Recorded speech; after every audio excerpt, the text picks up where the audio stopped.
not good. In fact, most people saying it looks like complete garbage.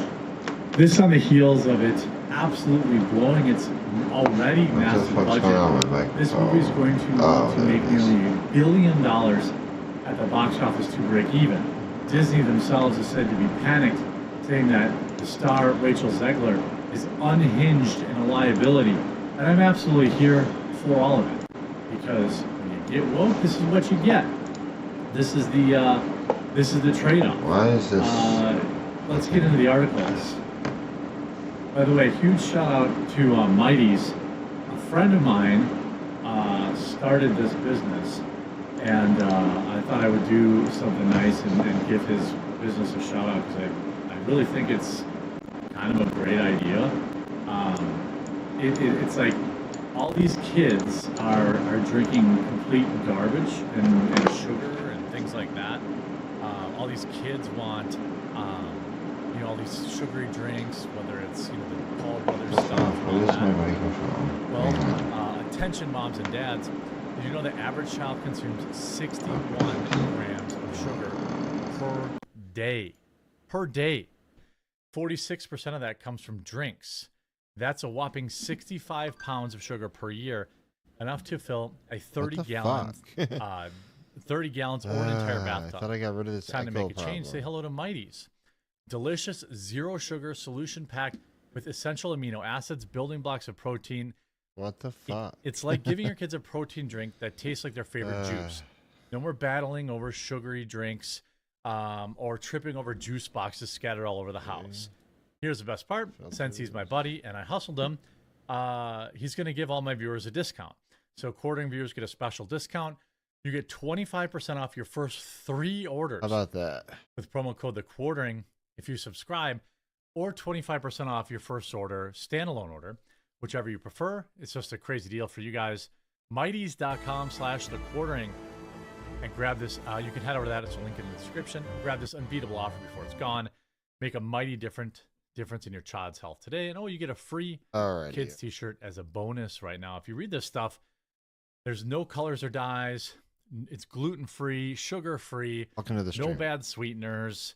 And some of these reviews are crazy good. Like, it helps kids with hydration, supporting brain function, attention span, essential amino acids, vitamins B and D. Zinc starts balancing mood and enhancing cognitive clarity. You can see a lot of these reviews from people that have been using it. So I was really impressed with his product and his website. So I thought I'd give him a deal. The Quartering. I'm sorry, Mighty's.com/thequartering or promo code The Quartering. Link in the description. Disney's Snow White trailer has leaked, and it's not good. Walt Disney Studios just can't catch a break, and as always, it's their own fault. After years of film flops and failures, and a stock price that has declined nearly 42% in the past 3.5 years, Disney desperately needed its incredibly expensive Snow White remake to be a financial success. First set photos leaked showing a disastrous decision to change the famous Seven Dwarfs to what looked like characters from Portlandia. Bad press, reshoots, and CGI redesign led to Disney delaying the film a full year. And then just months before its new date, lead actress Rachel Zegler decided to go off on Instagram about more than half the country about Donald Trump winning the 2024 election. Exactly what Disney wanted to see. The lead actress of an over-budget, delayed, heavily criticized movie insulting half of the country after a stunning election rebuke of her ideology. Now that the trailer is out, ahead of the new Wicked movie, and is leaked online to more criticism. The trailer hints at several problems with Snow White's release and any number of errors. This Snow White has many problems, few answers. Former Disney Imagineer Jim Shull summed up many reactions saying that the trailer is, quote, unwatchable. And he's right. The look and feel of the movie is quite simply I ran around and did map an oversaturated CGI mess with what looks like zero real sets. The hastily inserted dwarfs look terrible, and there seems to be some heavy editing to make Zegler's face look abnormally soft. There's the girl boss attitude, The change that was hinted at by Zegler during her disastrous press tour, where she called the original story and prints weird. Sure enough, there's still a photo of Snow White with weapons pointed at her and a crowd behind her. Instead of needing the help of her friends, it seems like Disney's decision was to make her the leader of the resistance to the evil queen. Ridiculous. The problem with modern Disney, with their film studio, is the entire film industry at large. They do not understand what made successful historical releases successful and beloved. Their only answer is to modernize every character in their political mold, completely misunderstanding or ignoring the underlying message. The Snow White character and his story is about friendship. By the way, she's called Snow White now because she survived a snowstorm or something like that. It's not because her skin is white as snow. I mean, the whole thing is ridiculous. You see this? Also, Disney faces backlash over Snow White's Rachel Zegler's Trump comments unhinged and a liability. Rachel Zegler is whistling a controversial tune after the Snow White star went on a tirade against those who voted for Donald Trump in the 2024 election. President-elect supporters began calling on Disney to take action. Well, what can they do? They're stuck with her. The movie's basically done.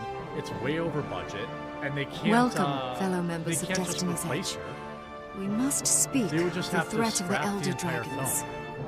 When I Zegler plays agreed the to star come, role I didn't know of you'd be Snow inviting White in this the live-action charm. film, which is set to release in the spring of I could say the 2025. same for With their you. comments going viral on X, Finally crawling outraged back for Trump supporters are forgiveness, vowing Logan. to boycott the project. I've done nothing that Well, you needs have all to the be Trump forgiven. supporters boycotting the project. Logan, all the Jewish people Whitlock, boycotting enough the of your project. squabbling. Keith, I all doubt that the- we can unite all, again. Not after our last 25,000 mistake. Palestinians in America The Norn's might right. pay to see it. When heirs to Galkin the makes woke left mistakes, is too people broke to die. go see it. So Is I'm that not what exactly you think, sure Soja? what That what Soja's happened was my pissed. fault? what her plan is. Please, all of Not you, taking my our kids to time see has this come. trash after We the must statement you help put the out. orders. Disney, you We've need to do fought something the about Elder this, one Dragons social media before. wrote. User wrote, And I hope you lost, get no because peace when this someone film couldn't bombs keep at the up with box us. office. The second wrote, she had You have hoped that something to all say, Trump say it to supporters my and voters face. never know peace. I would if you weren't And always also, running away. that I should gut you and be that Donald done Trump with it. himself knows Gut no me? peace. With what? That Rachel Zegler human-made is an sword you unhinged looted from liability, Ascalon? Pitt claimed. I've had They should enough. permanently We're done shelve here. Snow White and distance Running themselves away from her. again. Her involvement in the company Whitlock, alienates you're millions just of making it people worse. and poisons the brand Ha! overall. Well, I Look mean, I who's agree talking. with Logan's right. For Um, once. but I have more I don't important think things to they're gonna do. do I'm that. done with this. You know, I think that you And have I a lot of people refuse who, to waste my in efforts general, on are cowards and concerned with kind of fools. like Goodbye, the Keith. modern wokeification of It's sad to see stuff Logan and and Whitlock reimagined argue. stories, If only but there was something to bond them together. this one takes the cake. Yes, You know, she ends I up know it might help. apologizing, Kate, half I have to leave as apologizing well. anyway. I fear That's this only meeting because was a Disney made her. mistake. And But you maybe know what? I can Why even fix it. apologize? We Because failed. the fact of the then. matter is, she Failed meant to what bring she said. Destiny's Edge She back meant what she together. said. She We hates cannot more help than the half the others. country. She hates How can we help Trump. Tyria? She hates. She hopes that you know no peace. She hates Oh, let's everything talk you to do and everything you say, and her apology is complete PR speak. And by the way, Trump supporters aren't going to forget this. Trump supporters aren't going to forget the stuff that she said. Parents. By the way, don't forget to check out mighties.com/thequartering. Promo code thequartering. Mighties.com. I'm sorry. Parents are not going to be able to. Parents are not going to forget this. That's the My reality. client. Parents are not going to forget what she said. Trump voters Don't are want not going any to of forget these. what she said. The minute they start advertising this garbage, every comment's going to be bringing it back up. Again, Snow White trailer blasted by former Disney Imagineer. Sweet I mean, here's flute. Jim Shaw. The trailer for Snow White is unwatchable. Pinocchio was directly released to Disney Plus, and that film starred Tom Hanks.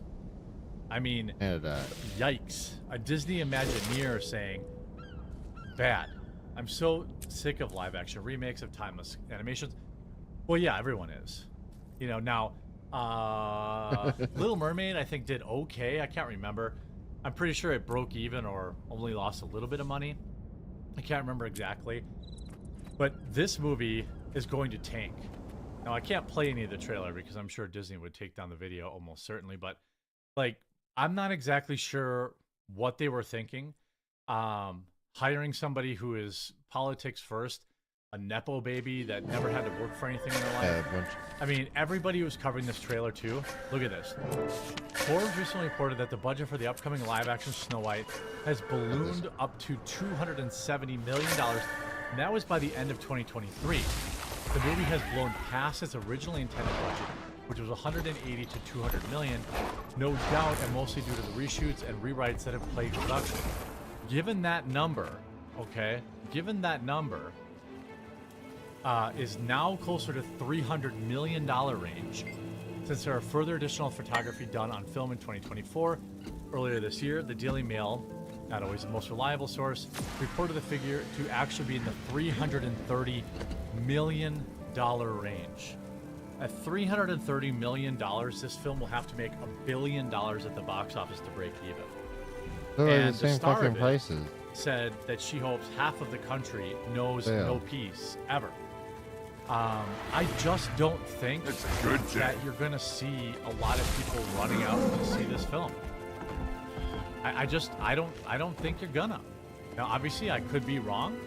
I just don't think, because every time she opens her mouth, she makes it worse, and nobody's going to remember this. You know, nobody's going to forget this by the time this movie comes out. I know this to be true because that's exactly how it went with Amber Heard and Aquaman. People did not want her around for Aquaman. They put her in it anyway. And so when it came out, everyone remembered and said, I'm not going to see this trash. And so they didn't. nice to see and that movie completely tanked as well. So enjoy your disastrous launch, Disney. Screw Rachel Zegler. Hope you enjoyed this video. Check out my friend's I could business, outrun a centaur. Mighties.com/thequartering. Get your kid, or maybe your friend's kid, or if you babysit or whatever, something healthy for them to drink. We'll talk to you again real soon.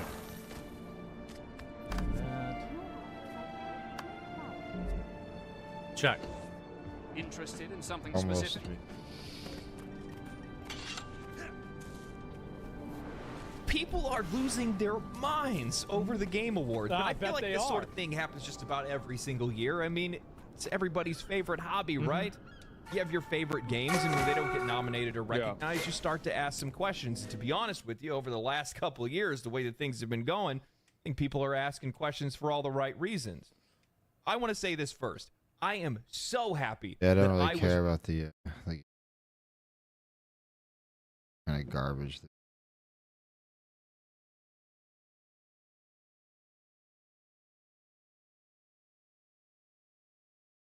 I honestly think if they could have got away with it, they wouldn't have even nominated. They wouldn't have even put fucking Elden Ring up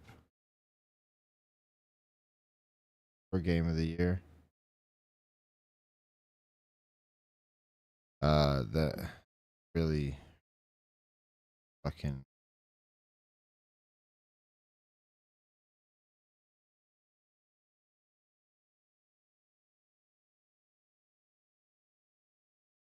crazy.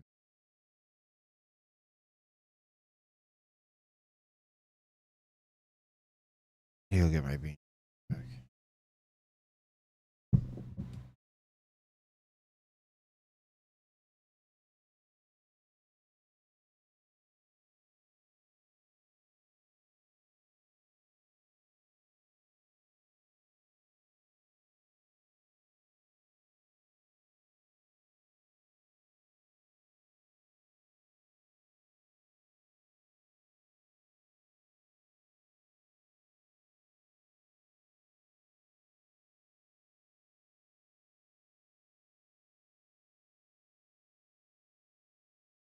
Alrighty.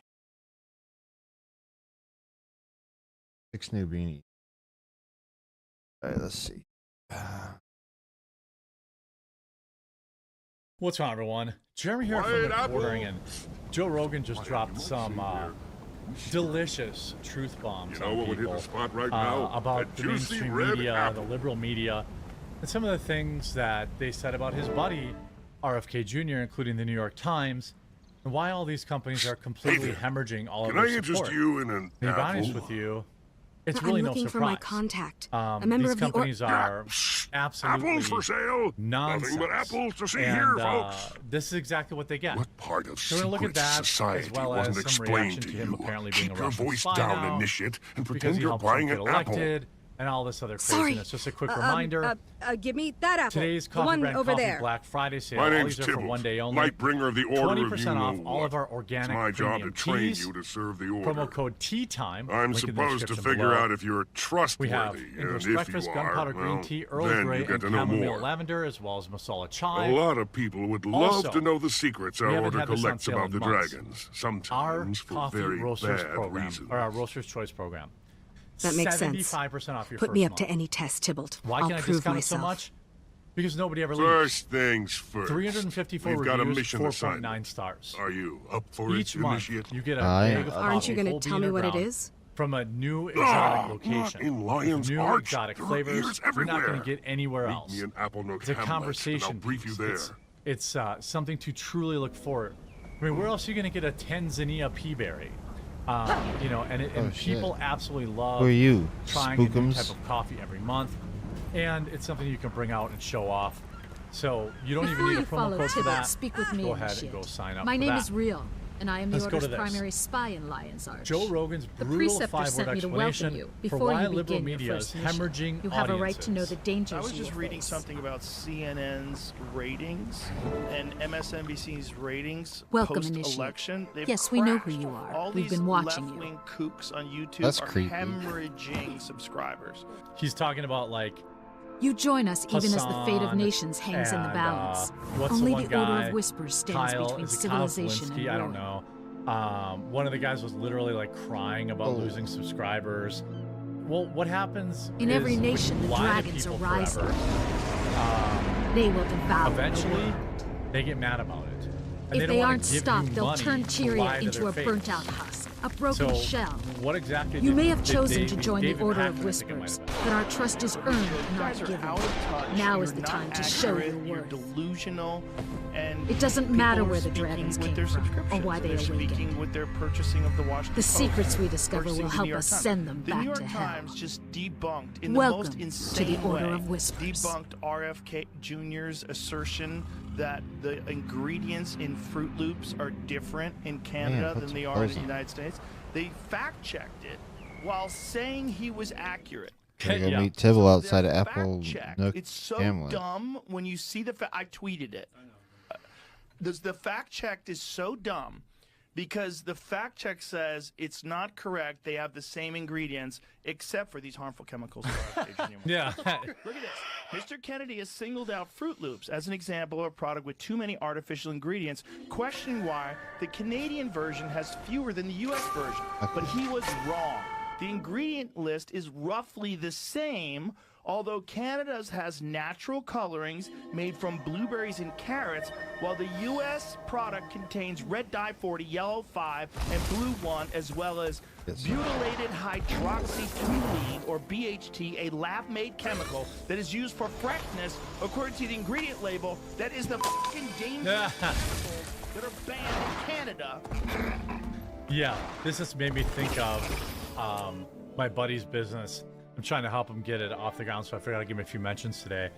He runs this company Yeah, called oh, Mighty's. man. He's right here in Hey, Wisconsin. geez, He lives man. about 20 minutes away from me. I don't know if you knew Greetings. this, but kids these days consume 65 pounds of sugar every year. And 46% of Hey, that comes from initiate. sugary drinks. I wish we and could have talked at that's that 30 tavern in gallons a Lion's year. Arch.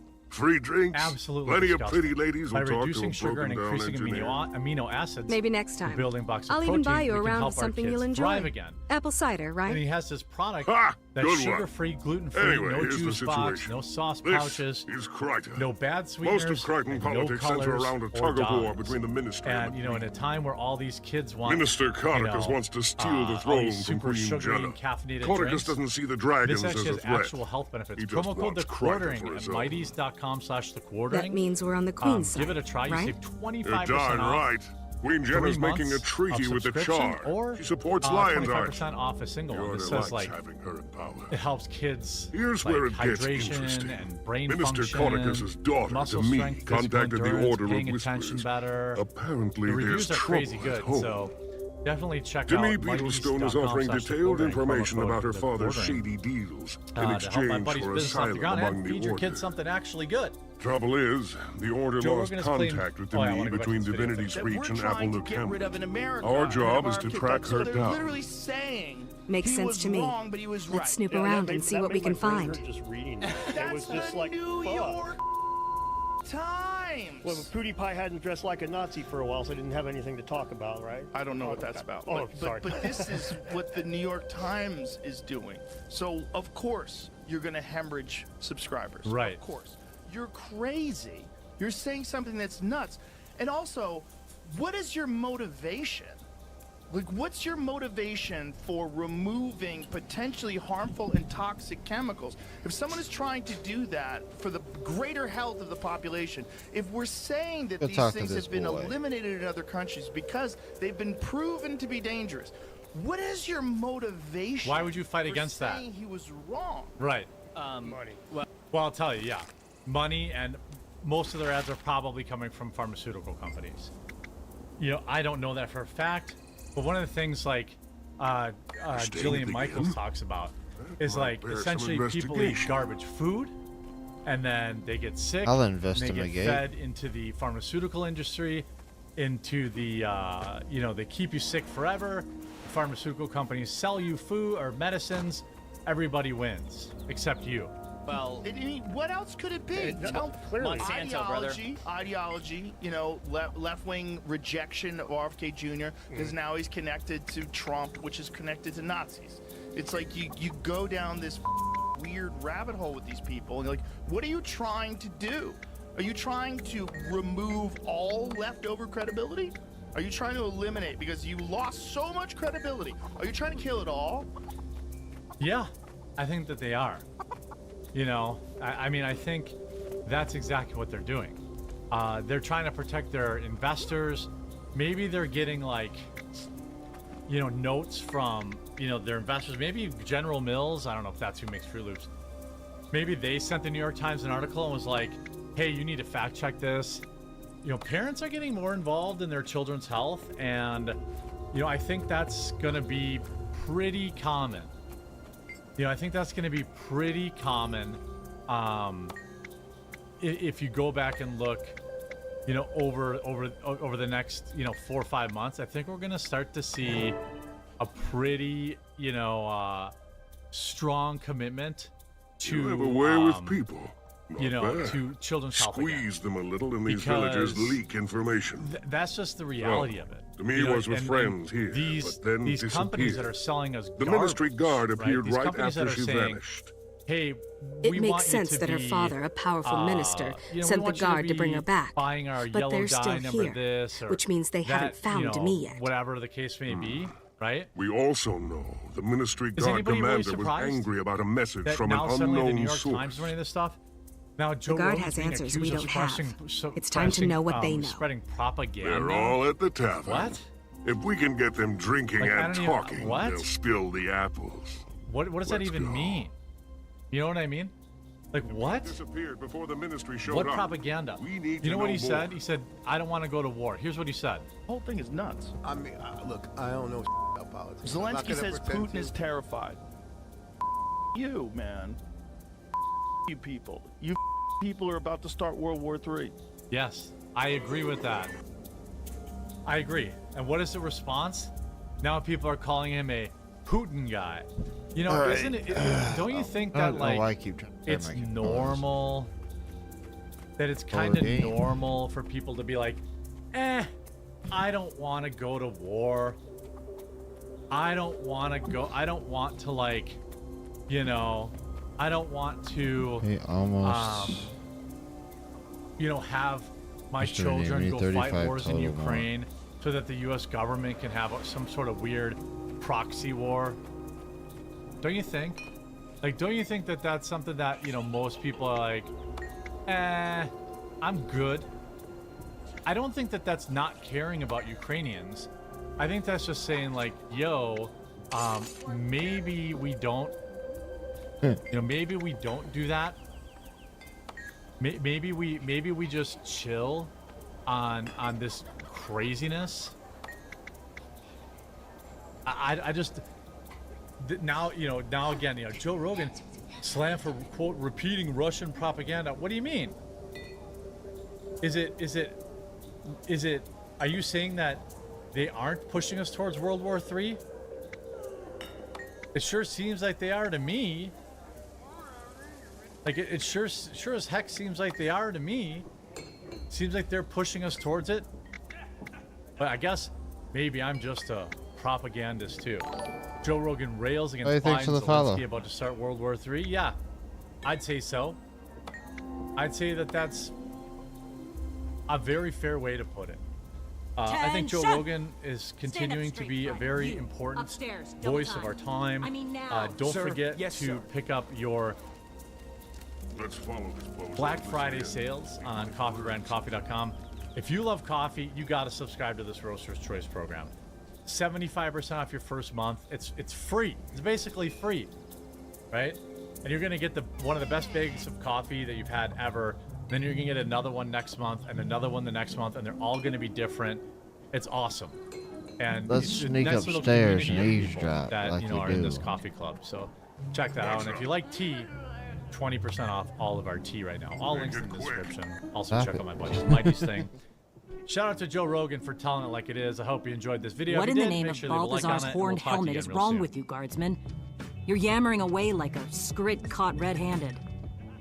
We were just talking. I keep no harm clips done. Of the I never mentioned the commander's letter. Now, if you guys don't know what show this Straighten up and call me sir, this is a show or you'll find yourself for transferred to the bored, black hole neurotic mines. housewives that yes, sir. day drink I'm sorry, and sir. spend all day watching Please don't tell the daytime commander, television. sir. And most of them You're lucky the probably commander's hate men, retired to his room, which soldier. really they hate men. You'd better do the because they hate same before I themselves. change my mind on that and transfer. so that's it. Show's about to be canceled. No, it's not. Jackpot. This show isn't going to get canceled. These There's no guys way are it's no going to match get for canceled. professionals. Do you know how many They losers fall watch all this over show? themselves. Tons of people watch this Sounds show. like Think the about how commander many has a letter in his room that we need to disenfranchised, see. angry house I'll moms make a there are, distraction. and You they're sneak in all while he's busy. watching The View, being like, well, let's go. Exactly. Some Dolgats out front.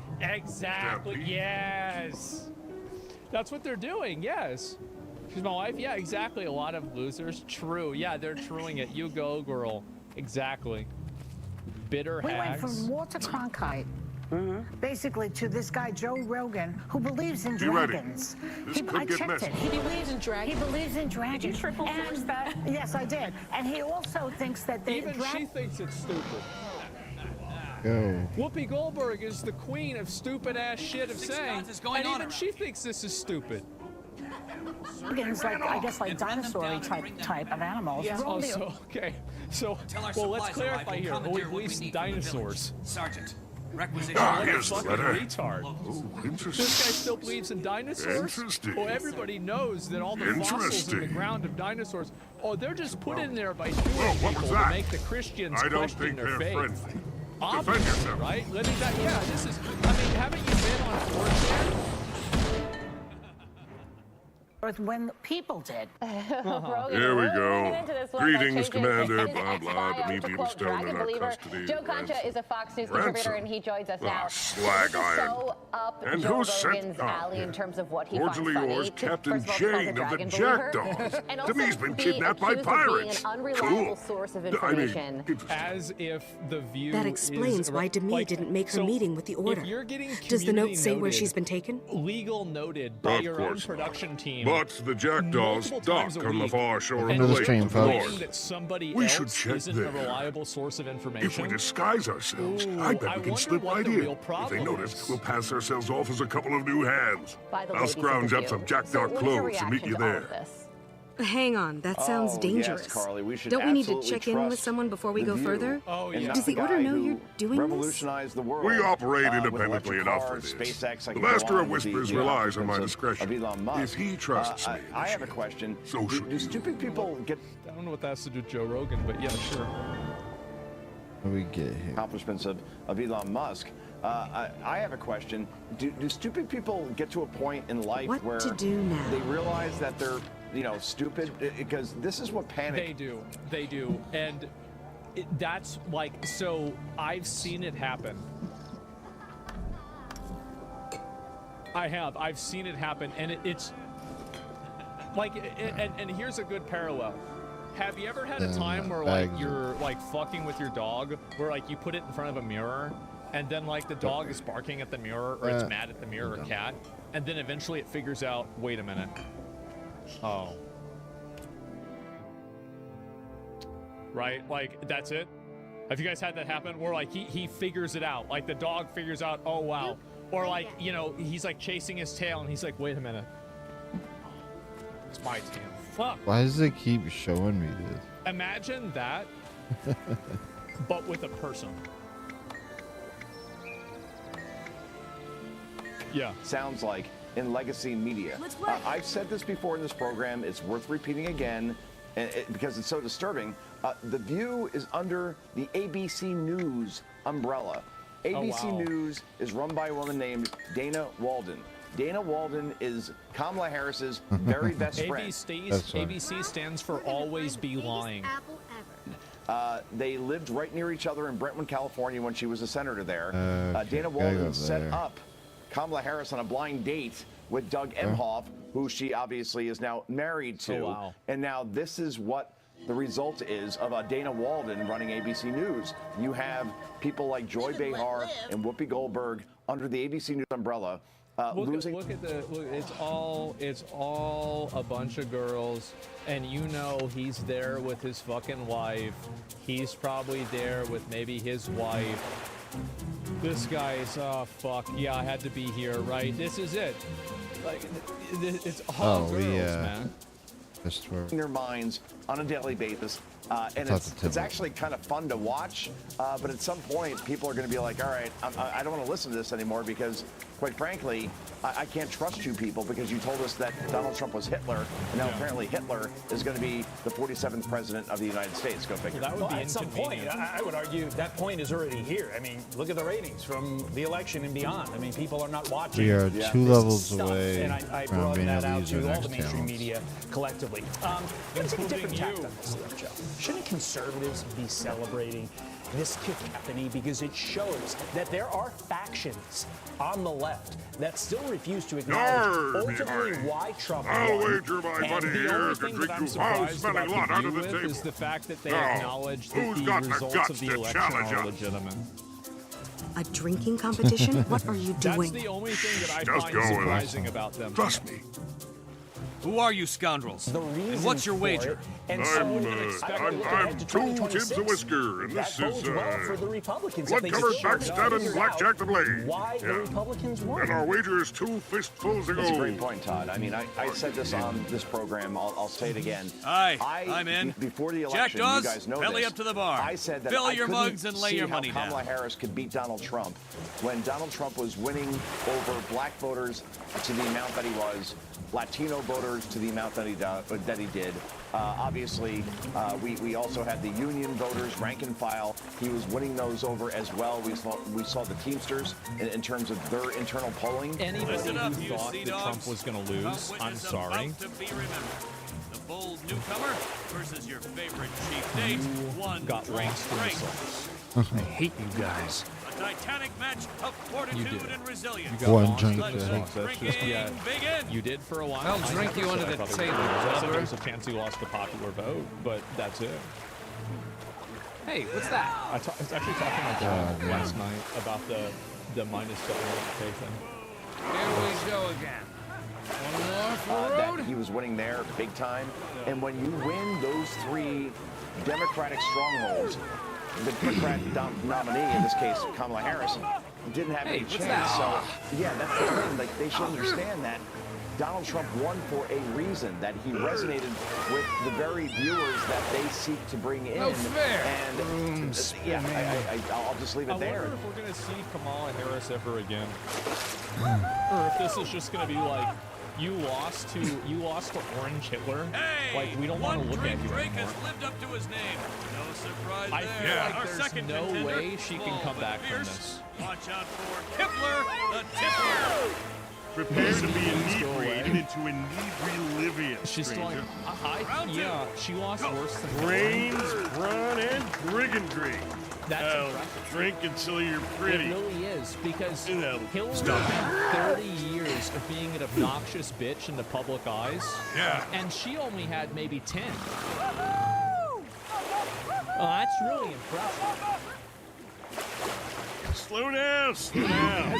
Think this is Yeah, she racked up them hours.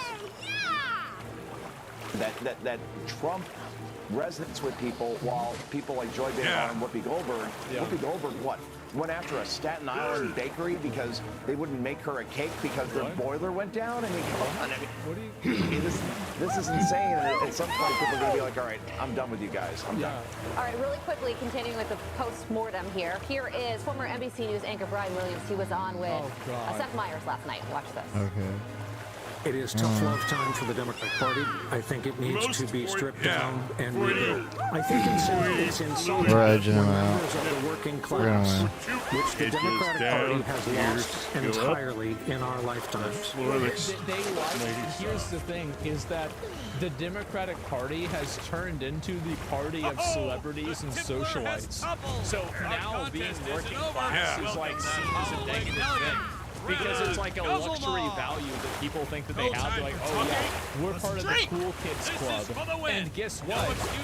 No prisoners. With somebody like old Keep your eyes on the booth and your head in the game. Well, we know Joe. He's been around forever. He's on our side. We're the workers, right? Sleepy Joe, but at least he's dreaming of something that people like. Here's the thing, and that's the reason why people voted for old Joe. Bernie, yeah, exactly. They don't give a fuck. Now it's the party, it's party of socialists. That's it. She accused a bakery of that won't make a cake for her because of her politics when it was actually the boiler problem, so they can't make the cake. So it's the classic, oh wow, they hate me because I'm X, Y, or Z. But it's actually just a completely normal reason that you've made yourself the main character in their lives, and they're like not even aware of it. That's basically what happened. The cake was a lie. Memes are becoming reality very fast. They spent so much fucking money on her. I know. So it's like, how many times have you guys seen? Like, I've seen a lot of tweets and messages of people that were, they were saying, oh, if you think the economy is bad, we'll just get a better job. We'll just work harder, just make more money. Like, oh, wow, eggs are expensive for you. Oh, wow, that's such a big problem. It's like, yeah, it is. You think they're going to give a fuck about your social issue if they can't afford food? Don't you understand Maslow's hierarchy of needs? This is like basic psychology. But they just can't figure Hit myself with a heel. They don't understand. It's literally the most basic concept. And they can't even realize it. It's the party of educated people.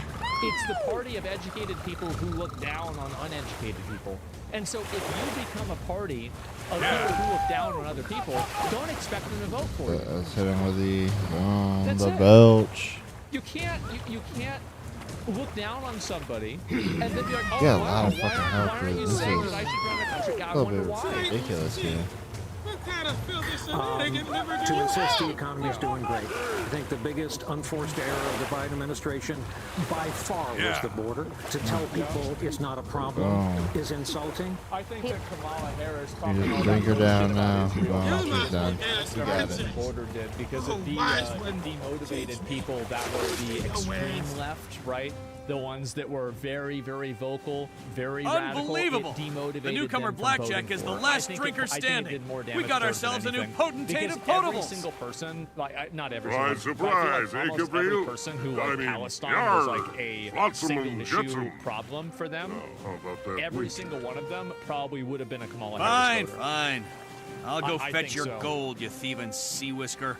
He also said that he wants to know Okay, whose listen up.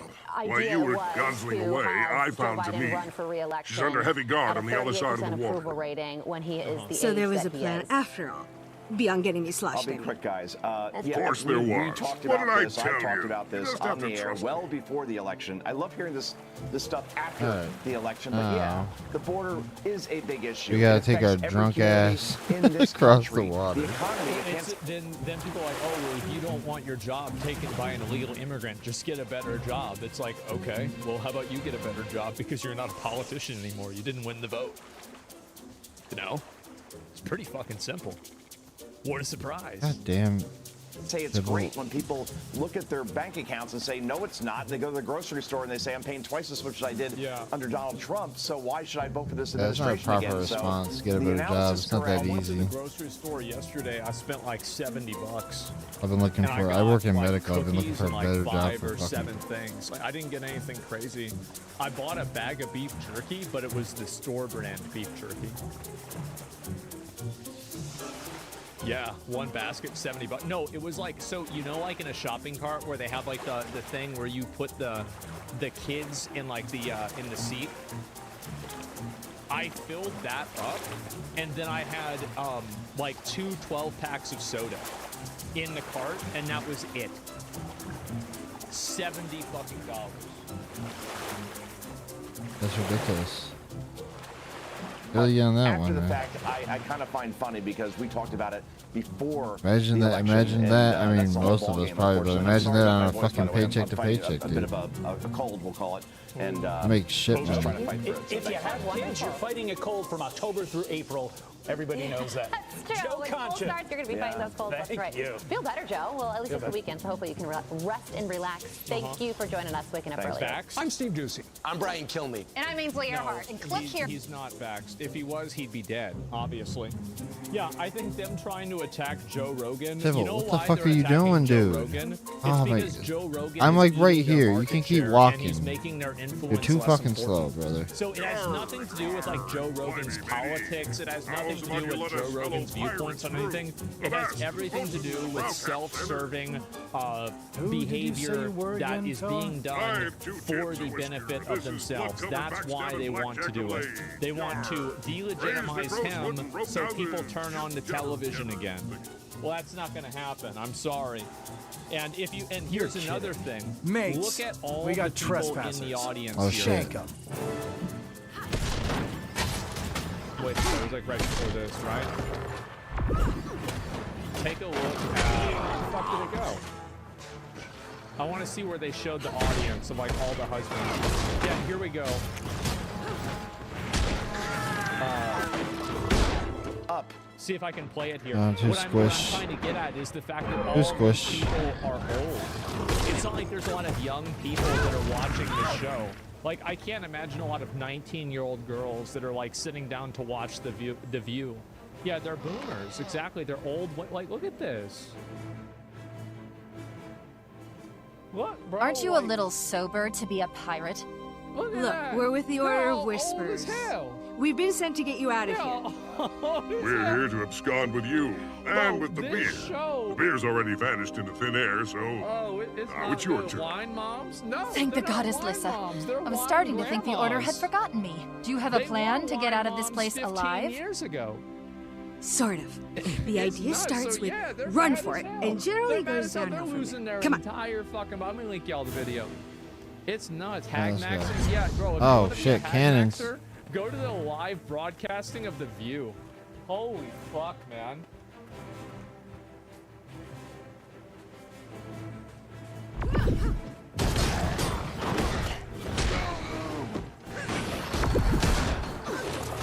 Time to do some real damage. Get fucked. I'll escort to me to the Lion's Arch safe house. I Meet know us it's a there. joke, but one can dream. Alright. So Don Jr. tweets out, hey, What I you got an doing idea, here? Elon, because there's this Dazzle. story about MSNBC being for sale. Elon says, how much? And then the internet responded. Joe Rogan said, if Elon Musk buys MSNBC, he will host Rachel Maddow's show even wearing her glasses. So we're going to have fun on this Friday night. We're going to talk about all that stuff. We got a bunch of big news, too. Donald Trump has had his New York felony convictions suspended indefinitely, and the judge is going to allow him to file for dismissal of these charges, which will likely happen next. So it's going to get pretty fun tonight on this Friday night. So we'll talk about all that stuff. Before we get started, my friends, head over to preservegold.com/Tim. Jesus, dude, all these mails. You've heard me say it before. When it comes to physical precious metals, you know we love Preserve Gold. Actually, our I friends need to at go over Preserve here. Gold have an exclusive offer for my viewers right now where you can get up to $15,000 in free gold and silver with a qualified purchase, as well as a free guide.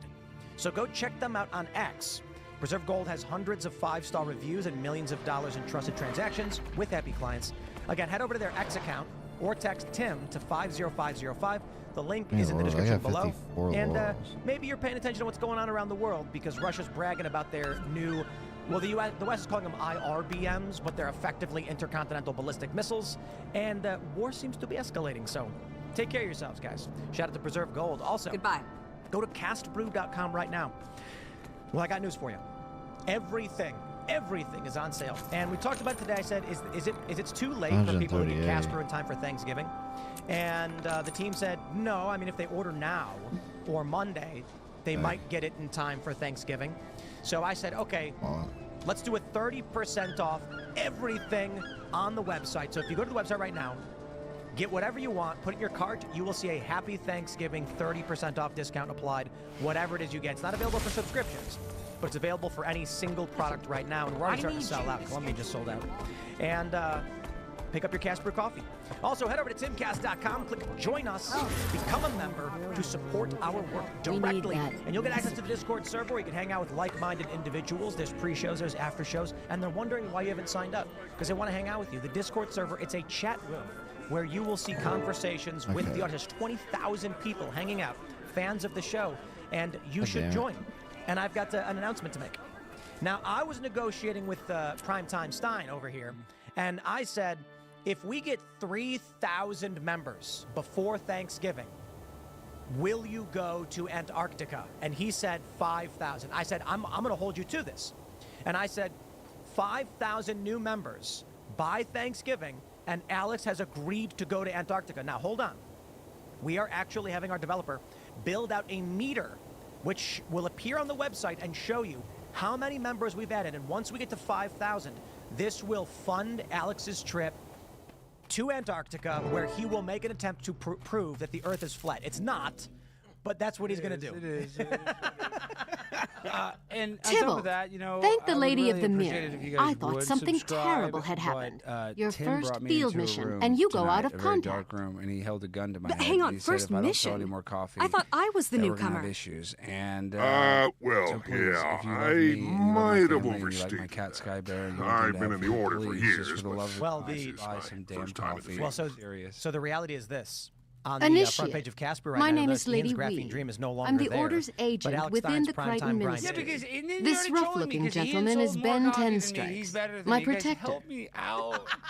I was supposed to get Demi safely out of Divinity's reach, but I got sacked by Ministry guards. So, You're for the lucky to be specialty alive, blends, Ben. Cauticus Ian wields sold great power in Kryta, and he's 5,350 none too bags of pleased about coffee. his daughter's desertion. 5,000. No, How hold did on, you Landon sold find me? 2,200. There's no way I the mean, you guys Ministry have sold Guard some could have coffee tracked here. me this far from So, Divinity's anyway, reach. Some more buy Your father All right. probably purchased a tracking enchantment.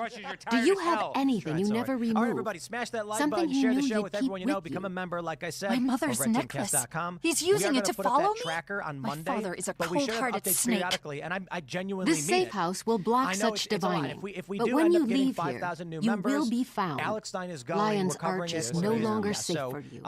Again, smash the like button. Joining Tibble, us tonight to talk about initiate. this and so much You more must is take Amber Demi Duke. to the Chantry of Secrets right away. She'll be safe Yes, there. absolutely. Who are you? What do you do? Your I'm father's the treachery Washington could be editor for The useful to us, Spectator Demi. and one of If the co-hosts Commander Landon of is Rising following at the Hill. enchantment, we And can I use also it to host lead a him show awry. at Reason TV with Robbie Suave every Clever. week called Free Now Media. let's work out I the made a details short so we can segment get talking Demi about out how of you here stormed safe off and the show sound. because you were called a Nazi. I saw that. We're like 700,000 views. People want to know what's Confer going on. with We'll talk Tibble about that. and I'll write notify the me story. when you decide. Brett's hanging out. Poor What's Demi. going on, guys? Yep, Her Brett father here. has done some I'm terrible hosting things. Pop Culture Crisis Monday Agreed. through Friday at But 3 at the p.m. risk Eastern of Standard being Time. But callous. happy to talk That's about all this stuff precisely why tonight. her information is so valuable. Alex? Alex already. Okay. You went out of Ben break. Tenstrikes. I don't care about me. Just buy the damn coffee, please. My name is Phil Labonte. I'm the lead singer of the heavy metal band All That Remains. I'm an anti-communist and a counter-revolutionary. Let's go. So let's jump into the story here from The Telegraph. How much does it cost? Elon Musk hints he could buy left-wing MSNBC. The billionaire entrepreneur floating the idea will come as a bombshell for broadcasters, university professor says. And for anyone who's saying he's joking. We can all agree that Elon's joking, right? I mean, it's a very. What does joking mean though? Because he will do something like buy X just for the lols. Didn't we all think he was joking when he But, said he was going to buy Tibble, X, and he then lied did to it? We all us. thought he was joking when they were talking about Doge. I think the fair point is that buying it would be the joke. Yeah. Right. He's rich enough to do it. I mean, what's the price they're talking about? A couple million, 5 million, something? I mean, no, they $10 million? pay Rachel Maddow $30 million a year. Which They just cut her salary, though. I know, but they still, blow I a can't lot of believe money she's on paid Rachel that. Plus, like, buying X was like a critical node in information warfare towards Go the grab my leading up to coffee. the election. Buying MSNBC is not information. We've decided to leave a false trail and trick the ministry guard into an ambush. Once they're out of the way, it'll be easier to get Demi to safety. Tybalt and I will lay an ambush while Ben gets Demi out of the city. After we've handled Landon, we'll meet up with you again. If you're determined to do this, at least let me make the ruse a good one. With a little magical assistance, Tybalt will make an excellent Demi The most entertaining Beetlestone. outcome, especially if ironic, is most likely. To which Joe Rogan said, if you Making a buy char like me MSNBC, look I would like like her? Rachel Maddow's I hope job. you have some I mighty will strong wear the magic up same your outfit and sleeve. glasses, and I will tell Don't the same worry, lies. you'll make a beautiful decoy, Tybalt. And then I got to give an You're honorable putting your life mention in danger for to my safety. Michael Knowles, who said, if I you won't guys need a forget this. replacement for Rachel Thank Maddow, you. I know a guy. Thank you all. I mean, it's good to see that there are people joining in the meme, but at the same time, it's not in any way outside of the realm of possibility. you know? Imagine he does it, he buys it, and he's like, Joe, you start on Monday. He's like, crap. Monday would be kind of rough, but I mean, the guy shot a car into space just because, I mean, it's like, well, I need Allegedly. well, if space is real, right? Space is if even space real. is even We real. haven't He confirmed needed that. ballast for the rocket, so he decided to put, one of the super rare, what's it called, not the S, the Roadster, into space. And that's that. I think it was a prototype of his android as well. So I mean, it's possible. I don't know that he's going to, but because I don't imagine that there's a significant built-in audience for MSNBC, and if he buys it, he's definitely going to change it. I imagine there'd probably be a bump for people being like, "Yo, what's going on in here?" Look at this picture. That is hilarious. Is this real? Is that real? Yeah, I think so. People have been saying that Michael Knowles looks like Rachel Maddow for like 10 years. Well, when Michael first came on the show, we used to have drawings of all the guests, and our graphic artist Jessica drew a picture of Rachel Maddow, so that when they would come in, we'd be like, "We drew a picture of you. Can you please sign it?" For Michael Knowles, he opens up the little art book, and it's a picture of Rachel Maddow, and everyone laughed. He signed it. And I think behind it was the real one. I don't know if he actually signed the real one, so we hung up the Rachel Maddow picture with That's his even better. That's way better, yeah. Rachel Maddow is actually pretty good. I mean, her politics stink, but she's a pretty good broadcaster, right? She's the star at MSNBC. Well, I have to say, I enjoy her show. I do, because when she cries when Democrats lose, it's cathartic. It is. It is. To see her suffer kind of feels good.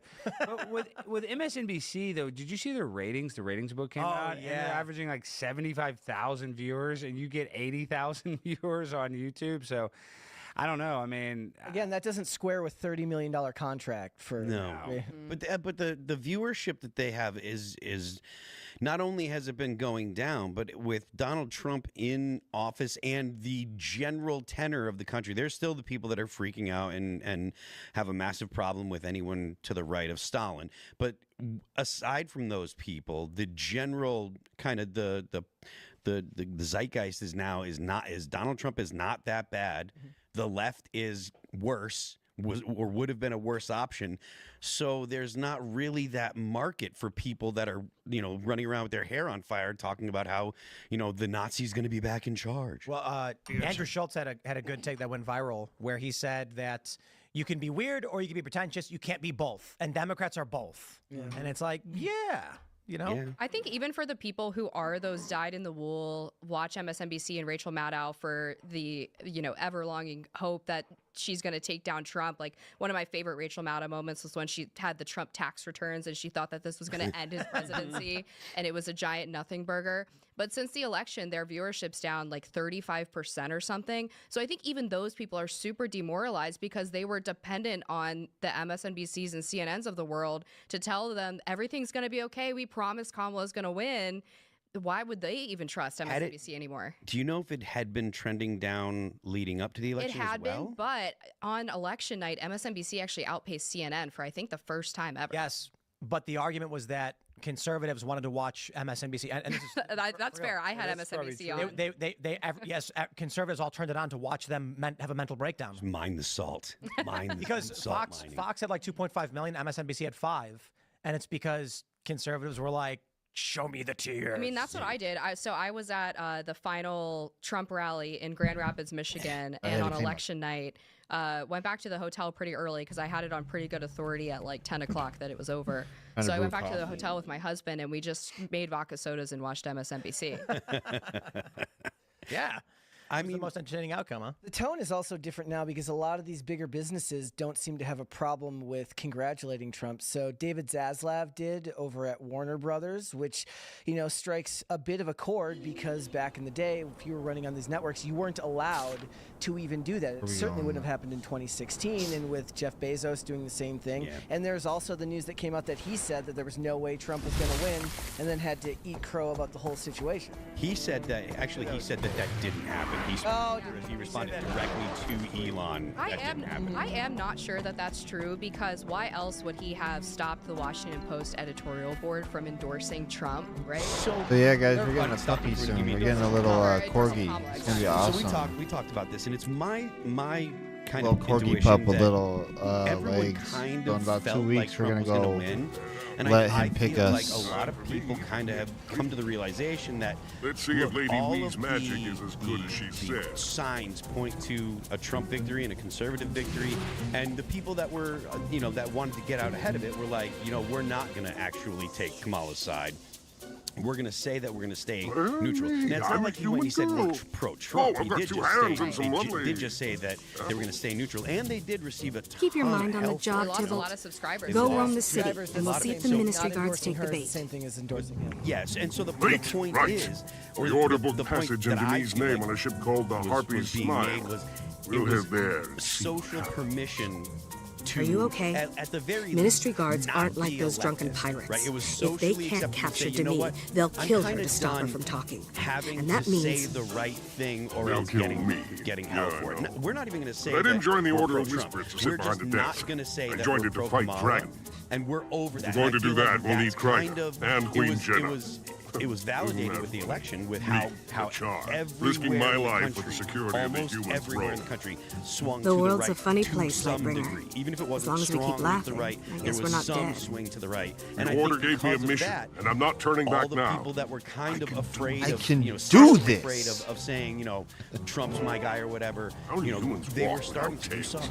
You saw football players doing the Trump dance when they won, and it was multiple guys on multiple teams. And I think that speaks to the fact that people are just tired of the way the left behaves. Even in Hollywood right now, so Variety does a thing called Actors on Actors, and this year Sebastian Stan, he's the Winter Soldier in Marvel, he did a movie called The Apprentice, which was basically it was impossible to watch. So the point was when they were doing this Actors on Actors segment, which is basically where they all just circle jerk and talk about how great each other are, nobody wanted to do the show with him because it would require them to talk about Trump, and none of the other actors have they've all wised up and realized that talking about it just isn't good for their career. Not like in 2016 when the best thing that you could be doing would be to be virtue signaling about how awful he is. And now they're even walking it back and saying, oh, we made this movie so that we could analyze what it's like to become someone like that, which is not what they were doing the whole time they were promoting this movie. The director and the lead actor were both talking about how awful he was and how bad it was. So even they're walking it back. Let's go, Demi Beetlestone. It's been almost 10 years. Look, there's the ministry guard. Donald Trump first came Don't mind down us. the escalator and stuff, and it may. I mean, to me, it seems like it's really, really, really fast. It's like it's gone by in a split second, but people have really just been worn out with the doom and gloom. Trump's going to do this, Trump's going to do that. You can only say it so many times before they say, well, when is it going to happen? Exactly. I was listening to another podcast today, and Cenk was on it, and he was talking about, he was like, oh, Trump's a fascist, et cetera, blah, blah, blah. And the hosts were pushing, well, what is it that he's going to do that's fascist? What are the things that you think? And all he could muster was deporting people, using the military to deport people, which whether or not you want the military to be used, that's something that I guess is open for discussion. But it's extremely popular. The idea of deporting people is extremely popular. And he also said, well, he's not going to step down. The guy's going to be 83 years old or 84 years old, something like that at the end of his term. He's not going to stay in power. And it's ridiculous to say that. So there was one thing that Jen could come up with that was maybe had some validity. Maybe it was a little bad to use the military to deport people, but it's still a popular. I agree when they used the military to deport the migrants, to relocate the migrants on Martha's Vineyard. It was pure fascism, and we should be upset. Keep going. Let's jump to a story from the Independent. Rachel Maddow takes hefty pay cut amid MSNBC uncertainty. They report MSNBC's mainstay Rachel Maddow's contract dipped. The popular anchor is going to go from $30 million to $25. Oh, wow. That's so. Oh man, I'm sure she's real upset. Well, hello over there, that, lovely. Can you believe? Are you here to board my barge? Per year to be wrong all the time? I fought off ministry guards for this. Come aboard, miss. Right this way. It's a pleasure to have such a pretty young thing gracing the Harpy smile. Whoopi was making $8 million What a bold stealer you are. I'm all a swoon. You really should be shot for making a girl blush so badly. But they were saying, around. Shot. I'm really pissed that she's doing Oh, well, toodle-doo, everyone. I'll meet you at Storm Love Isle. Preach. I mean, I love my girlfriend, Free, but man, if I had Whoopi Goldberg. Don't worry, buddy. You did great. We're almost in the clear. Oh, God. There's like a common meme that floats around on X now of like, would you rather sleep with a transgender woman or Whoopi Goldberg? Well, you know, straight man. I know your answer. Well, Andrew Tate. Did you guys ever see that? Oh yeah, the old. That's Let's talk not about something as. So I got a question about Rachel Maddow's ratings. Do we know what her numbers are? She's technically trans. Do we know what her numbers are? Does anybody know? I can't imagine they're more than like a million. She is the highest rated show. So hold on. That hour always is. What time is it? 9, I think. Okay. Yeah. I can't find any modern numbers on her ratings. The point is she's getting $30 million for what I think she gets like maybe 100K in the key demo. And I was gonna say she can't be in the key demo, right? She's not 18 to 49. Everybody watching that's 65 and older. Yeah, even Fox outperforms in the key demo now. Actually, they have been for the past 4 or 5 years, I think. And then CNN apparently is also taking steps to call some of their big talent. Like there was an article recently with pictures of Jake Tapper and Caitlin Collins with the warning that they were going to be firing some of these people who are making multi-million-dollar contracts because their ratings are even worse than MSNBC. I remember that's David Zaslav, right? That's over there at Warner Brothers. So type of shit. Caitlin Collins sucks. Is it just me, $3 million? Am I amazed? That's crazy. Absurd. I used to work with her. You did? At the Daily Caller. Well, she used to go on Fox News. She was conservative. She started her career at the Daily Caller by writing articles for the Smoke Room, which is like the hot chick article thing that they did. And she had one where she was writing about Syrian refugees, but picking like really hot pictures of Syrian refugees. And if I remember correctly, the headline was something like, "These refugees are seriously hot. We take them in a heartbeat." That was like the first, year of her career in media. Yo, Rachel Maddow. So I got the ratings. In the key demo, she gets 80,000. That is not very good. That's unfathomably bad. Wow. Is that it? Wait. There's two. Well, I don't know if this is the key demo. It's 25 to 54. She gets 123,000, and in 18 to 49, it's 80,000, meaning 40,000. I'm gonna go figure out what's up between here 50 to and 54. drop some stuff off of it. Well, and the real conspiracy I have everything you behind need all right of this here. too is like they're worried about RFK getting in power because America is one of the only countries where pharmaceutical Interested companies can in actually run something ads, and a lot of specific? countries Also are illegal good. to do so. It's very shocking to people who come here that we let them run ads. Oh, dude, the other day, I've been seeing these ads my whole life, and it's like, is Zovasto right for you? And then it shows like a woman like do a backflip. Happiest person you've ever And then seen. it's like, maybe you should take this drug. And I'm like, what does it do? And then it's like, ask your doctor if it's right for you. And I'm like, why?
senators is California. It's a really, really dumb thing that they're saying. And it takes that all away, because then they would have to learn, oh, wait a minute.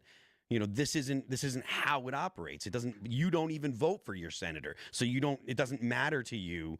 And if you want to affect who your senator is, then you actually have to vote for your legislature in your state, which is actually would force people, if they want to be politically active, it forces them to pay more attention to what's going on in their local, in their state. And that's the way it's supposed to be. And that would be a good thing, because your state is far more likely to have an impact on your life, your state and locality, than the federal government. Yeah, and one of the few places where that actually took place recently was obviously in Virginia, when people were really involved in local elections because of what was happening with school boards. And I think Republicans across the country are taking note of that and trying to run more on local issues.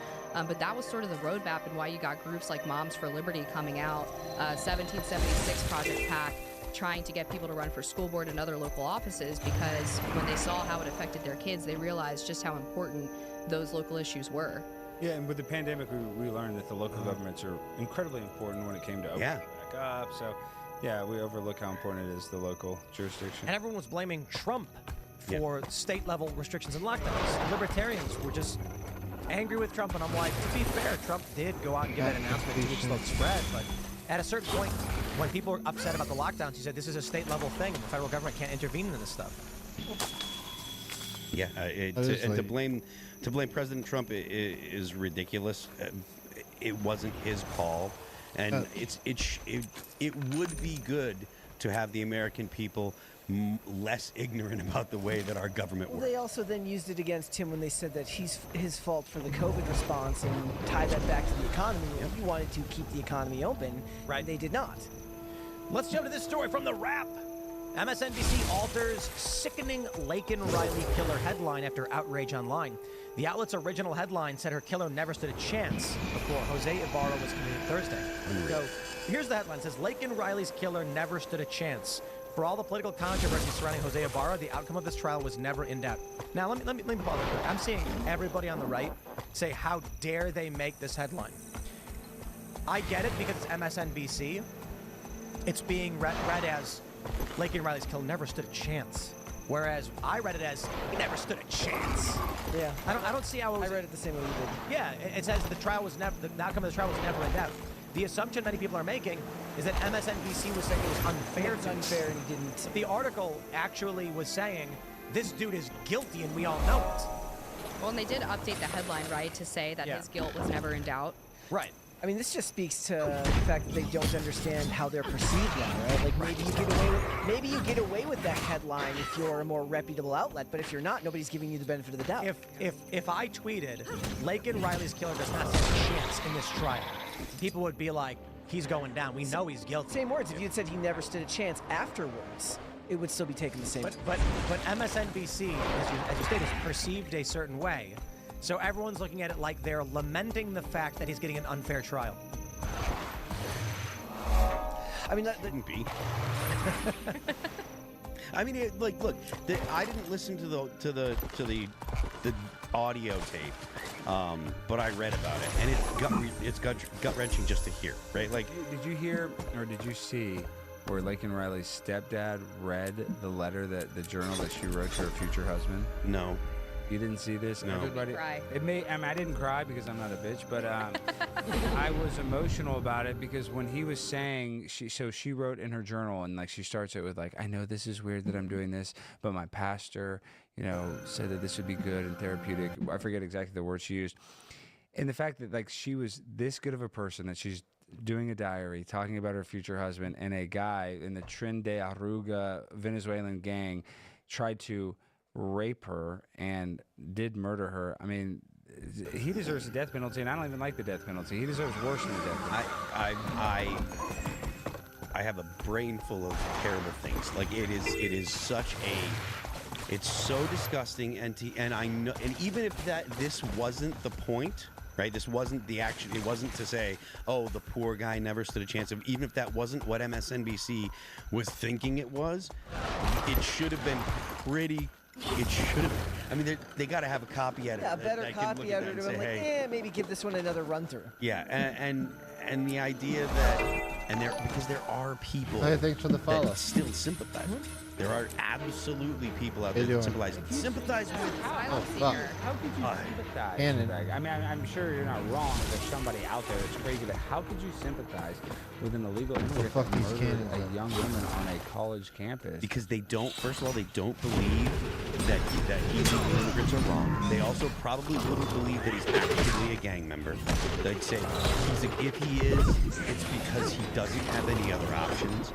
It's because he doesn't have anything else to. He has no other option, so he had to. He had to for protection to protect himself. He doesn't. Other gangs or whatever, they will make excuses for everything. Always the victim. It is. It's like the girl who got disgusting. The girl who got her boyfriend got murdered in mugging, and then she befriended the guy who. Oh, the guy that got stabbed. I was just talking about that with my girlfriend yesterday. That stuff is pathological in America right now. That's born out of an extreme amount of leftist guilt that they have for being born in a wealthy country, and they will make excuses at the end of telling these types of things because they want to get thought of as more worldly and intelligent, and somehow to them that feels more layered when really what it is just insane. Toxic empathy. Yeah, I'm gonna say this because Dr. Umar says this. I think Dr. Umar is great, even though I hear them on everything. But the reason why also leftists bring in a lot of illegal immigrants is that inherently or genetically, or I don't even think the right word is, white people do feel guilty about slavery, so they're nicer to black people who didn't enslave Mexican people. So that's why they like using Mexican people, because they don't have that same white guilt. So that's why the border is supposedly being flooded. I didn't say this, Dr. Umar said this, but that kind of makes sense that there is a guilt that you don't associate with Mexicans, so you can work them harder. You don't care. You don't, you can almost use them like cattle. Well, look at all the celebrities. Look at all the celebrities who are still saying, like, who's going to work in the fields if they're not here. Like, they say that, and they don't understand. Like, you want, and you don't even realize, this is crazy, you don't realize that what you want is a permanent slave class, and you believe that you want that out of a sense of empathy, and nowhere along the path of that thought process does it occur to them that they're advocating for essentially the same thing that they criticize America's founding of. And these people are the same people that will share memes that talk about, oh, look, the Democrats go to college and they're the smart ones. They're the exact same people. They have no self-awareness at all. They're the ones that are always condescending to people that they disagree with. They think that they're superior to other people, and that's part of why they think, oh, these people should be doing these jobs because they believe that they are better. It's so ironic, too, that these are often the same people on the progressive left who are anti-corporate, who talk about economic populism, but they somehow have this massive cognitive dissonance where they completely ignore the fact that their immigration policy enriches and benefits corporations more than anybody else. Yeah. It does do that. There is an amount of guilt or responsibility that the right holds, because they have been, like, the Rotary clubs and stuff like that are like, oh no, we got to keep the borders open and blah blah blah. And it's funny because it was like Bernie Sanders, who's as far left as you get in Congress or in the Senate, and he was saying that open borders is a Koch brothers scheme, who is about as like 10 years ago. Yeah, like 15 years ago, not that long ago. And to be honest with you, like, I don't know for sure if it's a Koch brothers scheme or not, but it is. It probably is. It is something that big business has supported because they can get cheap labor. What they would do is they'd advertise in Mexico, come work in the United States, we have jobs for you. They'd bring people up, have them work in these factories, and then just before payday, they would call ICE and have them all deported and spend no money. Oh, that's genius. The New York Times also, they ran very evil. They ran an investigation earlier this year, and I was actually surprised they did it. It was a full 2-page spread in their Sunday edition.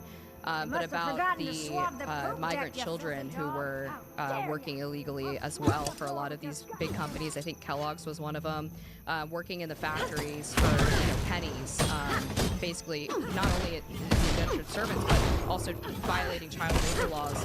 It was like something like hundreds of thousands of migrant children working in factories in the U.S. I want to clarify, too. I wasn't saying Koch brothers were doing that, because I don't know if I said there are companies that did it. I want to make sure I wasn't saying. I don't know that the Koch brothers specifically were doing that, but there was a documentary. I feel good. Like, I think it was like 20 years ago, talking about how various companies that work in the South knew they could bring in illegal immigrants to work illegally, and then instead of paying them, they just have ICE come and take them away. That's just evil. Yeah. And remember, they will also tie it back to racism when it's a straw man argument, not understanding that anybody on the right who cares about immigration will say, look, I don't care the color of the skin of the person who's coming in illegally. I don't want them coming in illegally at all from anywhere. And again, they tied this all back to identity politics, into the progressive stack. Whoever is what they perceive as the most oppressed is the most likely for them to be given a pass for bad behavior. Yeah, Americans don't realize that as much as we have a lot of people that think that we're a right-leaning country and stuff. We're actually steeped in a lot of Marxism. Like that's just that people don't realize, because the names or the words that are used have been changed from the words that Marx himself used, but the concepts are very similar. All of those things that we just talked about here are all shown in television shows pushed through Hollywood. So the idea that anyone from another country comes in and would commit a crime would never be shown at all. They would be shown as being taken advantage of by a white business owner and all of these things. And so they're never actually shown examples in popular culture of what the risks are of when it goes wrong, what happens to someone like Laken Riley, because no story editor is going to touch that. No one's going to write that script. It's never going to happen. So unless they actually venture outside the bubble they live in, which is Hollywood media, mainstream media, they're never going to know these things happen. So it's kind of a losing argument, because depending on where you get your news and your information, you are living in a completely different reality than someone who is extremely political and consumes information elsewhere. And bringing this back to the border bill for a second, because there was another tragic case that happened over the past year with Jocelyn Nungare, who was, I believe, a 13-year-old in Texas. She was raped and murdered by 2 illegal immigrants. And the mechanics of the border bill are that they're providing for resources at the border, but not to secure it, but to process illegal at a faster rate. And both of those individuals who committed that crime against Jocelyn Nungare were processed at the southern border. They had been stopped by Border Patrol and then were allowed to go into the country. One of them had like an ankle monitor on. The other one just had a court date, and they committed this crime. So the problem is obviously not the processing speed. It's the fact that you don't turn them away. Yeah, no, I interviewed Alexis Nungare, Jocelyn's mom, and that's just such a sad story that, she went out of her house, I think she was 13, I believe, and she kind of snuck out of her house, and 2 Venezuelan gang members brutally raped her and murdered her, and she was found with no pants on.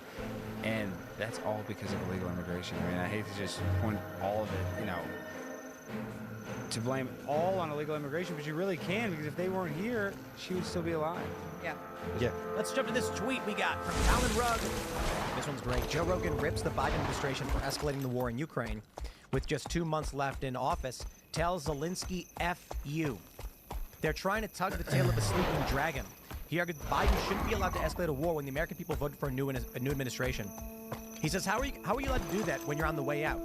Zelensky says Putin is terrified. F you, man. F you, people. We voted Trump in, and his idea to stop all this, hopefully he can do that. So it's really amazing. I'm seeing people point this out. Rogan's just gone overt. He's now just saying it straight up, and I respect it. A lot of places that got fucked up by incompetent people. I don't know. I just feel safer knowing, pull this microphone. Oh, I feel safer knowing that Trump is in office. I do too. I feel great about it. What I don't feel safer is right now they're launching missiles into Russia. How are you allowed to do that when you're on the way out? The people don't want you to be there anymore. There should be some sort of a pause for significant actions that could potentially start World War III. Maybe that would be a good thing that we would like to avoid from a dying former president. Time to do something. I think Rogan coming out at the last minute to knock it out of the park, endorsing Donald Trump. And now I'm not sure who his guest is. I don't know if you guys know who that is. But, saying he feels safer under Trump. Who is it? It's a legendary for the hip-hop producer. Oh, right. To say he feels safer under Donald Trump and mad respect to Joe Rogan for making that endorsement. Now we're seeing all of these different people come out and say, actually, Trump's not that bad. Yeah. You've got Bill Maher, you've got Jon Stewart. Jon Stewart said this election was a repudiation of a bureaucracy that wasn't provided to the people. And I'm like, these people before the election were saying Trump's going to lose, he can't win. Now they're coming out saying, Democrats are all bad and all bad and all that. But as for Joe Rogan, coming out and calling out the war machine, what they're trying to do, I'm feeling pretty confident that this is going to de-escalate. You know, I don't know for sure the exact mechanism to prevent things like what's going on in Ukraine, because Congress did vote to fund it, right? So whether or not we agree with it, Congress actually has passed funding bills to do this. But when it comes to actual assistance from the United States, like because these missiles apparently the Ukrainians can't do it themselves, if I'm saying correctly. So if they need assistance from the United States, that's something that is beyond funding. I feel like that should have some kind of some additional vote from Congress. First of all, and second of all, if not, would it fall under the, and maybe you'll know this already, would it fall under the War Powers Act, or I know it does. I know, but the long-range missiles did have to be explicitly authorized by Joe Biden, and I find the timing of it all incredibly interesting because it cuts against everything the administration is claiming, because their argument for why they decided to allow the authorization now was because North Korea had 10,000 troops moving into Russia to help fight against Ukraine. But that happened, that was first reported publicly, which means the administration knew about it probably weeks before that, on October 30th. He did not give the authorization until, the beginning of this week? So 3 to 4 weeks later than the media reported it, probably months since the Biden administration knew about it. Why would you wait that long if the North Korean troops would time to do some real damage? Doing it? And the reason is obviously because it's not. It's because it's intended to prevent Trump from negotiating peace as soon as he gets in office, delaying it because now we're at a higher level of escalation. I wish that there was more procedure that was necessary for, so that way you could have the legislature actually putting the brakes on it. Yeah, that should be the case. Because something that is as dangerous as this, Russia responded with the IRBMs, which is the first time that any kind of missile like that's been used, and thankfully they decided not to use, I don't even know if they were actually using warheads or if it was just the kinetic energy of the re-entry vehicles. I don't know, because when you saw the video, it didn't look like there was big explosions as well. But either way, using that kind of weapon, that was definitely a signal to the West, like, hey, we're in a position where, these kind of things are going to be put on, these kind of weapons are going to be put on the table. That was unprecedented, and that's something that the United States and NATO should look at and take seriously. And I don't think that the response should be continue to shovel money into the Ukraine and continue to help when there is when there's a new administration coming in, and it clearly has a mandate. Like, the people don't want, the American people don't want this. The American people might say, we want to go ahead and support Ukraine with some funding. Maybe the American people would be fine with that, but they certainly aren't going to be like, okay, we need to go and start attacking Russia and shooting missiles into Russia, which is only going to make Russia feel like they have to escalate themselves. It also feels like it bookends in a way, like, so they screwed all up on purpose. I could outrun a centaur to prevent him from being able to negotiate peace at a faster rate, just like he negotiates the Afghanistan troop withdrawal, and then they managed to screw that up as soon as it happens, and then they still take credit for it, even though it didn't go the way it was supposed to. I mean, so I was actually at the State Department a couple of times related to the negotiation process to hear kind of how that was going with the Taliban, and it was very clear there were specific things that the Taliban had to do in order for the next phase of the withdrawal to happen. And there were like 3 or 4 phases, if I recall correctly. I mean, it's all publicly reported now, so I'm not like speaking out of pocket here. But there was at one point where the Taliban wasn't meeting their goals, and Trump stopped like he didn't progress to the next stage. And I believe he called one of the commanders of the Taliban and was like, hey, like I will actually go backwards if you keep doing this.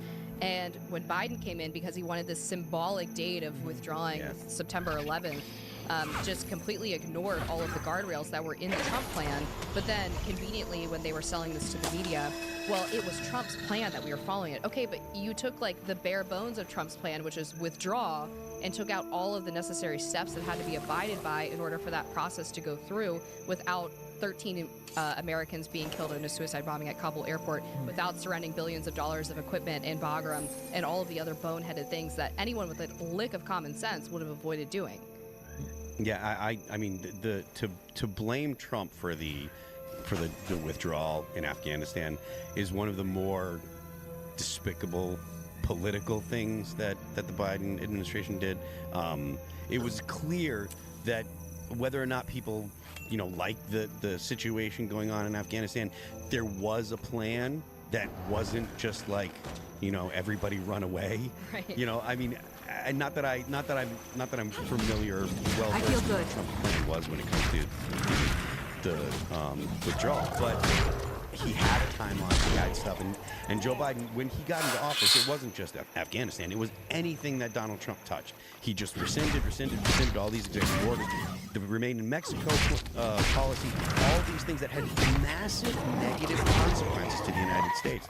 The influx of people. Joe Biden, on the campaign trail, while he was doing a debate with Trump, said, you know, we want to see a surge at the border. We want to see people come to the border. Like, what on earth are you thinking, old man? Like, why are you telling people to come to the United States illegally? This is complete madness, and we've seen, obviously, the terrible consequences of that. So the whole blaming of Trump is one of the most politically irresponsible things that the Biden administration has done. And they blame him for inflation, too. Of course. Well, and you know, we created the Taliban. We created the Mujahideen, and we armed these Afghanistan rebels to fight the Russians originally, and then it kind of just spiraled to ISIS and Taliban. So, in a way, we kind of need the boogeyman, and the way that they left there is just keeping the Taliban intact, and then they have all of our weapons, and they could probably sell them to other countries. So, I don't know. I think it's like all just kind of a facade that we're even fighting them. Like, basically, we kind of need the Taliban to exist, so we have a boogeyman to go and invade this country. Well, I mean, my personal understanding is a little bit, or my understanding of it, it's a little more complex than that. Like when it comes to like the Soviet Union and their presence in Afghanistan, the Mujahideen was going to be there regardless of the United States. Like they did arm the Mujahideen. They did, absolutely. But they armed them with Stingers to shoot down helicopters. That was the big thing that the U.S. did, was give them the ability. War against Russia through Afghanistan. Yeah, I mean, and the reason they did it was because of the Vietnam War, because the United States looked at Russia and China's help in Vietnam. Time to do some real damage. In the Vietnam War. But like it wasn't just that the Mujahideen wouldn't have fought back. Like, the Mujahideen would have been fighting the Russians because that's the way that they behaved with us. Like, when the United States was there, the Mujahideen were fighting us. They would have continued. And Afghanistan, everyone said, like, for all of history, Afghanistan's the place that empires go to die. They stopped Alexander the Great in Afghanistan. You know, it's like that's something that, like, nobody's ever been able to actually take Afghanistan from the population. Let's jump to this story. Speaking of Joe Biden saying surge the border, we now have this Denver mayor threatening to deploy cops of 50,000 residents into Tiananmen Square-like moment to stop Trump's mass deportations. So you've got Donald Trump and Tom Homan and many Republicans being like, hey, Tren de Aragua is really bad. Maybe we should go and start deporting these people. And the Denver mayor was like, no, we will line up in defiance of law and order. I have to assume that perhaps the people in these places like Denver that vote for a man like this while simultaneously complaining about crime, they are perhaps developmentally disabled. Well, Denver is like 90% white. Well, a lot of people who fled from California because of how bad it got then vote in the same thing because they're a cult. And then the mayor comes out and backs the cult narrative. They don't understand cause and effect. I think that's the number one problem there. Also, if you've never flown into Denver, you smell the weed immediately. So I'm sure that's not helping. Well, when I flew coming in. My bigger concern in flying in Denver is, the underground base full of lizards. Yeah, of course. That's Illuminati, and we know that that's true. And if you look into a runway, the view is going to be like, this Alex Stein guy thinks there's actually lizards under the airport. What do you mean thinks? He knows. He knows. They have a big statue called Lucifer. It's just a big horse, and that it killed the red eyes. It landed, it fell on him. That's kind of weird that the sculpture. That's a demonic sculpture. It's called Lucifer. It is a demonic. Yeah. I mean, it's literally named after Lucifer. But you can also tell just by looking at it. Like with it the red eyes and the blue. Yeah, glowing red eyes. People think that there's like 8 sub-basements under the Denver airport. There is. And it connects to subterranean cities of lizard people. Probably. Nancy Pelosi under there. That's where she's from. Well, if she tried to pronounce the name of the city she was born in, you would understand it. It would come out like a string of garbled gurgles. Well, I'll tell you this much. There's a lot of weird stuff at that airport. The fact that Denver's a big city, but it's not that big, and the airport's like 30 minutes like outside of the city. It's just, there's something weird. And then if you I got a theory for you. Look at the runways. There's a swastika. Yeah, but I got a better theory for you. Whenever people come up with conspiracy theories, I'm like, I got a conspiracy theory in mind. Contractors colluded with government for exorbitant contracts to build an airport they didn't need. That's why because there's it's funny because I'm reading the Denver airport stuff and it's like, did you know that there are tunnels that never finish that seem to go nowhere? And I'm like, yeah, that's called the construction company. That's all of California's light rails. Is it right? Just stops in the middle of the. Yeah, that's called. The government's like, we're gonna pay $500 million for a train track, and they're like, sure, and they just run into a wall. Yeah, they spend like $10 billion and only build one charging station. Exactly. That's what I'm talking about. I know. I get it. And now hold on. How about we go the inverse? When they spend $10 billion and get one charging station, we assume it's government like waste and abuse or whatever. But if there are people who legit think there's like lizard people under Denver Airport, can we apply the same treatment to the charging stations and say, no, they didn't spend $10 billion on one charging station. Under that charging station, they built a subterranean network of cities full of lizard people. Yeah, it's like a powering station for all of them. Well, you don't like Tim's doing this because Tim's wealthy, so he probably gets to go to that underground bunker. Oh, I've been there. Yeah, that's what I'm saying. None of us get to go. Maybe Phil, I doubt it, but no, it's the North Pole. When you're rich, you get to go to the North Pole, and the plane actually just, right when you're going to the North Pole, the plane just dips down, and all the water is funneling into a hole, and once you go through, you're in the hollow earth where there's a sun in the center, and then there's cities all, it's actually filled with a more advanced civilization of humans, and we largely just mock you. Some Morlocks? Yes, but there's a sun in there, so they look like regular people. Okay. They're just better than everyone. Good. And once your net worth exceeds $1 million, you're invited. You get like a letter slipped under your door. Yeah, that's too low. Yeah, that's definitely more than that. But yeah, Tim, you get to go to the underground bunker where Serge and I are just going to be out here facing nuclear threat. So thanks a lot, Tim, for. Well, at least you won't have to deal with 50,000 residents in Denver standing up and linking arms like a Tiananmen Square standoff. I mean, if this is actually like, I can't fathom how a politician survives. Considering that there's the Trinidad Aragua gang taking over apartment Denver complexes. Went blue, right? But even Colorado went blue. Right? Even still, like I can fix that. Colorado goes blue in the middle of the apartment complex takeover. If that doesn't stop you from voting blue, then nothing will. I'm not sure if they. I guess they probably did, but I mean, it blows my mind that people are that. I don't know if it's complacent, if they're that uninformed, or that they're just like, oh, that could never happen to me. It's a lack of understanding of cause and effect. It's the same thing that Tim was talking about. When you leave California because the policies are harming your ability to make a living, and you move to another state and you vote for those same policies again, and you're shocked at the fact that the things that went wrong there are starting to go wrong where you live now, and they don't actually realize that it's actually their own fault. I mean, we see that in New Hampshire, people that move from Massachusetts, and there's signs that say don't mass up New Hampshire and stuff like that, because it does happen. People move from Massachusetts, and I'm one of the people that moved from Massachusetts, but I left Massachusetts because I had been voting a certain way, and it didn't matter, because I was always being outvoted, so I wanted to get away from the taxes, and I wanted to get away from the oppressive laws and stuff. And so when I moved to New Hampshire, I didn't go there and vote for the Democrat politicians. I didn't go there and vote for to have more laws. But so I'm familiar with the situation or with the phenomenon. But at the same time, like, you'd think when they literally have buildings being taken over, you'd think they'd be like, hey, maybe we should worry about, maybe if the federal government says we're going to come in and try and get the illegal gangs, the illegal migrants that are in gangs out, we're not going to allow our mayor to prevent them.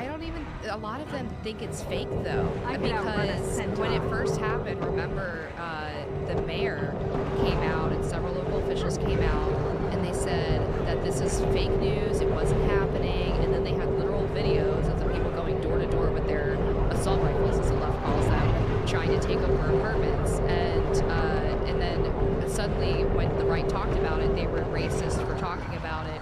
Like, a lot of people just hear the initial rejection from their politician and run with that, and that's it, and they don't investigate any further. No, it's I'm kind of without words there. I know, and there was a whole narrative, by the way, when Texas decided to erect razor wire on the other side of the Rio Grande River. No, you can't do that because immigration's a federal issue. The Biden administration literally sued them.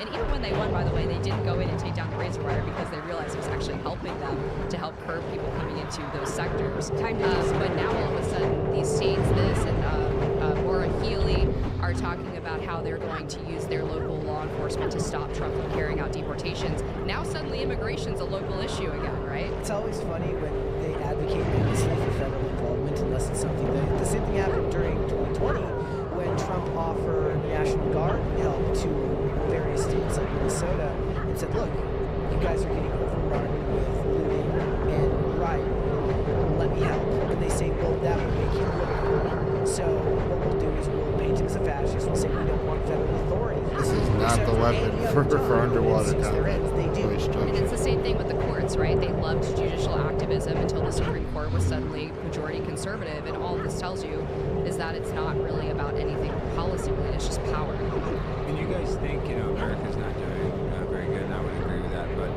I was recently on a Royal Caribbean cruise to La Bonita. Haiti's beautiful, there's no Haitians. There's no Haitians there, you can just... And crime's down in Venezuela. There's no crime in Venezuela. It's a great place. Go to Caracas right now. You can just leave your wallet out on the beach. So those countries are doing great. So I could outrun a centaur. Because they're all in Ohio. Yeah, I know. Eating the cats, eating the dogs. Did you have any barbecue when you were in Haiti? No, I did not, because I'm a plant-based pimp. But are you plant-based? I am plant-based. That's why I'm so fat, because I just eat so many damn carbs. But with the illegal immigration, I do want to see Donald Trump do the mass deportations. But did you see he was speaking, I think, with Mike Johnson at Mar-a-Lago, where he said he is going to let a lot of people in. So I don't think immigration is going to stop whatsoever. Like, I think it'll just be the people will be vetted. It's going to be legally. Yeah. Yeah, and that's great. But I am curious on that because there were attempts to curb some legal immigration during the first term, but they were all stopped by his son-in-law Jared Kushner, who's not supposedly involved in the administration this time. I heard that's a lie. He's apparently helping with the transition team, but he's not going to be working in an explicit role in the White House. But I mean, we'll see. I mean, if he's in the White, he's the guy that did the Abraham Accords. So I mean, he's not a dummy. No, he's not dumb. Smart. But that's part of the problem, is because for things like that, Middle East peace, like, okay, great, run wild, Jared, have fun, but they're Democrats when it comes to a lot of him and Ivanka are Democrats when it comes to a lot of Trump's domestic agenda. I have more issue with Ivanka than I do with Kushner myself, but really, see, this is my one issue with Kushner, and gosh, I hope this doesn't bite me in the butt, but I did think it was very weird. You know what Jared Kushner's dad did to get in trouble that he needed to be pardoned for Trump? Jared Kushner's dad filmed his brother-in-law cheating on his sister with a prostitute. And that's why Chris Christie was pushed out of the first transition team, because he went after Jared's dad.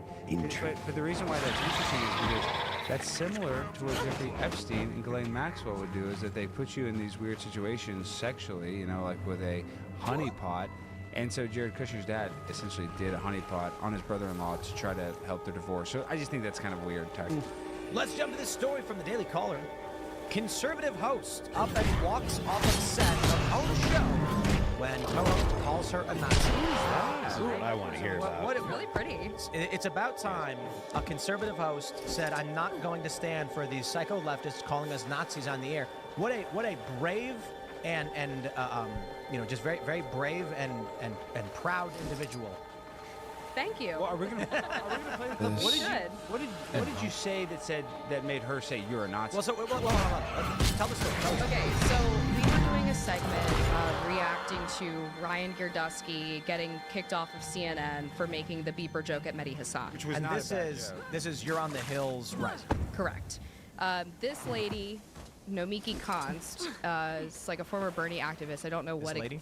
Am I allowed to say that? This lady, but are they trans? No. It's because when I was on with Piers Morgan, I have no idea who she is.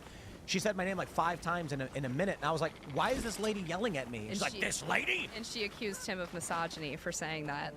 For saying this lady? I didn't even see that clip. What? Oh, you gotta watch it. It's so great. Anyway, continue. Okay, so we were reacting to this, and she goes on this long tangent about how Ryan Girdusky's problematic for all these fake smears that she was running against. I feel good. He's a personal friend of mine, so I was gonna defend him regardless. But also the joke was funny, and he was also literally just called a Nazi by Mehdi Hasan. So I don't the double standard was hilarious. But she keeps insisting that I condemn Ryan, and I said I'm not gonna do that. And she says, well, you want to bring up Mehdi Hasan's problematic history.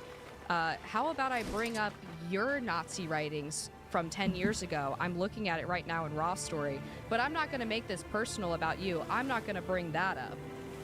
And I was like, you just did. First, you just brought it up, and also, what are you talking about?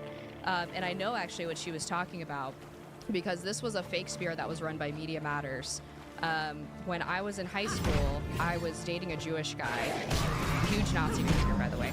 And we used to send jokes to each other. He'd send me jokes about Catholics, molesting school kids and altar boys, and I would send him Holocaust jokes, and that was part of our banter. I feel good. And someone from Media Matters screenshotted the Holocaust jokes. Yeah, how did they get these messages? They got them as soon as I entered the media business when I was 22 years old. They went through my whole Twitter history and just screenshotted it for future posterity. What were you saying? Why is there a wooden door in the gas chambers? What were you saying? Yeah, stuff like that. What? No, come on. How did they get access to your social media? I don't know. They went through all my tweet history and just screenshotted these old tweets before I had a chance to delete them. Because again, I was 22. I had no intention of being a public figure. I had no intention of working in media. It was kind of an accident. And so then they waited until 2018, which was 6 or 7 years after this, because I was a teenager at the time. And they posted them in response to me suggesting that AOC and Rashida Tlaib were anti-Semitic. So they were like, look at this hypocrite. She's actually an anti-Semitic, Nazi person. So she was talking about those tweets, but she didn't read enough the Raw Story article to know what she was talking about. Anyway, the segment ends, and she immediately starts screeching at me about how I'm a Nazi and I do Nazi writings and Nazi comments, and I don't know how to debate because I always put the burden on her, which I'm pretty sure is how debate works. If you make a claim, you should have to support it with evidence. And I had been on with her for 3 months at that point. This was not the first time we've had issues off air. So I just packed up my stuff and I left, and I told the producers, I'm not sitting next to a woman who just called me a Nazi. I'm out. Good. But you're still on the show. Yeah. So what happens after this? Well, there's only so much I can say, but what I will share is that she's not going to be back on the show, from my understanding, from this point. It was suggested that I would have to work with her again, and I told them that was not happening, and was very clear about that. But one of the things that was crazy about it was I was supposed to be on the Monday before the election with her and Robbie Suave, the main host of the show. And when I made clear that I wasn't going to appear with someone who called me a Nazi again, they actually bumped me from that show instead of her. So I was off that Monday after this incident. But you're on the show now, and she's gone. Yeah, so I guess I won. Yeah. Yes, so I was on Piers Morgan. I don't know who she is. I never heard her before. And so it was really well known to him. Her name's Nomiki. It was who was it? Was it you guys saw that? It was Vinny from PBD, right? Mm-hmm. And because I don't know who they're booking, all I know is I'm sitting here and I can hear things, and I'm staring at a camera. I don't have a screen. And it was Wajid Ali, her, and me. I went on Piers Morgan's show with was it Brianna Joy Gray? I think it was. I think that's who it was. It was great. It was a normal segment. And after it ended, Piers was like, "Wow, that was really calm. Tim, congratulations on the family." And then Brianna was like, "Congratulations, Tim." And I was like, "Thank you so much." And that was it. And everyone commented like, "That's weird for Piers Morgan." So when I went on, that was the second time I went on. I went on the first time. I've done Fox News hits before. I've done whatever TV. I've done MSNBC before, and ABC. And it's usually like you sit there, you're very calm, and they'll say, "What say you, sir?" And you'll say, "Well, I think X, Y, and Z, B, and C. And if we do this, then maybe we'll see that." And then they go to the next person. "Well, what do you think?" This one, Piers. I don't know. I guess it's what people like on the internet. He asked me the question first, and I said, "Well, you know, Trump is going to have some difficulties with women, but I think a lot of women will hold their nose and vote for Donald Trump for economic reasons. But there are a lot of men who probably will not vote for a woman. How Kamala gets over that, I'm not quite sure." Then she starts talking, and she's screaming, saying Tim Pool's far right, his misogynist male audience, and I'm like, what's happening? Why is she yelling at me?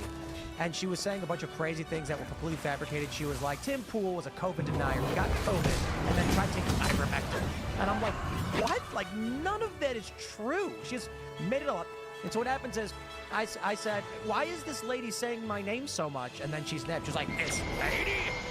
I have a name. I still don't know." It's like saying you people. You people. And she said like, "I'm very well known. I'm on the internet." Yeah, and I was like, "She said I'm on the internet?" I think so. I was like, I have no idea who you are. But this is what she was like every segment on this show. Like, no matter what it was, even if it was something where, like, typically with like usually I can find common ground with plenty of Bernie people on economy stuff. It didn't matter what the segment was. Whatever I said, she was the opposite. I think it was nasty. I think she's a Republican, and she likes Donald Trump, and she knows that, you know, she's going to be the villain. So she can go on these shows and say, I'm gonna show them what liberals really are. I will do what must be done. And then, you know, her friend is like, "But they'll hate you. They'll call you a libtard." And she's like, "But it'll help Donald Trump win." You're probably. And then she walks outside. They turn the camera on, and she goes, and then Trump wins. A lot of the comments on the show whenever she was on, not just this segment, would say, "I want Nomiki to stay on through Election Day, even though she's so awful, because she's single-handedly helping Trump win." And you want to see the reaction when Trump wins. Yeah, well, and here's the thing. She did an electoral map where she had Kamala winning like 340, 300. No. Hey, Kyle Kalinske said that he thought Kamala could win Iowa and Florida. They had Texas, Iowa, and Florida. And the saddest thing is she was not on the day after Election Day, so she could grapple with how long her map was. Well, for all the people that were playing at home, there were 10 million missing votes from the previous election. So No. It's like 6 now. Is it gone to 6? Yeah, because 6 is still a lot. They're still counting, Alex. So the population of America is 300. The population of America is roughly 350 million. So there's let's do some quick math. Trump is up 4 million, and Kamala's down 6. So there's like 2 or 3 million votes. I think she's like 3 right now. Yeah.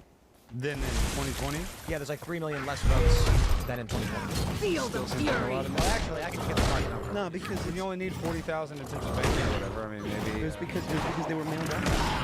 The 2020 election was novel. Easier for people to vote. It was like they mailed them out, and then they went out and they ballot. I'll say this much: Donald Trump, when it came to in-person voting, won all 50 states, even the most liberal states. And when it came to mail-in ballots, Joe Biden won all 50 states. So, I mean, I'm just saying.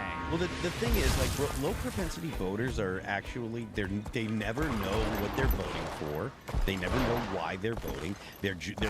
Like, even people that are really informed are still mostly running on emotion. Like, that's just kind of how human beings are. It's like a gut instinct. And, yes. And part of the Trump campaign strategy was deliberately to target low to mid-propensity voters. Yeah. Because, of course, in 2016, one of the big Trump effects was people who had either never voted before or were what they call delinquent voters had come out in droves for him. That was why they set up the thing with The Undertaker, the podcast he did with the ex-professional wrestlers. They said there's a whole market here of people who would be sympathetic to his views but may not be seen as inherently political or willing to vote most of the time. Right.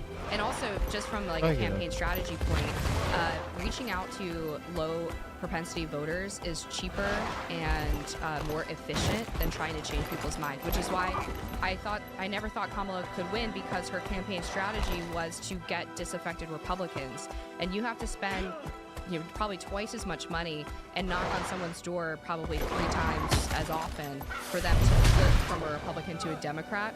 Whereas if you hit a low propensity voter 2 times, it doesn't cost nearly as much. It doesn't take nearly as much manpower to get those people to come out for you. And Kamala had no campaign. She had nothing, no policies. Because I went to the Kamala Harris rally that Beyonce didn't sing. You got gypped. I got gypped, and not just me, but a lot of single mothers with their kids that weren't able to afford the Beyonce concert. I feel good. Concert wanted to see that. Right. Beyonce had what they thought. A clarification. Looks like the total is about 8 million. Oh, so I'm right. That doesn't make sense. Even still, it was still it was about the fact that there were a bunch of mail-out ballots. Did a lot of, but these places really change their God laws damn it, dude, related like, to that much in the past 4 years? I don't think they mailed ballots out the way they did. Because I thought they went by the cent. They have mail-in ballots. Like Oregon, it's only mail-in. pressed So you my can go block vote on the day of the button election, and but you're just filling out a mail-in ballot and dropping it off. What I mean is during COVID they mailed them to people's homes. I'm sorry. A lot of states sorry. still I am wrong. I only counted. Time to die in seconds. Keep talking. I'll do the hard. So I could be wrong, but it's my understanding that in 2020, because of COVID, they mailed ballots out to anyone that was on the census, and then they sent people out to harvest those ballots. That's the way that it was. Time to do some state election officials. I don't think that was because voting laws are not about. Yes, correct. Yeah, I understand. Yeah. I think that I was under the impression, and again, I could be wrong. I was under the impression that the Democrats, or that because of COVID, they changed things so that way they could mail ballots out to people's homes, anyone that was on the census, right? Because they had just done the census or whatever, and they mailed them out, and then because of COVID, they had people go out and collect the ballots. Now I could be wrong. Well, I guess my point is I don't know how many of those states reversed those rules for 2024, because a lot of them kept the same rules in place. So 4 million fewer people voted in 2024 than in 2020. Well, Donald Trump had about the same numbers. I think he went up a few 100,000. But the drastic difference was Kamala. But she had no messaging. I went to that rally all about abortion. It was literally, they would even say, Donald Trump is trying to control your uterus. So I mean, that lie was at the DNC too.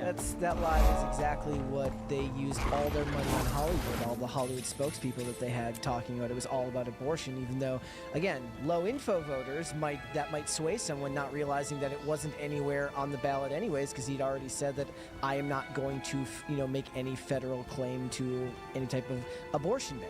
The Democrats also only had about a 4 percentage point advantage on abortion. So they were running on an issue that wasn't a big, a big winner for them.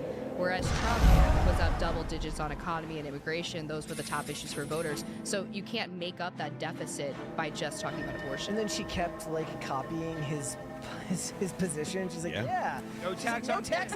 Sounds like a great idea. Build that wall, make America great again. We're not doing an EV mandate. She said that deportations were on the table.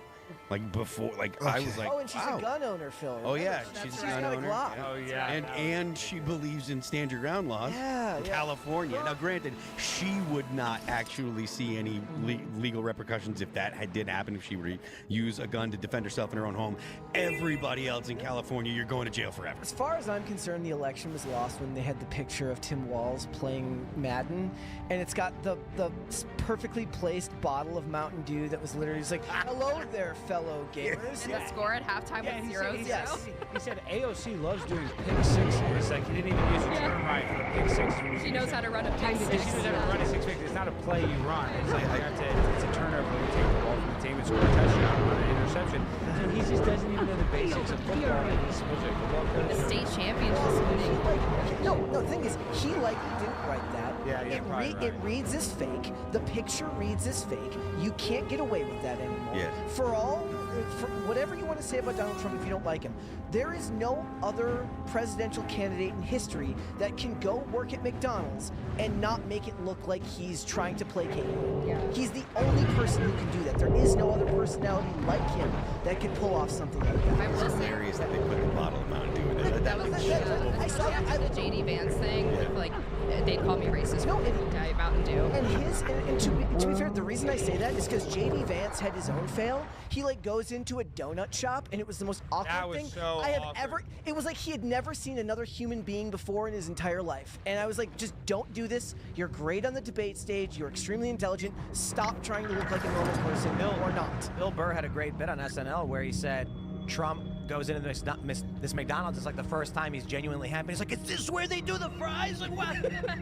And he's right. Yeah. Like, Trump was super excited to be there at the McDonald's. It was amazing. He was. And then someone posted the meme where they were like, Trump gave me an extra nugget, my 6-piece. My favorite Tim Walz moment, though, was on, I think it was a Thursday or Friday, they launched the Hunters and Anglers for Harris Walz Coalition.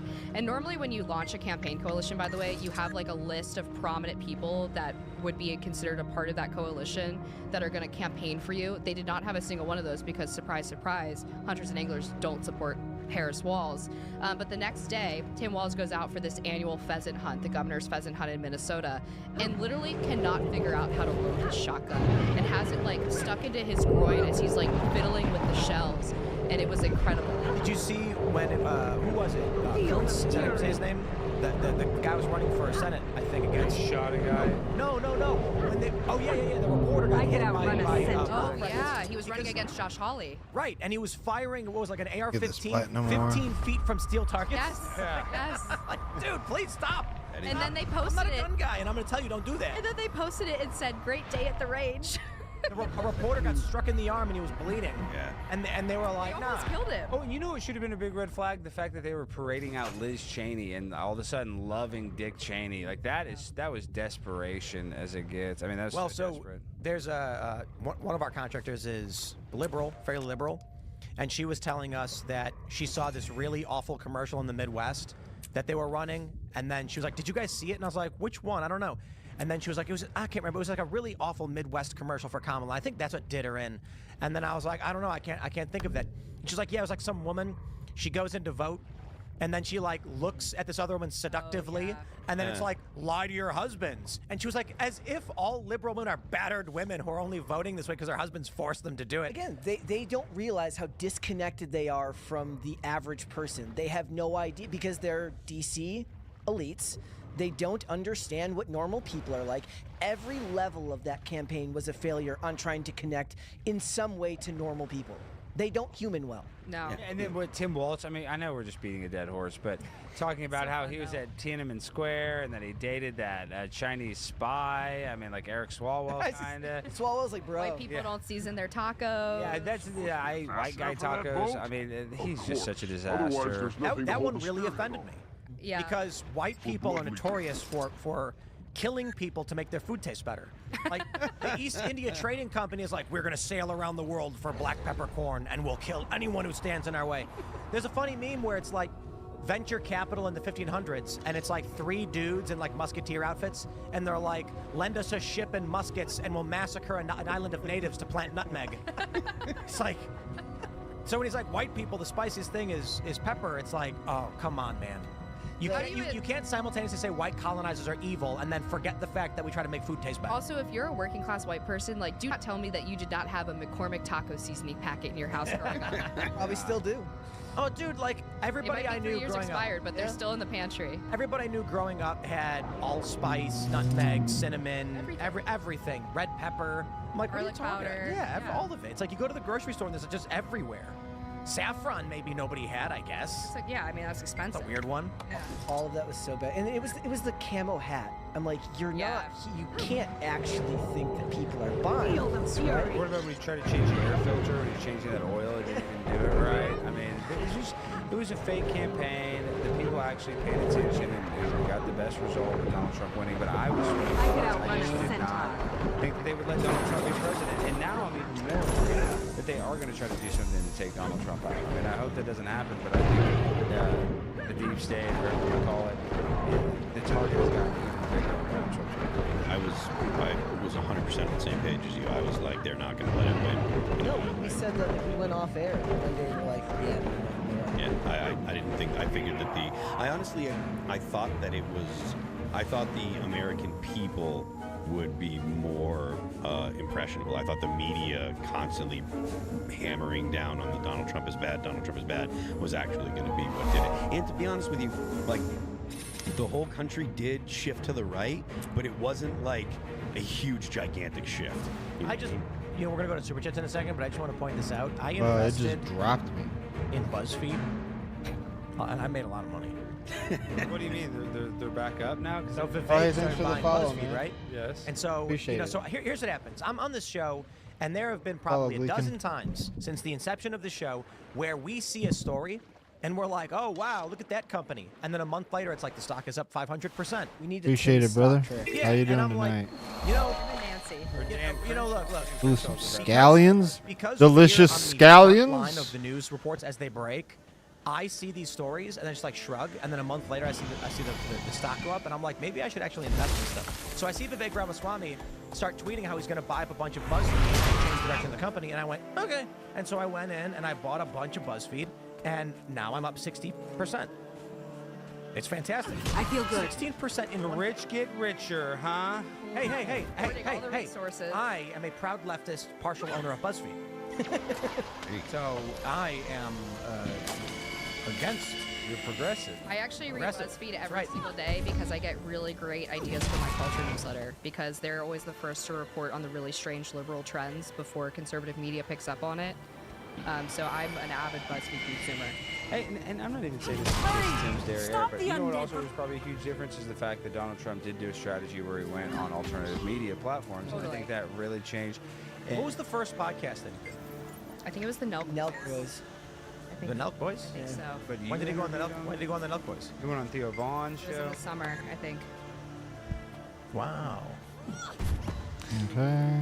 Oh. I think that just because, I mean, legacy media, whatever you want to call it, is dying. Mainstream media is dying. The huge thing, everybody, it's only going to be a matter of time before it all collapses. I mean, all of that should be a requirement anyways, because as they showed you before, like whenever Kamala would want to do any type of interview, she wants to curate the questions. She wants to get $100,000. Yeah, go the $100,000. Time to do some hail damage. And the logo was off center. Yeah, that segment across $100,000. No, it cost 20, and the extra 80 was a thank you. They do that, and they curate the questions. They have complete control over everything. And like I said, nowadays people can spot fake from a mile away. It's not the same thing as Trump or J.D. Vance going on a podcast and saying, 3 hours, let's go, let's talk about whatever we want.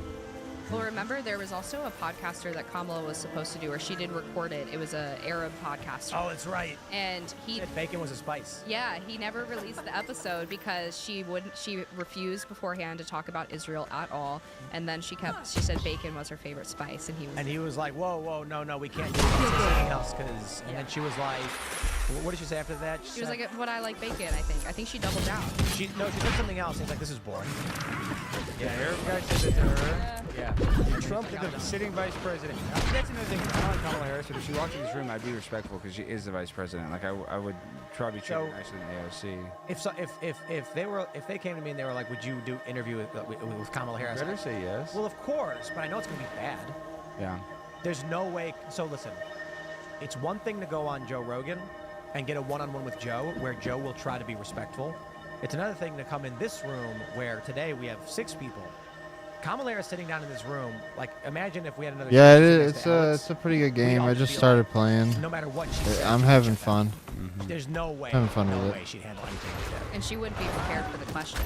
This is why liberals wouldn't ask what the mainstream media would ask. So a good example of I think why I liberals. have like one level 80 characters in Elementalist. We had one guy on. I'll just shout him out, Matt Binder. But yeah. And I got Seamus over here, and me. The and Elementalist is kind of squished, so I was like, maybe I'll try Mesmer.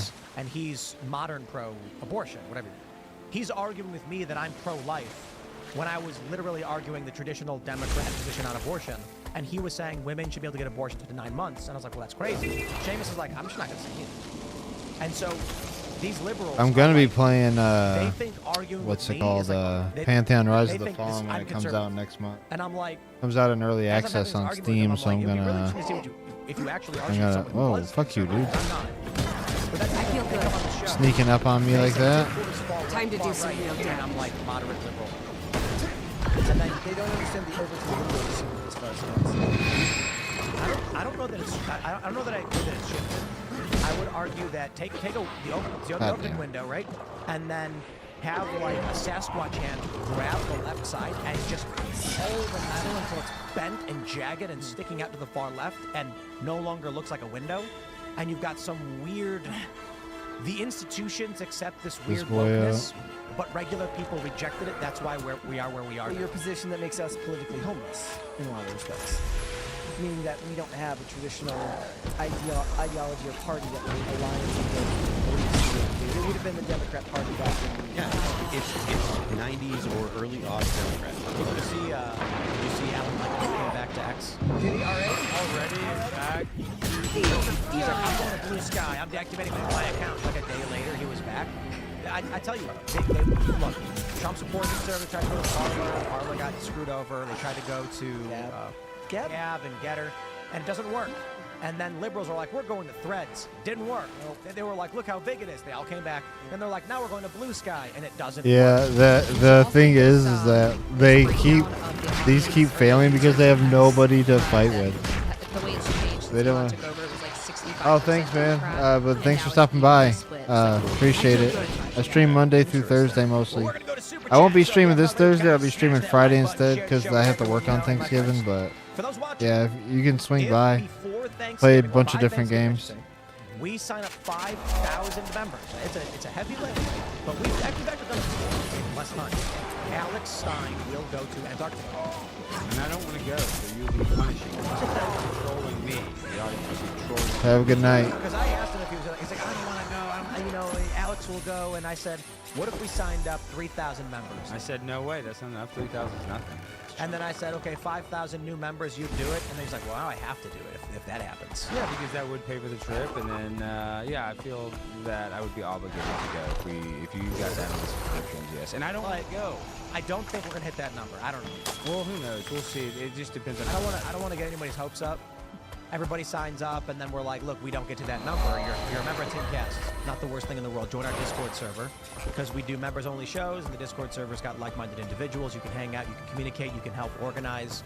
But if we do that number, we're gonna use those funds to send Alex on this trip to Antarctica. I feel good.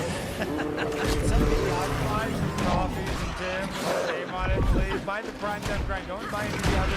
Buy the Dad. I want to go to Antarctica. I don't get it. I know everybody says it because I'll tell you exactly why. You can fly from Chile, Santiago, Chile, then you got to go from Santiago, Chile to Punta Arenas, and then from Punta Arenas it's a 4-hour flight, not a boat, and then you land on the ice shelf in Antarctica. I don't trust these people. I don't trust people going to Southwest Airmen.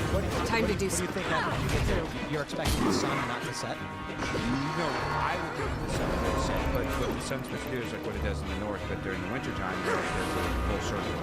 So if you see it set, it wouldn't conform. God damn it, dude. Right now, what you should see in Antarctica. Because they got that extra fucking mob that came It's with it. going to make a full circle right ahead. So yeah, it would be light the whole time. Fucking aggroed on me. The flat Earth is wrong. It would prove it. Well, I mean, there's other different people that say the model is this, and I'm just telling you what people say. They say, oh, well, it could be refraction from the firmament. Oh, there's all kinds of different excuses. Listen, everybody's like, I want to go to Antarctica. It'd be so cool. I'd rather go to Cancun, Mexico. I'd rather go to San Antonio with some big booty Latinas. I'd rather go to Galveston Beach. Like, there's a lot of places. I don't think they're going to sign up as many people to send you to Cancun. If we get only 1,000 new members, we will send Alex to Cancun. And I'll live stream the whole thing, 7 days live stream. And that's the other thing, it's an 11-day trip. I mean, I'm not that cool, but believe it or not, guys, I have crap to do. I mean, 11 days is a long time. You know what I mean? I got a cat, I got a girlfriend that I love, I got a dad, I got. All right, let's read some super chats. Mr. Batalon says, hey, Tim and crew, what is your take on Pokemon Go using its users to make a large-scale geospatial model? No idea. What are they doing? We weren't following right. God damn it, dude. Fuck off, man. The stupid scale. Profiles or like ghost profiles and stuff like that. I mean, does that shock you at all that you would give up your data and your geolocation information if they wouldn't use it for something nefarious? All right, what do we got? Alpha says primary Waller day 2. And Elad, how would you feel if you didn't eat breakfast today? Yeah, people were ragging on Elad quite a bit. Why? Come on. We were having Christian Nation. Rough. Yes, but it wasn't just the Christian Nation thing. It was doesn't it? He was saying if the founding fathers wanted this nation to be a Christian nation, why didn't they say it's a Christian state? And the first thing I'll say is, I feel good. Understand when you get someone who's Christian or someone who reads the text of the founding fathers and they say it's a Christian nation, a first-order thinker is assuming you're talking about a Christian theocracy where the government what is the like fuck, literally dude? part of the church. Where? And that's not what they're saying. They're saying that the principles of this nation, the rights guaranteed, were founded using Christian principles, which is true because the country was like 99% Christian. And so from that, people are like, you can't understand multi-ordered thinking. That's why they asked that question. How would you feel if you didn't eat breakfast? Did you know they found a bunch of bones in Ben Franklin's London house? No. Children's bones. They did. No, I'm serious. Type it in right now, Ben Franklin bones. Come on, dude. Like, what the fuck? Why can't I kill this guy? This is fucking bullshit. The scales keep fucking respawning. No one's going to, if literally everyone's a Christian, they all agree on their morals, they're not going to write down, hey, we all agree that we're Christians, right? Because they are. And I was like, it's for the same reason in law we don't say this law doesn't apply to humans. It doesn't say, like, if a human being does this thing. Why are mesmers so They're not squished? subject to human law. We have dominion over them. So I made the point about the discovery of air as matter and not just void. And he said air was never discovered. So I said, okay, well, the discovery of zero. And he said zero was never discovered. And then everybody at the table was just groaning and everybody in the chat was going off on him. Sorry, Elad. I'm not trying to rag on you, but that's what happened. All right, let's go. 50 says, Tim, you say that the ATF form to buy a gun is unconstitutional because it infringes on the Fifth Amendment right to not self-incriminate. People self-incriminate all the time after their Miranda warning. Would a similar warning alleviate fifth concern on the form? No, because if you go on a form and self-incriminate, you can't buy a gun. If the form says, okay, we all have the right to keep and bear arms. You have the right to remain silent, you have Miranda rights, whatever. The form says, did you commit a crime? Well, the Fifth Amendment says I don't have to self-incriminate. Well, then you can't have a gun. What do you mean? I have a right to keep and bear arms. You don't have unless you self-incriminate. Contradiction. Giving someone a warning saying you have a right not to self-incriminate, and if you don't, you can't have a gun, is infringing upon your Second Amendment right. All right, let's go. John Galt says, Elad was mistaken last night with reference to George Washington's faith. Washington was an Anglican. He was very reserved about his faith, but he was a Christian. That is correct. We corrected him on it. He said he wasn't, and then he was like, well, Washington wasn't. Look at that shit. It took half my fucking health, dude. Like, what the hell? All right. Gitch says, today's Culture War podcast was pretty wild. It was just, your theory is wrong because says thing. Yeah, well, your theory is wrong because says thing. Pretty funny stuff. He hit me once and half my health is fucking gone. That's fucking ridiculous. Raymond G. Stanley Jr. says, let's go. Let's get Alex to Antarctica.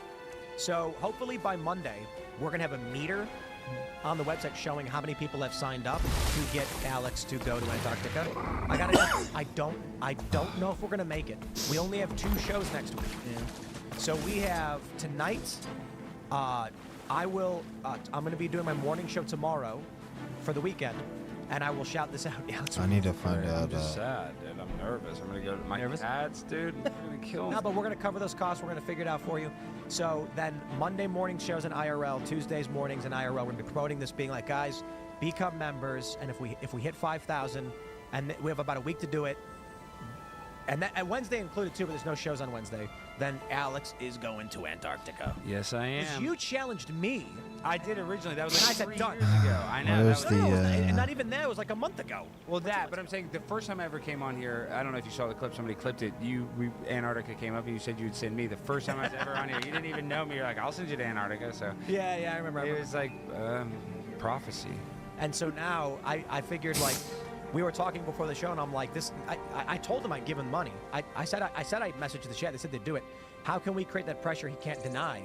And I said, what if 3,000 people sign up to get you to go? He said, no, 5,000. And I said, done. And I said, you for sure? Yes, we will do this. If you guys so you have to go to timcast.com, click join us. But it'll be easier by Monday, hopefully, because we asked our developer to make a meter to track it. And once you can see that on the site, and it'll say, like, send Alex. That helps. The goal helps it. Right. Yeah. And then we'll see. We'll see. All right. Jason Dixon says, Tim, breaking news. Trump has announced Sebastian Gorka as Senior Director for Counterterrorism. Is that true? Yeah. I saw it all over Twitter. Cool. Yes, champion. What is Gorka's background again, though? What does he know about terrorism? I'm not even saying it's about. Is that what it was? Like, I know, but I forget what he's. I feel good. Job was in Alaska. Yeah, that takes so much of my health. Was he just like an advisor? No, I don't know. I feel like maybe don't put a radio broadcaster in front of that. Eli McInnes says you have to call Alex's trip to Antarctica Primetime High Jump Tour. I'll do it. Primetime High Jump tour. Wasn't High Jump North Pole, though? Yeah, it was Operation High Jump. No, actually, I think that was Antarctica. That could be wrong. I think that was North Pole. Might be. I don't know. Look it up.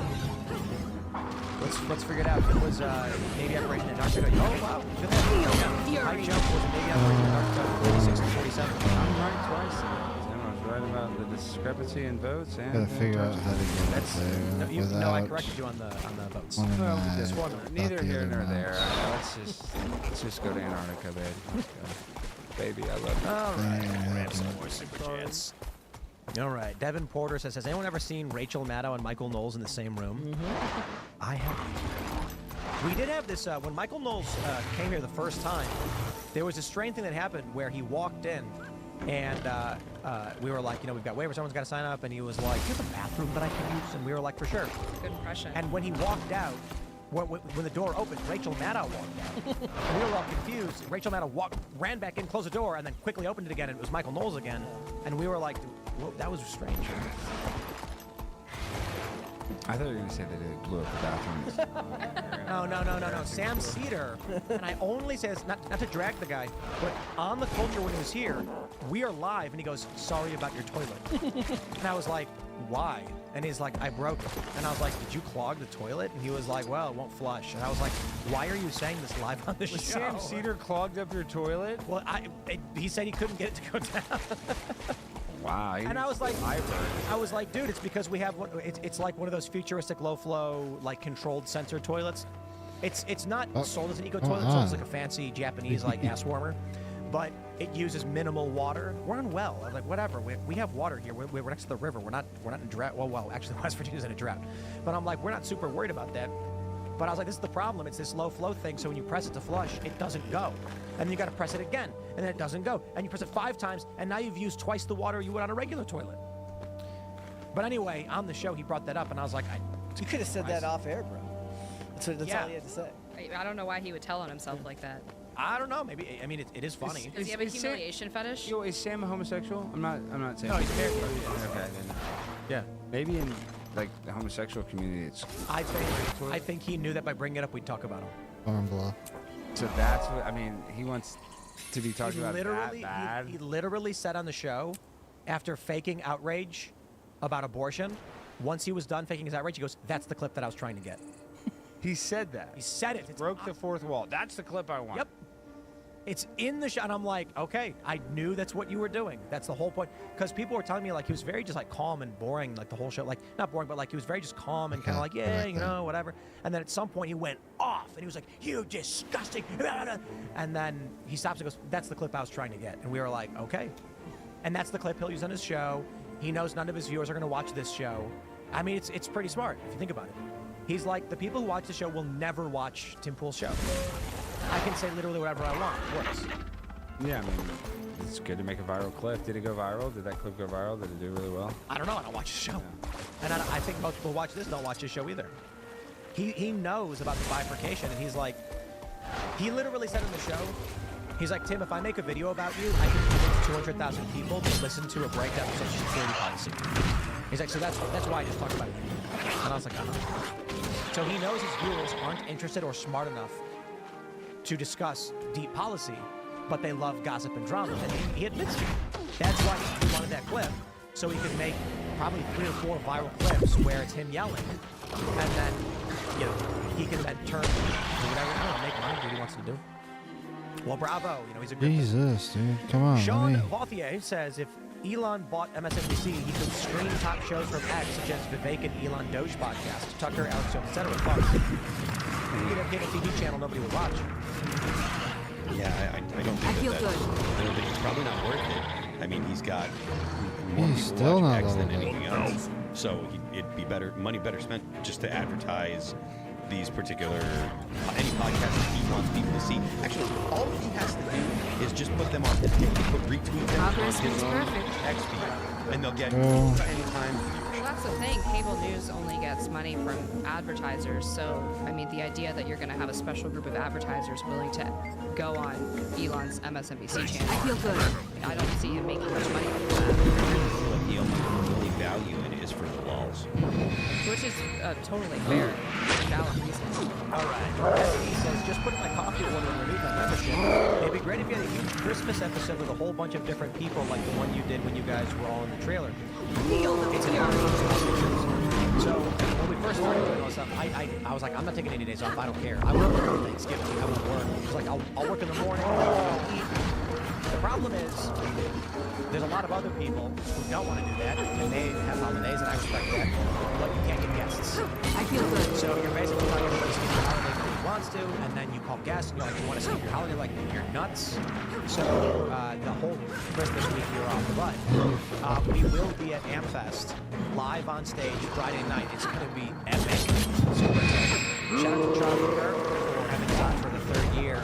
Because I was like, 50 years in a row, and I'm like, I hit up Charlie, I was like, should we make this a come again? And he was like, let's go, and I'm super excited to do it. American Fest is awesome. We can go, especially for college. It's fun for all of I'm trying to get Pop Culture Crisis there, too. Yeah, I think we're really trying to figure out logistics on that. Because for being on stage for TCast, we have a big somebody already there. That's going to be really good. You did.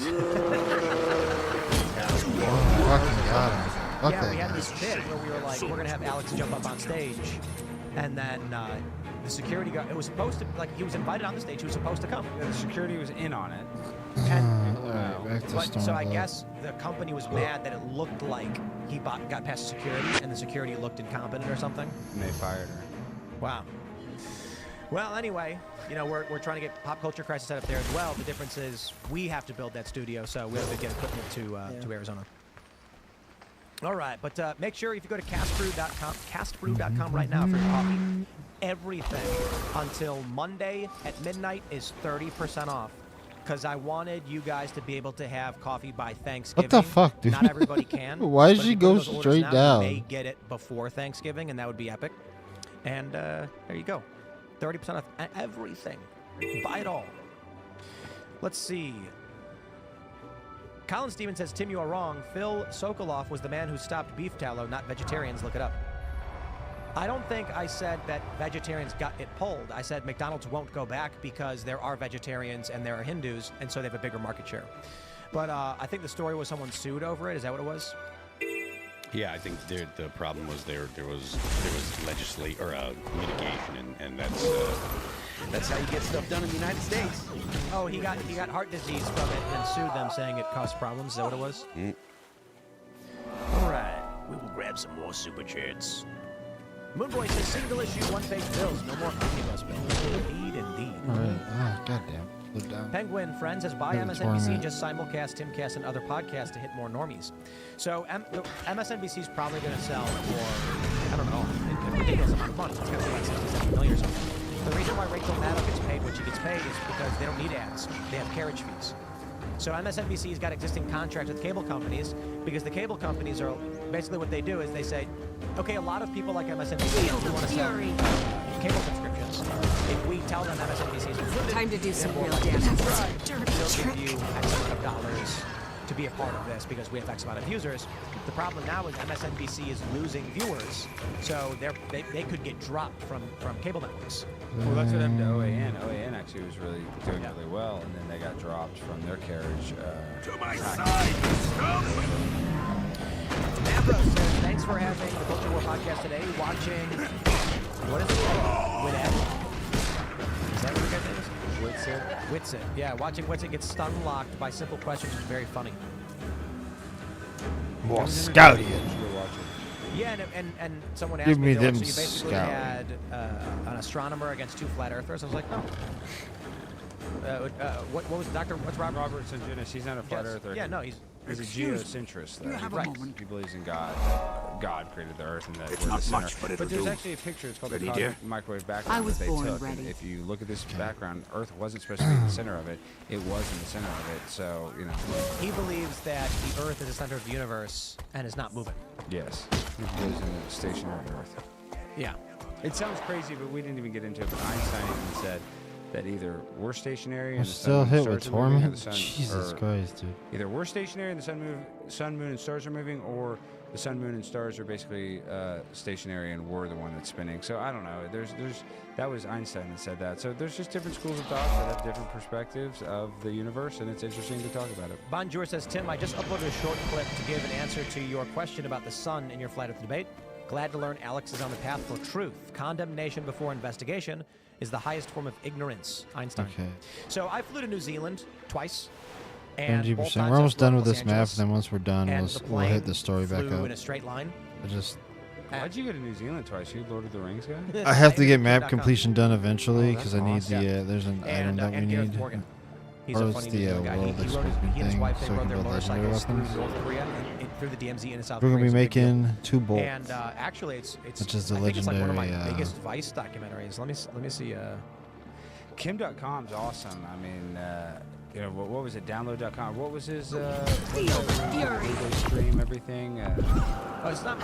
So this is I field produced this Vice doc. It's got 5.7 million views. So actually, I think my Kim.com. I'll show you the Kim.com on Vice. It's got man, back in the day 8.1. Okay, the Kim.com one was big. These are the things I went to New Zealand for. So 8.1 million 10 years ago. Me visiting. That was fun. Those were. Was Kim nice? Was he cool? Oh, he's so cool. He's such a rad dude. Yeah, but when I flew there, you depart from Los Angeles, and you can see the direction you're leaving when you're flying. You look out the window of the plane, and we didn't. So when you look at the map of Flat Earth, if I would have flown south from Los Angeles, I would have to have then stopped and then turned directly right for that to make sense, or have flown slightly west-northwest. And I'm like, yeah, we didn't do that. We didn't fly west-northwest to leave from Los Angeles to get to New Zealand based on the Flat Earth map.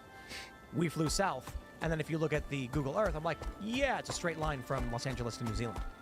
So, okay, the Earth do is this round. one. Google emergency landings on Flat Earth. All right, we'll grab some more super chats. John says, it doesn't matter. The left is full of bleeding hearts. Even if it hurts them, they will go blue no matter who.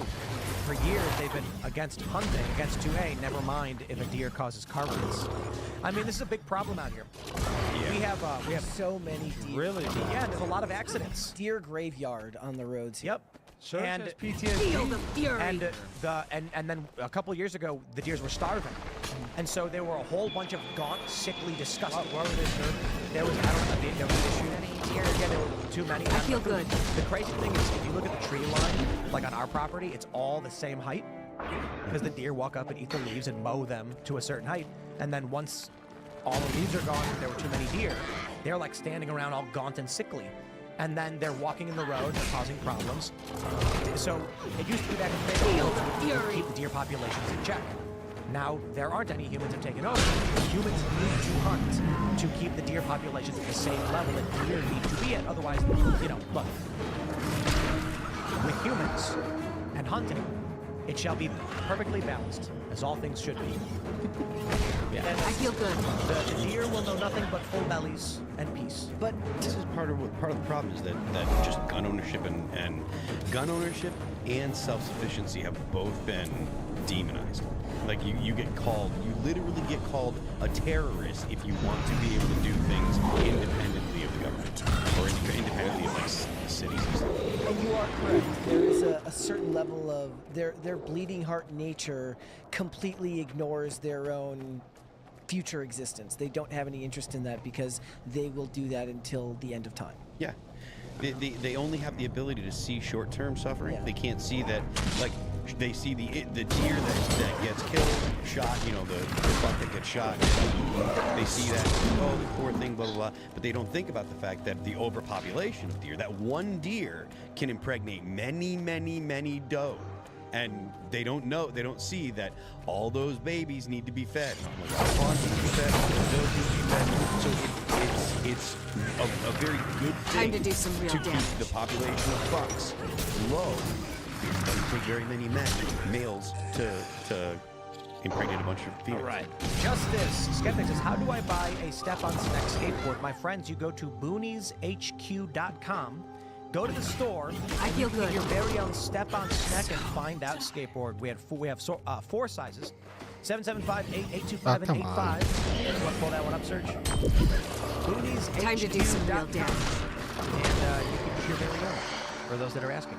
And we sold out 2 full batches of, like, I think we've sold 800. No, how many have we sold of these? Like, what did we sell? Like 400 of them? Did you see the board that sold out that had a naked picture of Kim Kardashian on it? No. But if you want a board with a picture of a booby on it, do you want a booby, Alex? I like booby. That is a blue-footed booby. It's a bird. Is that in Antarctica? The Galapagos. And they don't fear humans, so they walk around and they're very doofy, and everybody loved it. We sold out of these, too. They're all back in stock, by the way. So for those that are asking. My friends, you must smash the like button. Share the show with everyone you know. Head over to boonieshq.com. Of course, we have stickers in the store. You can get Step-on-Snack and find out stickers, and boobies stickers. But also, head over to timcast.com. You go there, you click Join Us, sign up to become a member, because we're tracking it. And if before Thanksgiving, we get 5,000 new members, Alex Stein is going to Antarctica. We're going to put him on a plane. We're going to take care of him. We're going to buy him fancy outfits and get all that gear. Get him a good camera so he can film everything. I was going to say, they're going to send like some poor videographer with him who will not get any of the great gear. And I'll probably get your own jacket. We're going to get him a gimbal with a GoPro. You know? No one's better at as an Alex Stein does this, you know, for years. That's what I'm saying. I mean, I can film myself all day long, so I'm not too worried about that. But I'm just also worried about the government trying to kill me on the way there because they know that I'm going to expose the truth about the show. Yeah, so there's a lot going on. But if you guys subscribe, 5,000 of you, I'll be heading straight to the South Pole. All right, everybody, you can follow me on X and Instagram at TimCasts. Share the show with everyone you know. Amber, do you want to shout anything out? Yeah, please. My book, The Snowflakes Revolt, How Woke Millennials Hijacked American Media, and then check out my shows Rising at the Hill and free media at Reason.tv, and subscribe to The Spectator at thespectator.com. Thanks. Guys, if you want to follow me, I am on Instagram and on Twix at Brett Dasovic. On both of those platforms, please check out Pop Culture Crisis. Me and Mary are live 5 days a week, Monday through Friday, 3 p.m. Eastern Standard Time, noon Pacific. We have a lot of fun over there. A lot of politics is very depressing and dark. We're the opposite of that. You should join us. Alex Stein. Well, Mary Morgan is very white, so they are the opposite of dark. Guys, go follow Primetime with Alex Stein YouTube channel. Go do that. And also buy some coffee because I don't know if Tim's going to let me leave. I feel good. Sell some dang coffee. Time to do some real damage. Castbrew.com. He sold about less than half. He keeps bringing up less than half. Not Ian. Ian sold. This is kind of crazy. Ian's Graphene Dream sold 5,350 bags. I was like, I hit up Ian and I was like, bro, you sold out. Like, it's gone. That's crazy.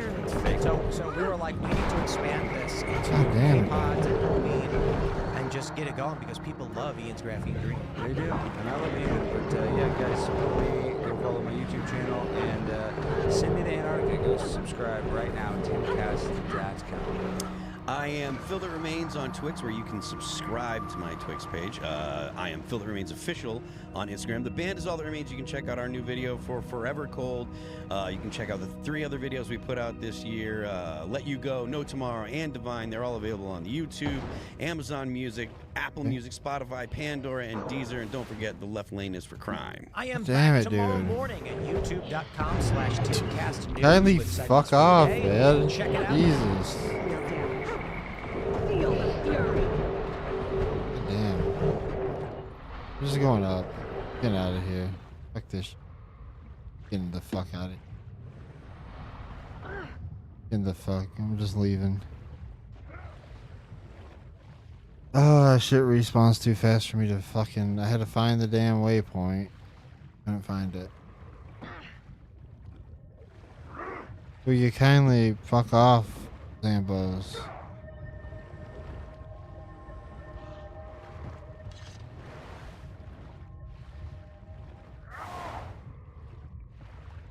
Dude, Zambo, leave me alone. Try to get more. G'day everybody, welcome to Pints with Aquinas. I have a big giveaway that I'm doing this month to try to get more support for the channel and all that we plan on doing this year. You've probably seen this Pints with Aquinas beer stein. This month, January, and this month only, we will be giving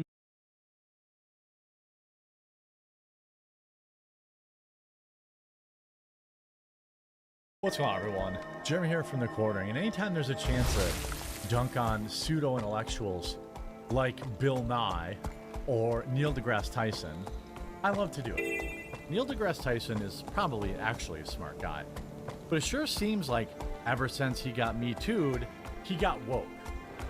Are the two things related? Well, my opinion probably, but I guess you'd have to find out to know for sure. But he went on Bill Maher and got horribly humiliated when he, again, pushed anti-science, saying that there's no difference between males and females, and that he couldn't understand why a female WNBA team couldn't beat the Lakers. It was humiliating for him. This, in my opinion, they must have some compromise on it. By the way, my company, Coffee Brand Coffee, have started our Black Friday week of deals. Today we start with 20% off all teas. Promo code TEATIME. They're all organic, and they are absolutely delicious. If you're a tea head, you're going to love them. And 75% off your first month of Roaster's Choice. No promo code required for that. The Roaster's Choice stuff is simply the best coffee. It's a different coffee every month from an exotic location like Bolivia, Brazil, Get the boys up. Ecuador. These are all the places that we've gone over the past couple of years. 75% off the first month. And we only have a limited number of spots. Look at this, 354 reviews, 4.9 stars.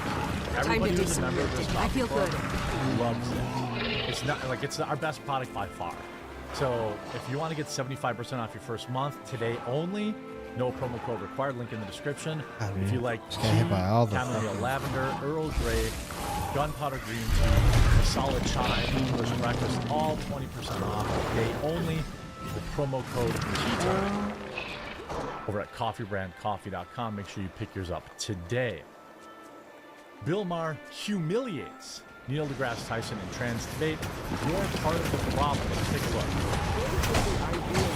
What I'm asking is, Scientific American is saying basically that the reason why an WNBA team can't beat the Lakers is because of societal bias. Scientific American says that, and editor of Scientific American says that, who no longer has the job. So don't indict a 170-year-old magazine because somebody... Okay, this is called Scientific American, and they're printing something because someone enters the cesspool that is social media and then participates in that exchange. So why can't you let's talk about science? Why can't you just say this is not scientific and Scientific American? Well, does she still have her job? No. Not because of this. I said the scandal is not her tweet. The scandal, because that was like a year ago, was it? Which one was a year ago? I think a year ago, women still couldn't beat men. or any other sport. And it wasn't because of society. You don't see a problem. By the way, long-distance swimming, women might actually have the advantage. You can look into that. Yeah. Maybe long-distance swimming. Yeah. Yes. Okay. Yeah. I've looked into it. He won't admit it. Well, I'm going to file you under part of the problem. Like, he just simply refuses to admit, like, actual science.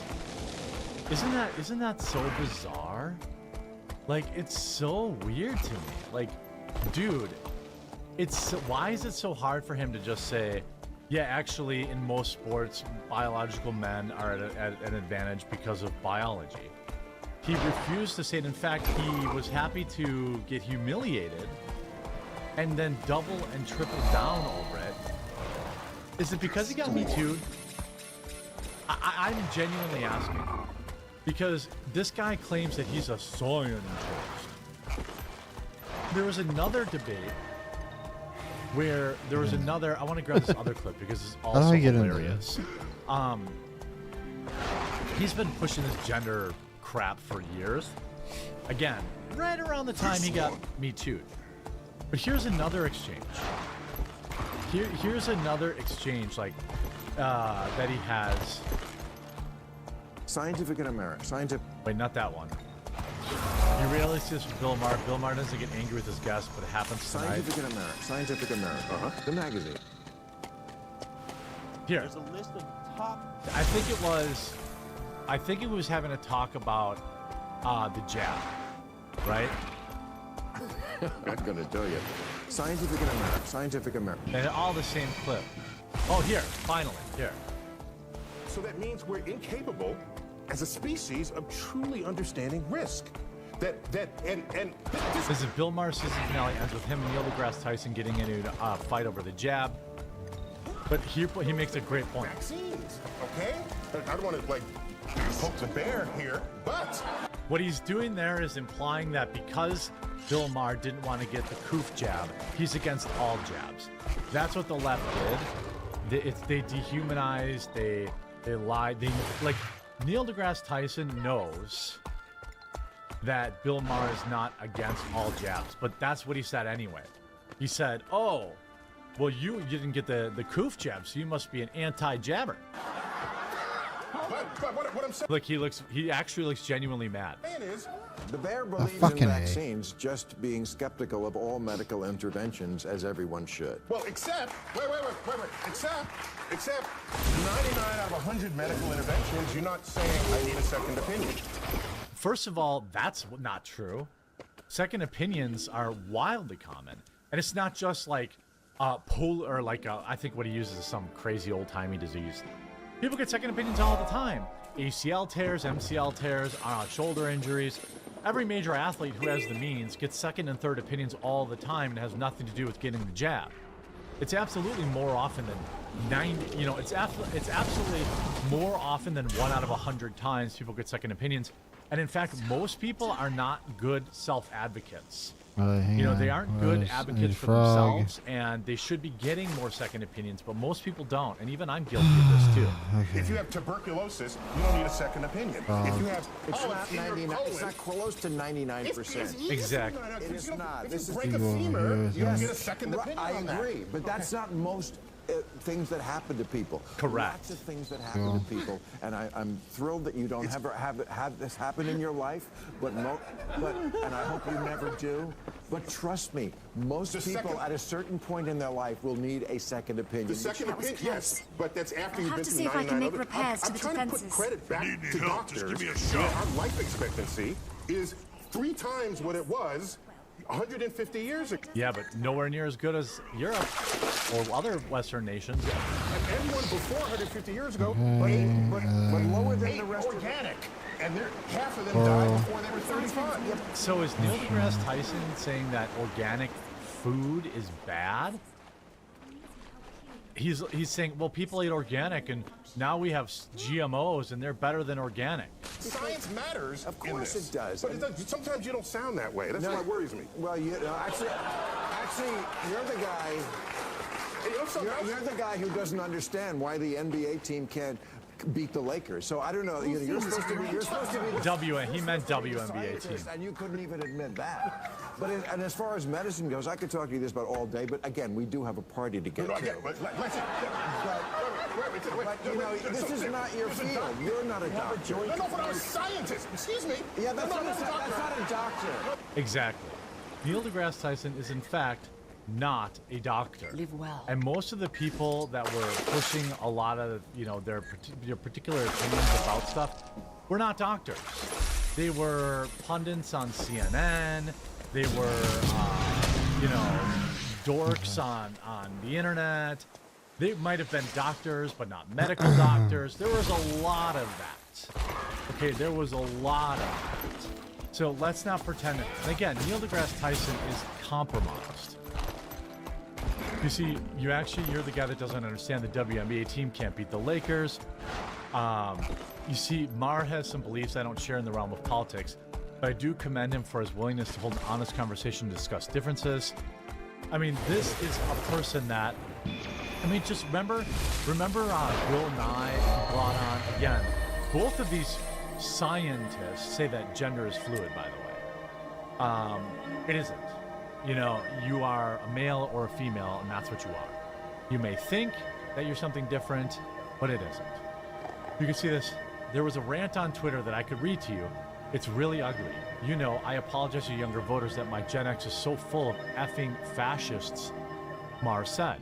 I'm not for canceling people on either side, but here's what I think the scandal. This is Scientific American less than a year ago, saying inequity between male and female athletes as a result of not of biological differences between the sexes, but biases is how they are treated in sports.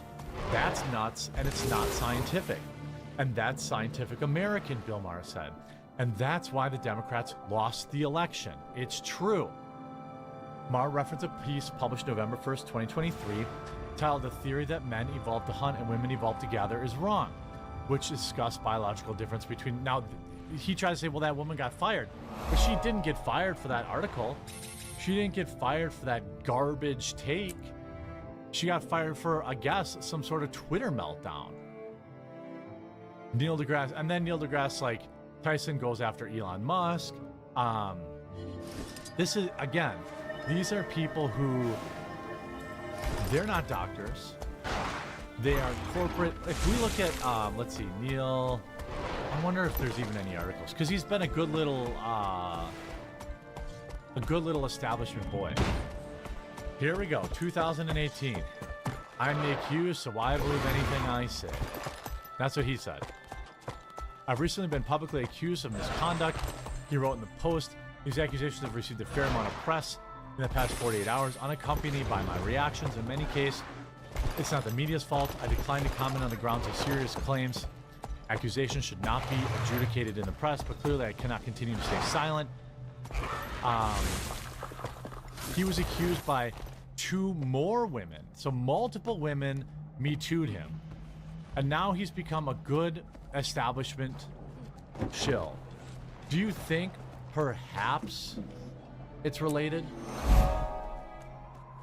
Like, I'm not saying, you know, I know for a fact it is. I'm just saying, is it perhaps related? I certainly think it is. But I guess that's not for me to decide. Make sure you check out Coffee Brand Coffee. Again, today only, promo code TEATIME, 20% off, the best tea on the market. You're absolutely going to love it. All organic, delicious stuff. And if you're a coffee head and you're not a member of our Roaster's Choice program, let the reviews speak for themselves. 75% off your first month. You know why I can do that? It's because nobody ever leaves. Everybody loves it. Nobody gets one bag and says, oh, I don't want another awesome bag of coffee next month. This is like premium stuff that's meant to be, you know, like special. Maybe you don't drink it every morning. You drink it when you have people over or whatever. It's absolutely amazing. Everybody loves the Roaster's Choice stuff. I mean, read the reviews. It's nuts. I hope you enjoyed this video. We'll talk to you again real soon. Okay. Well.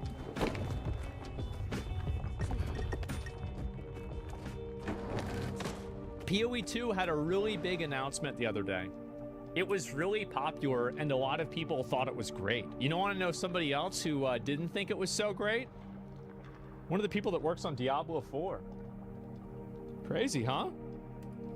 I wasn't going to make this video, but am now for 2 reasons.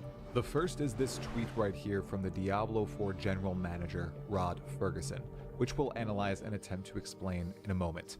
The second is Tal Moana Exiles, Talkative Try here, talking about an absolutely stunning series of events that occurred on the biggest day for Path of Exile ever. Yeah, I think it's go over here. I needed to showcase We're gonna do the to Shadow everyone, Behemoth. and I need you to understand. This is not a video trashing Diablo 4, its players, or its developers. It is merely examining a pivotal piece and moment of ARPG history and immortalizing it here on YouTube. Yep. November 21st, 2024 shall go down in the annals of gaming legend, and it's not because D4 is bad, it's because the way Blizzard maneuvers their non-existent relationship with their closest competition, grinding your games, and Path of Exile 2. So please, no need to spam D4 bad. in the comments. Let's break everything down. November 21st, 2024 was the day Grinding Gear Games unveiled what Path of Exile 2 would look like in early access. Yeah, this shit was insane. I'm gonna be honest. This was crazy. I feel like I don't even know what to say.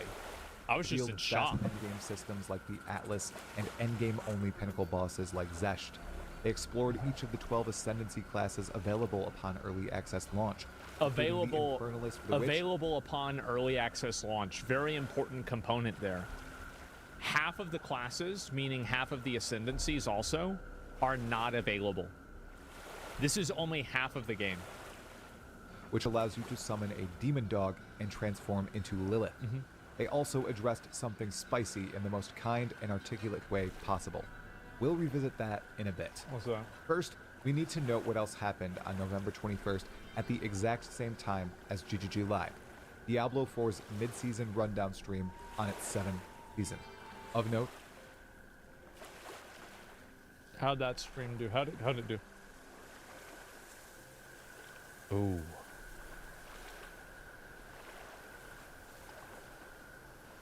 Ooh, not so good, huh?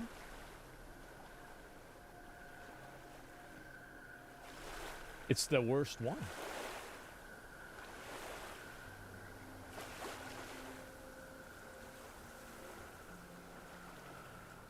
Yeah, that's the worst one. Wow. And the PoE stream?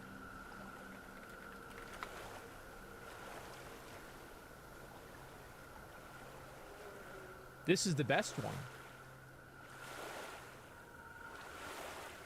Huh.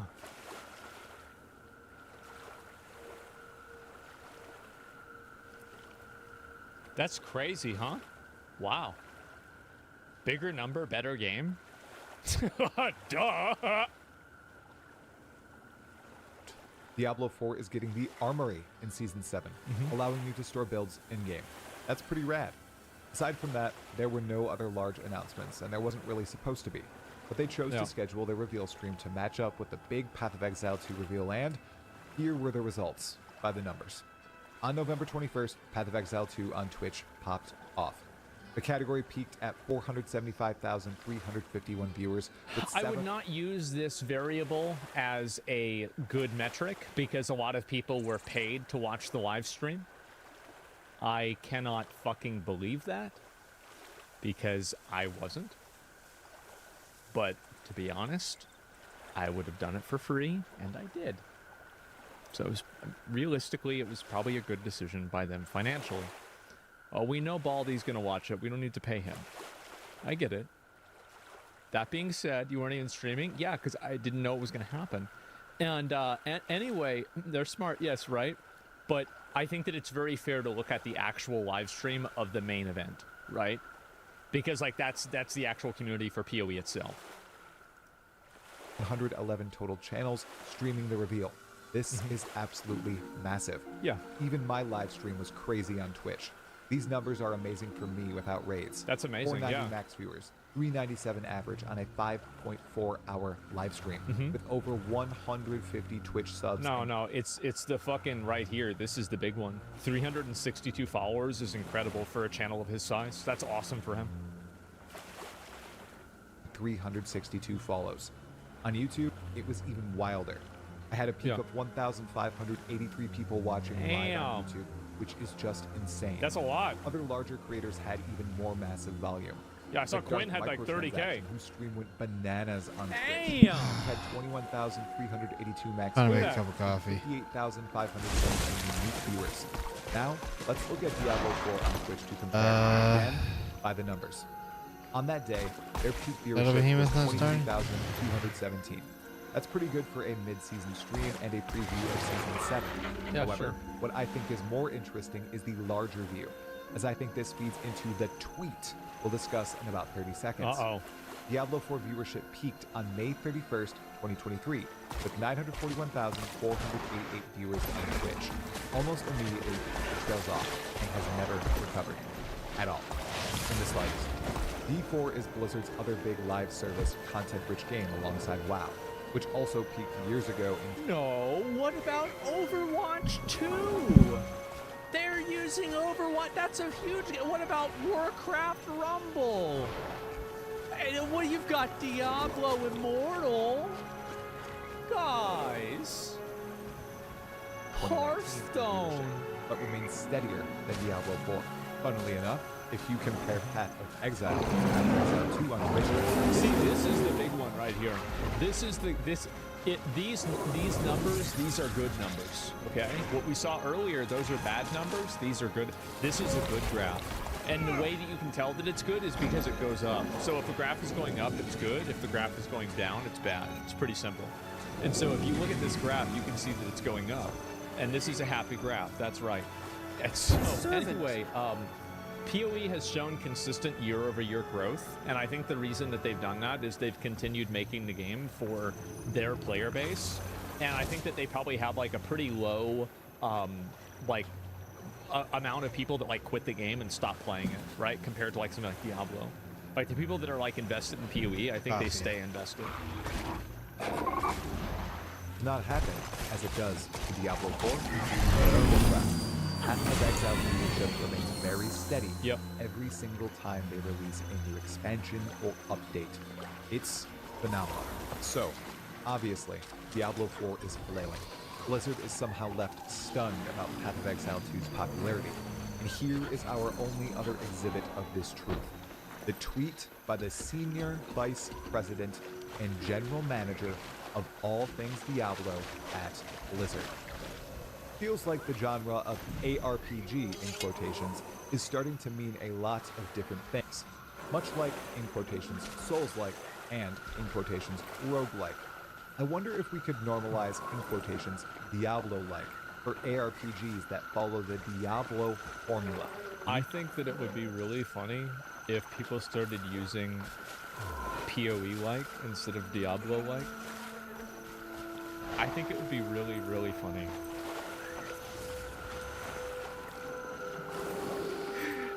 Yeah. Oh god, that would be fucking hilarious, wouldn't it? Make it happen. Yeah, I don't know. Exile-like? Oh, you know what? Exile-like sounds better. I don't, yeah, PoE-like doesn't, Souls-like sounds good, right? Roguelite sounds good. Yeah, we gotta have like a better term. Diablo-like doesn't sound good either, you know? Path-like? No, that's too weird. You don't need to go check yourself. It's real. It's verified. I saw it. A certified fresh and hot update from the leader of Diablo in Diablo 4. Oh, Breathe the events. That in. I'm not too sure how to honestly communicate how wild this is. My perception is that Rod either lives in a bubble or was aching for some fire to fly his way to get some engagement. You'd imagine after your biggest... I think Rod saying this stuff is so funny. I do. I think it's fucking hilarious. Purely a bubble? Yeah. 100% echo chamber bubble? No, I actually think that Diablo 4 is massively successful. And I've actually heard from people internally, I can't really share a lot of this because it was told to me in confidence, that Diablo 4 is actually quite popular on a number of websites.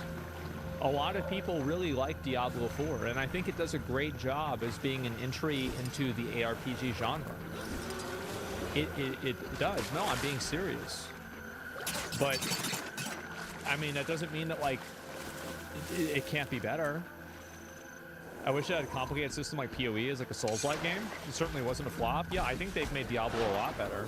I also have to say, like, you know, I was thinking about this, like, watching the gameplay for PoE 2. And you know what it really reminded me a lot of? Is that it reminded me of, like, PoE 1 in, like, 2013. Where, like, everything was a lot slower before you had, like, a lot of the power creep. Like this. Like, yeah, like, this is, like, doing, like, a level 65 map or something like that back in the day. Petition showcases something incredible. Concepts made reality that WoW haters, lovers, and people not even interested in Path of Exile 2, that you take a step back and say, huh, I bet we could learn from that. Yeah, and I bet, here's really the truth. I bet internally, a lot of the guys that are working on Diablo 4 are like, oh, fuck, we need to do this in our... See, I told you they'd like it. Look at the chat. See? This is my idea. I said this would be good. Why didn't we... Why didn't we do this? We could have done this at launch. Feel the fury. Yeah, they're probably mad. It's the same thing as Power World with Nintendo. Nintendo's mad about this? Yeah, of course they're mad. But I guarantee you, the guys that are working at Nintendo were probably playing Power World. Well, I told you we should have had this. Why can't we get the money to do this? Yeah, 7 levels of bureaucracy. I bet so. Yeah, because a lot of these guys, I bet they're PoE players. I bet they love PoE. They're probably going to play the PoE too, the beta when it comes out. I think that Blizzard is, if anything, I think it's just in a chokehold of bureaucracy. And I feel like so many companies are like that now. Instead, Rod decided to retreat this tweet. So he stuck his head in the sand like an ostrich and started to scream. Let me just read it one more time. Feels like the genre of ARPG is starting to mean a lot of different things. Much like Souls-like and roguelike, I wonder if we could talk about Diablo-like for ARPGs that follow the Diablo formula. The case is right. The genre does Diablo's biggest competitor would be something replenishing.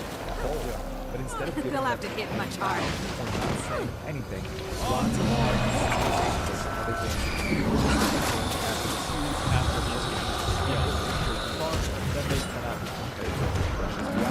This is hilarious, and what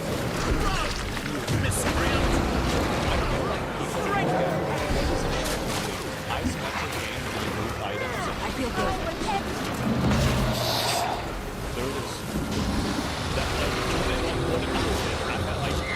ARPGs are, that's basically what it is. So vulnerable.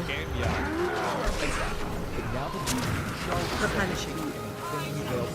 And it's the only thing he'll ever say about Path of Exile and Beyond the games. Essentially, he's trying to say Path of Exile to Diablo more, so now he can play Diablo 4. Wow, that's a pretty good advertisement. I think I might play it more then.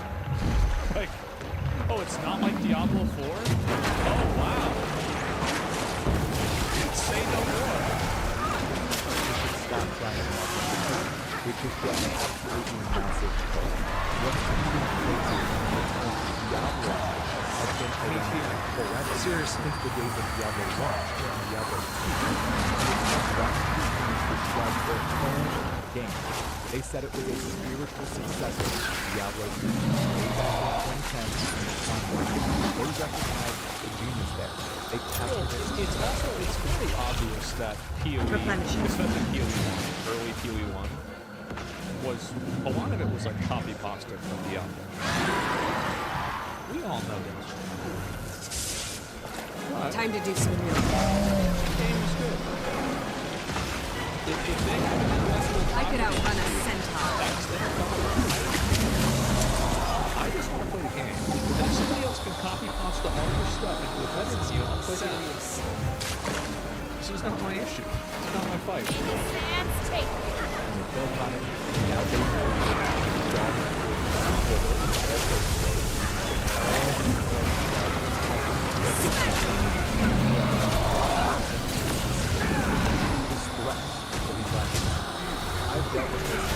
Whatever happened to Steve? Is he still around?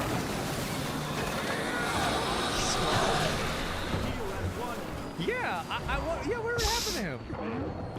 I could. On YouTube, plain to see, Grinding Gear Games has made something tremendous with Path of Exile 2. It has Blizzard shivering in, and the game isn't out. You know what this reminds me of? All the game developers not expect games in line with the Baldur's Gate 3. Oh yeah. This, you guys can't expect to make a good game. God damn it. Meanwhile, Space Marine 2 is like such a narrow experience. Fucking but it's allergies. really good. We don't need Baldur's Gate 3. We just need what's in the game to be good. 6 on IPS PC games. Feel the fury.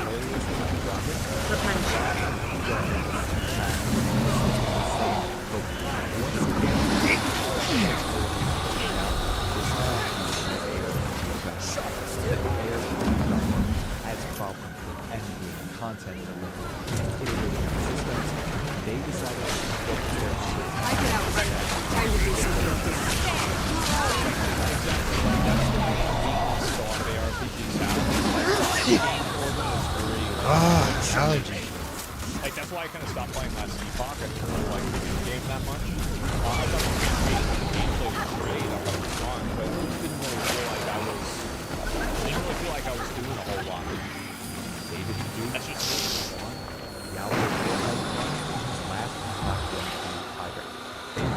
this and decided to act instead of just blink.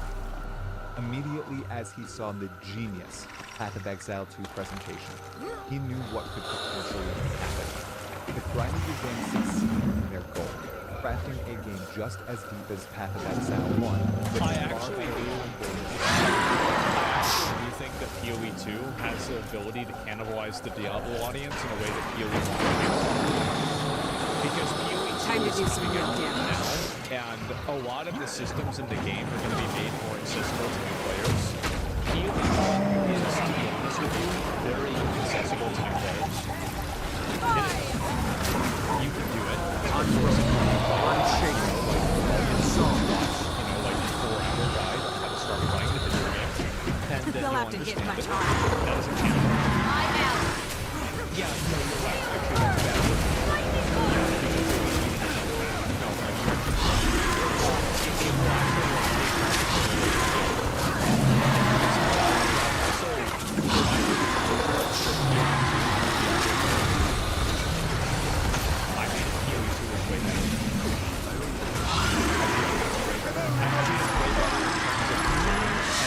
Also way better in terms of fidelity.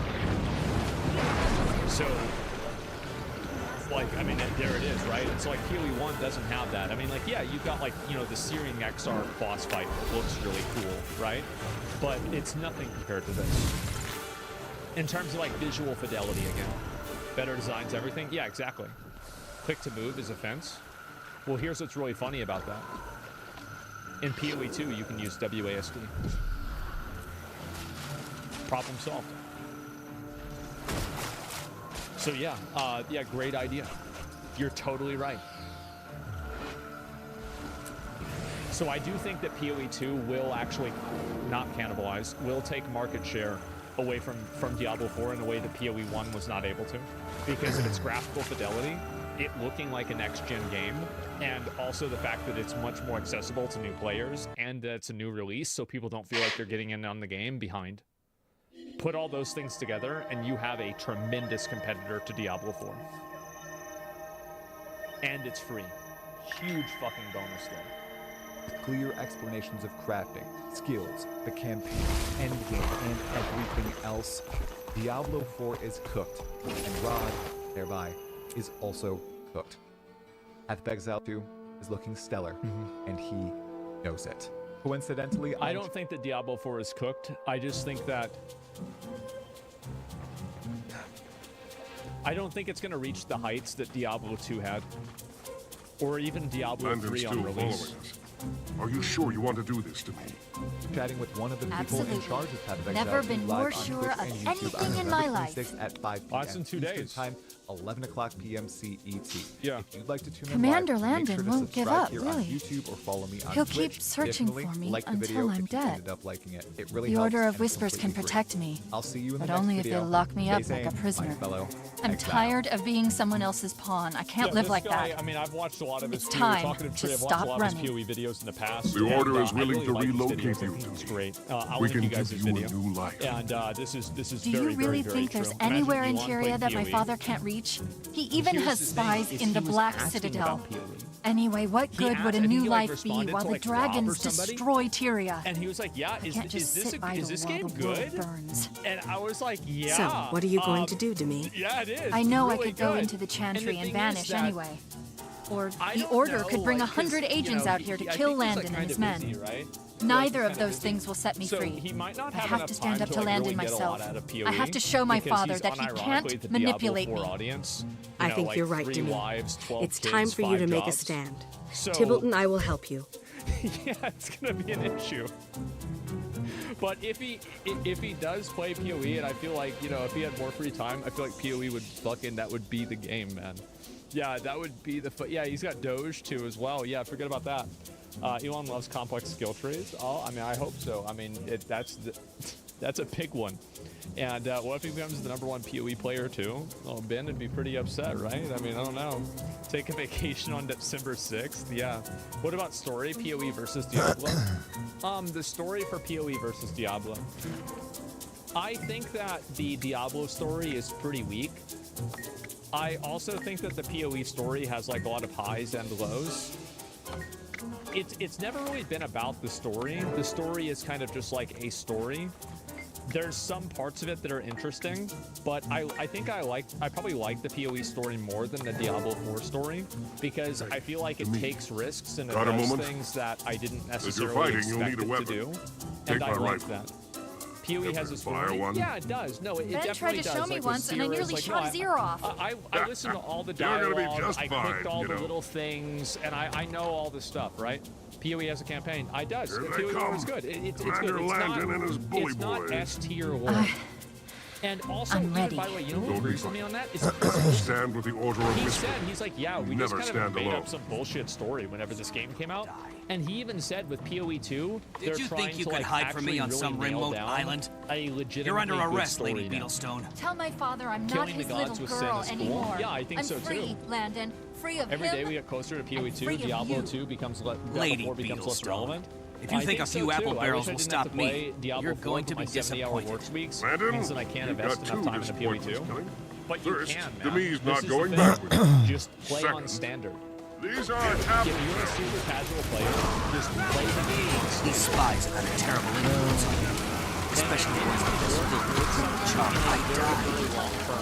For crying out. Just take it slow and have fun. Yeah, exactly. Like, I understand what you're saying, and I think that like it's I can't thank you two enough. It's like a you feeling saved my of life, success, and you've given me right? purpose. Whether I'll you're never be a whether pawn you feel again. like you're having success I'm going with to it or join not, the Order of it's kind of Whispers up to and you. become a real operative.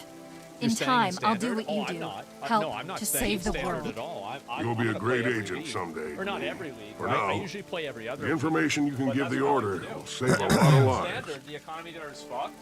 Head into the cave. There's a light bringer inside waiting Just for dump you. all their stuff. Maybe we'll meet again someday. Tybalt, This has I think I been still owe you probably an one apple of the cider. saddest things that I've seen That you in do, gaming ever since Starfield. But we've got one last thing on our agenda. Every about The once every preceptors have 6 asked to see you. months, game journalists The decide preceptors? to Who are they? take the The three small preceptors lead the sliver Order. of They work for the Master of credibility Whispers. that they have His and cut it in identity is half. kept secret to This protect has us happened all. with If they want to see Veilguard, you, it happened must with be big. Concord before But don't this. worry. It happened I'll be with by your side. Starfield, and it's just been happening over and over and over. Just the other day, we were talking about Dragon Age Veilguard and how the review embargo lifted, causing the discourse around that game to proliferate. Of And already course. since then, two other major things have occurred that have caused the biggest shills for this game to absolutely lose their minds. One being the situation with YouTuber Mr. Matty Plays, and the other being the situation with news publication Dual Shockers. The Oh, Dual man. Shockers situation is going to be much more brief to go over, Okay. so let's start with that one. On October 28th, they posted their official Dragon Age the Veilguard Sure. review, and one particular line that they wrote in their review has caused a number of gaming journalists to get very upset on social media. Specifically, that being this area, where they say, it's a game that clearly has had a bit of the Sweet Baby Inc. treatment in spots when it comes to its character backgrounds and storytelling, and it's a game that is willing to offer fan service by giving old characters little cameo appearances, but unwilling to truly cater to the wants and needs of long-serving Dragon Age fans. The Sweet Baby Inc. thing is what's I bet they're not happy about that, are they? I bet they're mad about that one. And this is the problem with journalists, is that a lot of the journalists try to enforce a same think across all of the different people that are reviewing games. So it's like they don't want to see a person that goes outside of the box that they've created for themselves. The precepts. So it's like nobody is You're free allowed to to like enter the address this antechamber. or give it any friends credibility. And when you do, when you see a person that does this, all of the other journalists get mad about it. Nobody's objective? No, they're not objective. You can't rely on people to be objective, but you should rely on them not to be corrupt. really setting these people off. Now, to be fair, the wording there could be a bit better because it might confuse some people into thinking that SPI had anything to do with Veilguard, which I don't believe it did. It was just a However, I think phrase. it's reasonable to conclude that the author is simply referencing similarities with Veilguard and SPI-affiliated games in regards to how some things are written, like some of the characters, the story, etc. Sure. For example, paraphrasing that part Welcome of to the review, Chantry where he of mentioned that it Secrets felt like Initiate. Veilguard was written My with name is HR Halvora. constantly in the room. Dorn, Now, here's the Valens, really and I funny are the thing. preceptors. We guide the Order of Whispers. Anybody can see Real that. is our attaché. And of course, you know the Lightbringer reason why Tybalt. so many He people speaks got very super highly of excited you. about that game I just showed. Our operation succeeded, Preceptor. reason why a lot of Demi is people got safe, and super soon excited we'll about have it enough information is on because it's a Codicus game to keep that him under very wraps clearly for doesn't good. pull any punches. You've both done like this one exceptionally here, well. The Showa American Tybalt, story. we've decided to keep you on It's field a game duty. that doesn't pull any punches, and it's a game that has You a mean it? true I'm gonna keep identity working of in the itself. field. And it I'm looks gonna like keep it's working in something the that's an field, authentic yeah. piece of art, rather As than for just you, something that's Initiate, been we're created promoting you through to like full a test agent tube. and permanently It assigning looks you like and they're not Tybalt as afraid. partners. Yeah, exactly. Like, Congratulations. it gives off the vibe that. And with that in like, mind, basically it's this time is a for your problem next that I have assignment. with a lot of modern Real, stories. give the agent a is quick that briefing. Even the villains in modern stories. Some of the lesser races have asked for are unwilling assistance. to do things I'll that show are you the considered dossiers, and you socially can choose where you'd like to unacceptable nowadays investigate. in like culture. And so a lot of characters and stories that are written now Usually are go with written that. with so many guardrails that it doesn't feel like you're seeing an authentic, a real experience. You don't have that escapism whenever you're watching this. It's sanitized writing, exactly. A true villain never misgenders someone. Yeah, exactly. China is taking advantage of the discourse in the West by giving the players what they want. Just one more confirmation of how As I great said, I am. I had a permanent ban on Bilibili because of comments that I had made critical of China. Because I was so positive about Black Myth Wukong, I have been unbanned on the entire website.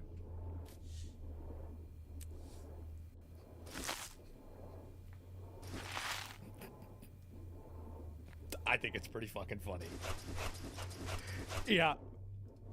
Thing though. Oh, for the sure. issue that I the know. journalists that we're about to take a look at have with that part of the review isn't what I mentioned. They're actually mad at Sweet Baby Inc. simply even being referenced. For example, Yeah. this corpo journalist over at Polygon, etc., had this to say. Me. Who puts in your title, in your description, gay idiot? Like, I mean, I guess I have professional neckbeard, but like, I don't know, what is this? Gaming, yeah, big surprise this person's going to be mad because they're trying to put their like their sexual orientation into a video game. To say me when my brain is sludge and I cannot form a cohesive critique without being a dirtbag. And going on to post that part of the review course. that mentions Sweet Baby Inc. I noticed the journalist. By the way, I actually think that some of the journalist criticism is accurate. Because Sweet Baby Inc., I don't think is some sort of harbinger of death for video games. I think the companies that pay them are the harbingers of death, and Sweet Baby is just the, they're just a scapegoat. That's what I think is happening. Attempting to hide a response, so I went to take a look at it. This person pointing out how Kotaku has done similar things in their own way. And once again, the journalist's response to this was simply to try and hide the tweet. We Of can course. see another self-proclaimed journalist right here. What also the getting F is upset this? at DualShockers reference of Sweet Baby Okay. Inc. A response. See, this We is gotta- what I'm now saying, right? we gotta It's like go in here. the professional space, this is the reason why basically all gaming people were saying, every games journalist website is owned by the same platform. I said, I didn't know that, and I already knew that. There's no real difference between IGN, Rock, Paper, Shotgun, Kotaku, or Polygon. They're basically all the same thing. They all have the same opinions. They push the same narrative. They have the same takes. And if somebody steps off of that, outside of that little box, they get in trouble. And that's what's happening right here. Would read, what the heck is this even about anymore? And someone else says sexism and bigotry, same thing it's been since the beginning. As always, these people come off extremely fake. There's been verifiable evidence of racism and bigotry from Sweet Baby Inc. But go figure that these people will ignore that to defend the corpos. By the way, the person on top claims to be a CEO of a media consultation company. Journalist Jason Schreier Hey, would well, also we're gonna comment on do this, this one saying, then. this from a review on Metacritic is truly unhinged, not just because of the dog whistling, but because of the divine power that idiots keep ascribing to consultants. Hate to break it to you folks, but the people making key decisions at game companies aren't on contract. This is the problem with somebody like Jason Schreier, is that half of what he's saying is absolutely fucking true. Think about how stupid it is to imagine that the people that are making key decisions on the game are from some random fucking consultancy company. Completely fucking retarded. Absolutely not. However, It's not dog whistling, and you can't just keep insulting the intelligence of people and pretending like, oh, this stuff doesn't matter. Tell people that, oh, well, this isn't happening. You can't do that forever. You're gonna kill you're gonna kill all of your credibility. You're just misrepresenting what people complain about. Well, I think that, like, I actually think that it's a lot simpler. Jason Schreier is not against woke stuff. He thinks it's probably good. He probably falls onto the category that he thinks it's a good thing. So he's demonizing it. It's that simple. Is he really? Yeah. Half truth is still not a truth. Well, I think that it's okay to identify which side is which, right? It comes off like he's really trying to deflect any of the issues that consultation companies bring to games. I've mentioned in many of my videos that I think it's unwise to put all the blame on consultation firms like SBI. True. Because ultimately these corporations are the ones willingly hiring them to begin with. I've said and of this course they 1,000 also times. make plenty of terrible decisions on their own. It's also a really bad move to ignore the issues that these consultation firms also bring. And yet it seems like Jason Schreier really doesn't want to acknowledge that. I also find it hilarious how he's attempting to say it's the underlying issue that they don't want to acknowledge. I think that it's very easy to acknowledge that some consultancy companies might have bad ideas, but it's basically like they don't want to acknowledge that this is an issue that people care about. And like this is what's happened is like it's created a growing disconnect between like the establishment media and the player base. And you see this reflected in YouTube videos. I could like outrun this. a centaur. You see it reflected in like Steam reviews or in Metacritic scores. That simply referencing Sweet Baby Inc. is a dog whistle, as if people aren't even allowed to say Sweet Baby Inc.'s name. On occasion, Schreier has actually done pretty good investigative work in the gaming space, so it's too bad due to suffering from such political brain rot. Over here, we have a senior reporter. Well, everybody's gonna have some opinions you agree with, some opinions you don't agree with, right? I mean, sure. But like, whenever you try to piss on people and tell them it's raining, they're gonna get mad at you because fundamentally you're insulting their intelligence. And I think that's why so many people get frustrated about the language that journalists like this use. Kotaku. And he also posted that part of DualShockers review that mentions Sweet Baby Inc., saying that it's utterly disqualifying. And the responses. And see, here's the problem, is that a lot of these journalists think that they are, to say that it's disqualifying, the big issue is that people like this have been under the false impression that they are the gatekeepers of acceptability. They're not. The internet has completely made everything a meritocracy. There's no longer any sort of value that's ascribed to a person because they're at a certain platform. That doesn't make people take them more seriously at all. And that's why these people are so against, in a lot of cases, like YouTubers and independent people.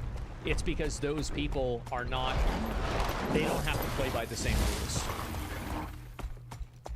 Someone would say, actually shocking to have a major publication feed into right-wing talking points. Of course, right? And this is like, and again, it's the implication that right-wing is bad. And this is like, again, no, being a conservative is not a bad, you're not automatically a bad person if you're a conservative. This is like a third grader take. Obviously, that's not the case. Especially when people think that a right-wing talking point is not allowing illegal immigration. Like, it's been extrapolated to such a degree that it just means nothing. It's a shortcut argument? Yeah, well, it's just, exactly.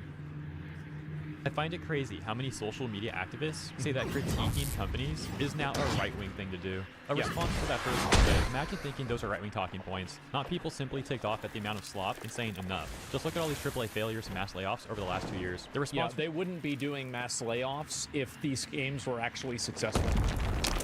It's really simple. It just wouldn't be happening.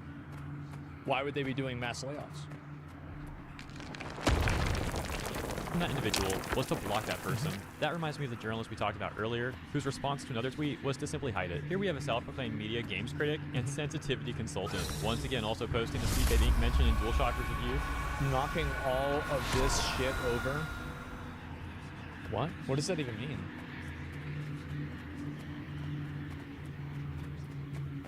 Stop, hashtag Stop Gamergate 2014?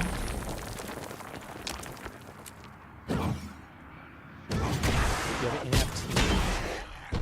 Oh, nice. Okay, that's clever. What the fuck?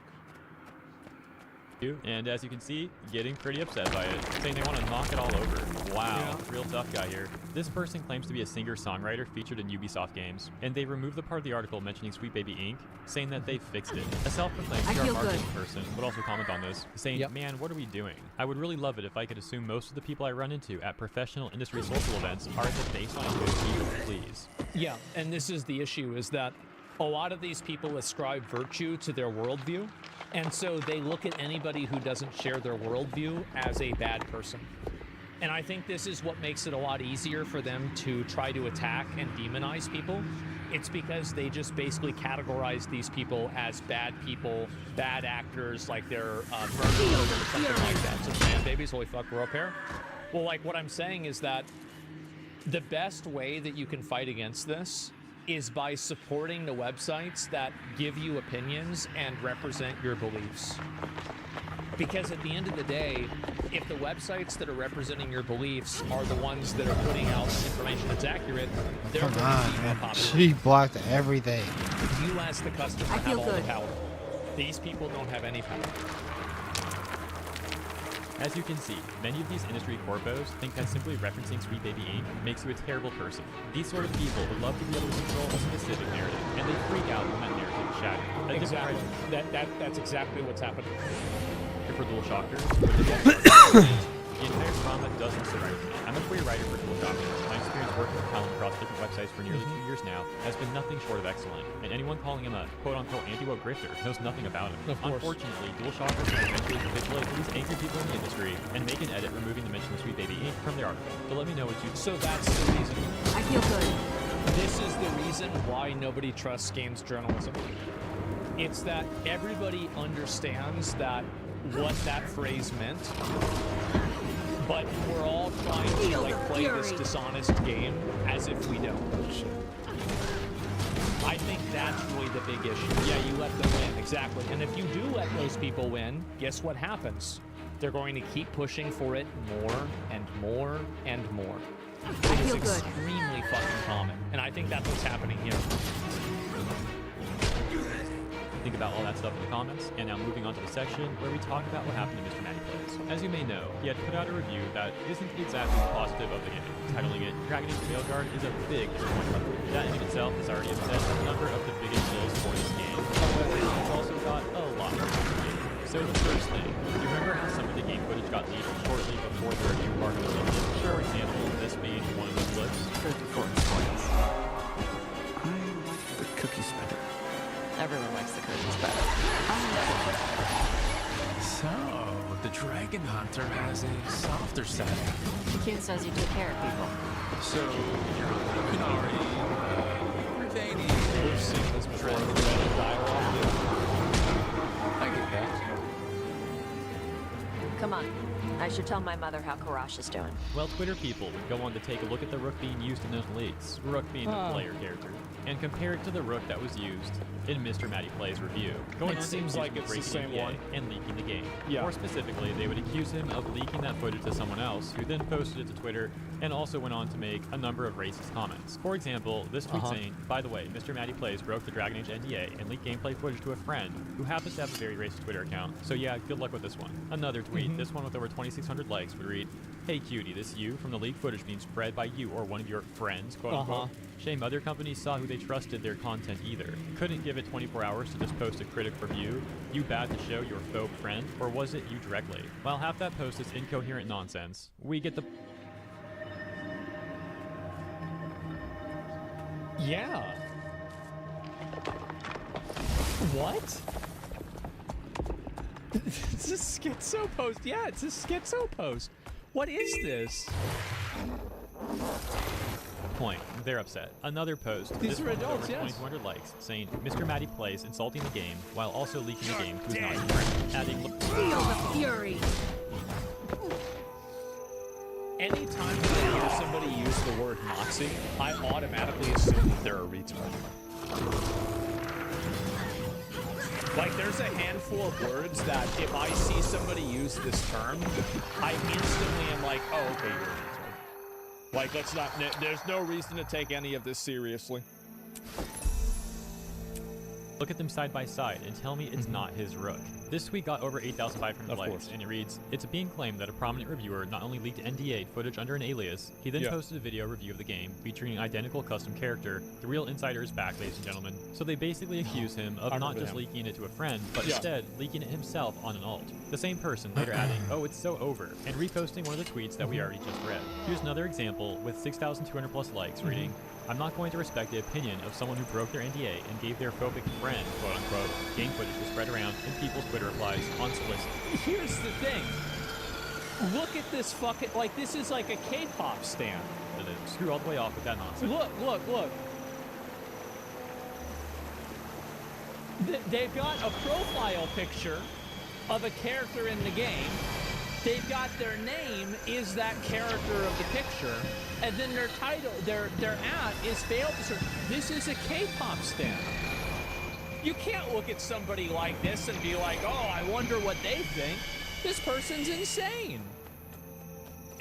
It's gotta be, yeah, what are we even talking about here? Yeah, story writer. Yeah, it's a PR person. Yeah, what even is this? It's their entire personality. Yeah, of course, you were never going to expect, you were never going to respect their opinion to begin with, okay? Let's not pretend like, oh yeah. Well, let's go ahead and believe this person who has their entire identity tied up in a video game, who at this time did not even, the video game's not even released yet. What's up, guys? Welcome to this. Yeah, this is totally this is a normal person on the internet. Thank you. Guys, unsolicited. Screw all the way off with that nonsense. Going on to add, honestly, I'm side-eyeing anyone who takes the review seriously knowing what he did. Can we be serious? This dude clearly has some weird vendetta against the Veilguard. Do we know? Like, I mean, by the way, it's bad if he leaked NDA footage, right? It's bad. He shouldn't have done that, like, for sure.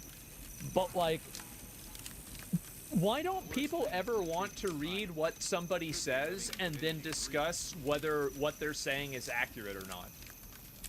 I feel like so much nowadays, there's like all of a conversation around the noise. There's just noise. It's like, oh, well, let's talk about who this person is. Let's talk about, well, they're friends with this other person. Like, there's never a conversation about ideas. There's never a conversation about, like, a element of the game.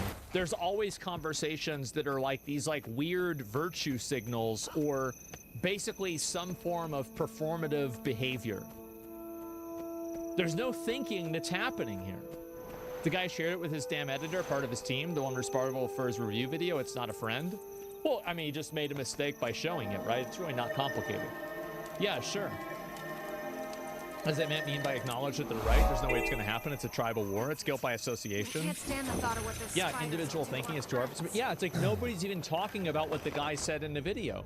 That's what's so crazy about this, is like people will link a video, nobody will watch the video, and everybody will have an opinion about it. I feel like I'm taking crazy pills. It happens constantly. Like I will see clips on Reddit, and it will be a 15-second clip. And half of the comments didn't even watch it. Kill bandits. What are we doing?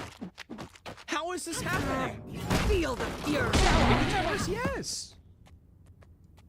Soon enough, Maddie would address the situation himself in a tweet getting over 9,900 likes. He says, "I think it goes without saying, but today has been an extremely hard day. Yeah, I really appreciate your patience as I looked into things. First off, I would like to apologize to everyone at BioWare and EA.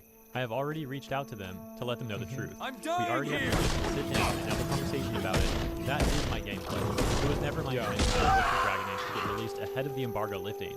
I had shared these 2 clips of the game with an editor of mine. It's my understanding that these clips were then taken, shared again, and went down the chain to someone far removed from both of us, who then posted them claiming to be associated with me. So yes, the clips are mine. If BioWare, EA, or any other game company chooses not to work with me over this, then I fully understand and accept that. If you, the viewers of my content, choose not to trust me because you deem me irresponsible with the privilege I was given as a game reviewer, I also fully understand and accept that." Wow. That's basically fucking, that is the perfect way to say it. No, I'll never. Yeah, I'm gonna be honest. That's a perfect way to address it. Yep. With that said, it's extremely important for me to firmly shut down one element of this narrative going around about me. Whoever shared these clips on X with the attached hateful comments and replies is not me. I have no clue who runs that account. They're most definitely not my friend, and they stand against everything I believe in. I am only speculating, but I think whoever took my game footage and tweeted it as if they were connected with me was quite deliberate, as it's an easy way to paint me in a bad light. Sure. Beyond any guesses I may have, I would never leak my own footage on an alt and then use that exact same footage in my review. It's stupid, yeah. It is, and it is my understanding that it's because it was reported multiple times for the public ridicule it rightfully received. I don't even know what that word is. Any comments on my review? I believe as a consumer of media, you have a right to call someone out on BS or say what you feel. I do have preset words for my channel filter that fall under racist, homophobic, etc. terms that automatically get caught by YouTube's moderation system, but that's it. I know I can't convince each and every one of you, but I do think you all deserve an explanation. At the end of the day, my circle of trust was breached, and it was my fault for sending the clip in the first place. As a quick... At the end of the day, it's his responsibility, but it might not necessarily be his fault. I mean, most people that do YouTube videos have an editor for the YouTube videos. Few people like edit and record their videos just because of the way that, you know, it just takes a long time. And so I actually think that that type of a statement is one of the best ways, like this is probably one of the best statements that you could make. Yeah, based response, absolutely based response. And I think it's fair. Like, I mean, yeah, it was a mistake to have that happen, and it's like clearly bad that it happened. Yeah, sure. Side note for additional context, the reason why he references his YouTube comments is because a flood of comments came from Twitter accusing him of breaking the NDA during the entire situation. Continuing, he says, I'm deeply disheartened by the amount of people who believe that this Twitter account was me. I don't... Because they're stupid liars. And as soon as they see somebody who they disagree with, or who they think is against them, they think that it's totally normal and fair to make up lies about them and damage their reputation.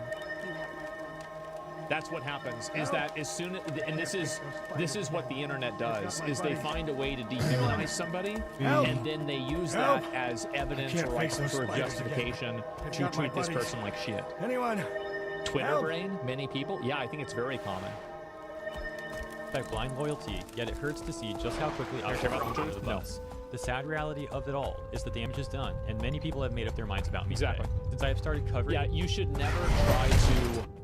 Like, for me, I've learned that you can never convince people that are ideologists or, like, ideologues that they're wrong. Like, there will be no combination of words that you can tell them that will make them rethink their worldview. And so, if you realize that, the only thing that you can do is make them look stupid publicly, because you're never actually going to change their mind. Don't cater to Twitter mob? Yeah, exactly. They use the same logic to cancel you. I feel good. It sure didn't work. After I came back from my break, you know, my house was cleaned up. I had a number of responsibilities I didn't want to deal with that are now off my plate. My stream is getting more viewers than ever. All of my YouTube videos are getting hundreds of thousands, if not over 1 million views. So it sure didn't work very well. I'll tell you that. This game, many angry opinions have fallen in my lap.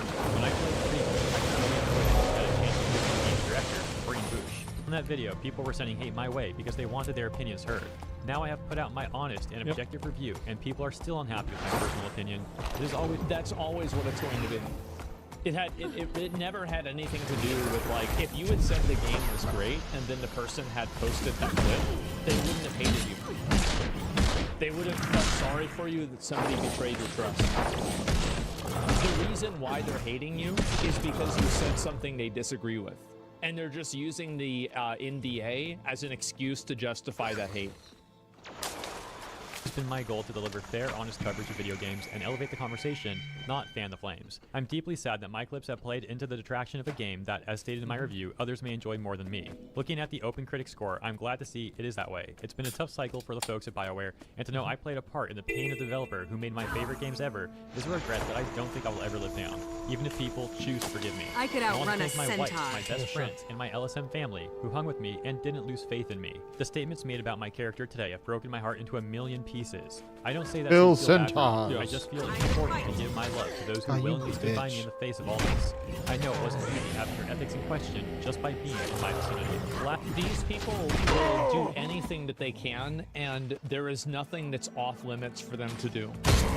Like, for example, like whenever I've had tons of people talk about like how they were like make jokes about like my mom dying, stuff like that, as like a result of me saying something that they disagree with on stream. There is no like depth that these people won't do. There's no line they won't cross. There's no bar they won't be able to manage to go under. They will always do this. They're just shitty people. That's it. And like, I don't take it personally. I don't get mad about this, really. I just look at it like, okay, this person's just an asshole. Who cares, right? I mean, it doesn't hurt my feelings, really. It's just a dumbass. But at the end of the day, you have to acknowledge that like these people, they are bad actors and they are bad people, fundamentally. And what they're doing is they are looking for a person that they can use as an outlet for that aggression. They're looking for a person, like, think about, like, let me think of a good way to say this. Everybody wants to be able to enact violence or enact vitriol and be cruel to somebody and have a moral superiority to it. And I think that's what happens a lot on Twitter.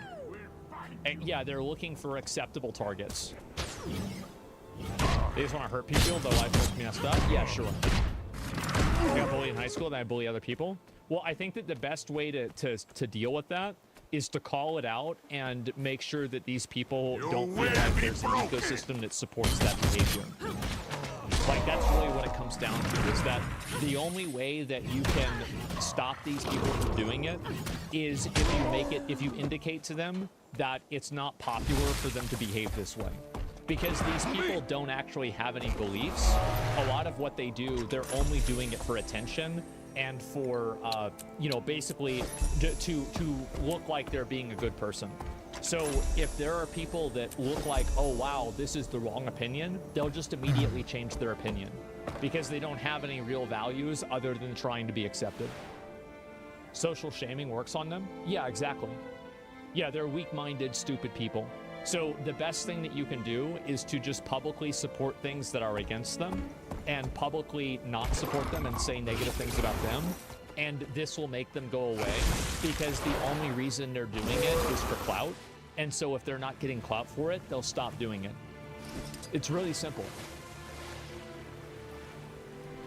Lastly, I'm not going anywhere. I will continue to make content about games across Mr. Matty Plays, Retro Rebound, and To Finding 2. I will also continue to pretend I know what I'm talking about when it comes to movies on Retro Rewind. Hopefully I'll see you there. If not, use their social validation against them. That's exactly right. I have no problem doing that because I think that these Welcome to people the stream, guys. are, How's everybody doing? I think that they're bad people, and I think that they're... I also don't think that like you have to go and attack them necessarily, but I think that what's better than attacking them is to build something that is more successful and that is more well received, and they will naturally come over to your side anyway because they don't really care about the issue. All they care about is their perception. That's all you have to do. New places. Thanks for taking the time to read this, and I hope you have a good rest of your day. Stay sexy, stay active, Matty. As mentioned, his tweet here ended up getting just around 10,000 likes, and we can see that a lot of the responses are supportive of his explanation. However, what Matty said about many people throwing him under the bus is also true, and many of the people who did such haven't deleted their tweets after his explanation. Some of them have even doubled down. It really looks like parts of the mob want him to be guilty, perhaps as some sort of payback for his negative review of Veilguard. That's exactly what it is. That's exactly, yeah, it's literally just that. You can never make people like this happy. Dragon Age subreddit, we can see top comments like this. Better report them to EA/BioWare. According to Jill or Kala, I don't remember now, they're under NDA to not post spoilers about the game. Even during the review time, they're forbidden to show some spoilery things. I say let EA deal with this jerk. This whole friend is likely just an excuse to leak things from his review copy. I really gotta wonder, if his review was positive, if they'd be saying the same things. Back on- No, they wouldn't be. The only reason they're mad is because he's saying something that they disagree with. There's no actual principle behind this at all. There's no like, there's no real thinking or anything like that. It's just like they're saying this because he's saying something they don't like. Most of the time, like this is one thing you have to keep in mind is that every internet controversy doesn't matter. Like it doesn't really matter what Mr. Beast does. It doesn't really matter what, you know, happens on like, I don't know, some like random YouTube channel like, oh, Logan Paul said something that was stupid. Like nobody really cares about any of this stuff, right? And so if you acknowledge that and you understand it and you come to the realization that basically every single controversy on the internet and even like political events, most of them will never actually have any direct effect on the people that are talking about them. You understand that people are only getting mad about stuff to be recreationally offended. This is what they do on the internet now. And people like to go on the internet, follow channels that make them mad, and complain about it all the time. It's like a form of like, you know, like fucking self-harm mental illness. And so the way that you push against that is you just simply ignore it. You just ignore it and don't give them any attention. That's it. Recreational offenders, man. Yeah, that's what it is. That's what they do. On Twitter, other people would respond to Maddie, still upset, saying things like, personally, I'm not buying it. Those leaked images came out a while ago. He had to know that was his Rook, and he didn't say anything until it was exposed. And all you have to do is look at the comment section of that review to disprove the not feeding the drama about this game. So like the comment section, like, and this is the logic, right? It's harder to convince a man that he's been fooled than to fool a man. Once a person has made up their mind about something, they will almost never change their mind, even if evidence is presented that directly contradicts what they said. They just won't change their mind because they don't want to acknowledge that they're wrong. Yeah, they dig their heels in. Yeah, exactly. That's it. Like, and this is the way people on the internet think. 90% of Gen Z. No, boomers do the same thing. Like Gen X does the same thing. Millennial, it's a human psychology. It's like just low intelligence human psychology. Fault in breaking the NDA, but that's not going to cut it. We need an actual apology for the toxicity that's growing in your channel and space. See, now again, right? You don't actually have it. You don't really care about the NDA. Why would you care about the NDA? You don't work for the company. You don't give a shit about that. All you care about is shitting on somebody who's saying something that you don't like. And people do this a lot with me too. They get mad at my community because like I have a very hands-off approach with like my moderation. I only basically ban people that are breaking the rules on the website that could get me in trouble. I don't ban certain types of opinions generally. Like if somebody wants to say something that's like you know, perceived as toxic, I think that that's their right to say that. Now there's some things if I just don't like them, I'll ban them, right? Like spamming or something like that. But overall, I let people express whatever viewpoint they want. You don't ban them. You only ban people if they make you mad. Yeah, exactly. Right? But like if somebody wants to have a viewpoint that I don't agree with, I think that's totally fair. Yeah, because you like the views? Well, of course I like the views. But you think I'm doing my YouTube? You think I record YouTube videos and I stream because I don't want people to watch the content? Do you think this is like some kind of like a gotcha? Of course I want people to watch my content. Yep. Of course we do, man. We don't do it. Duh. Just because, I mean, people watch it. Of course. As a result of your editor, and a response about how that will be handled going forward, name change that editor. This one simply saying you should never hit review code again.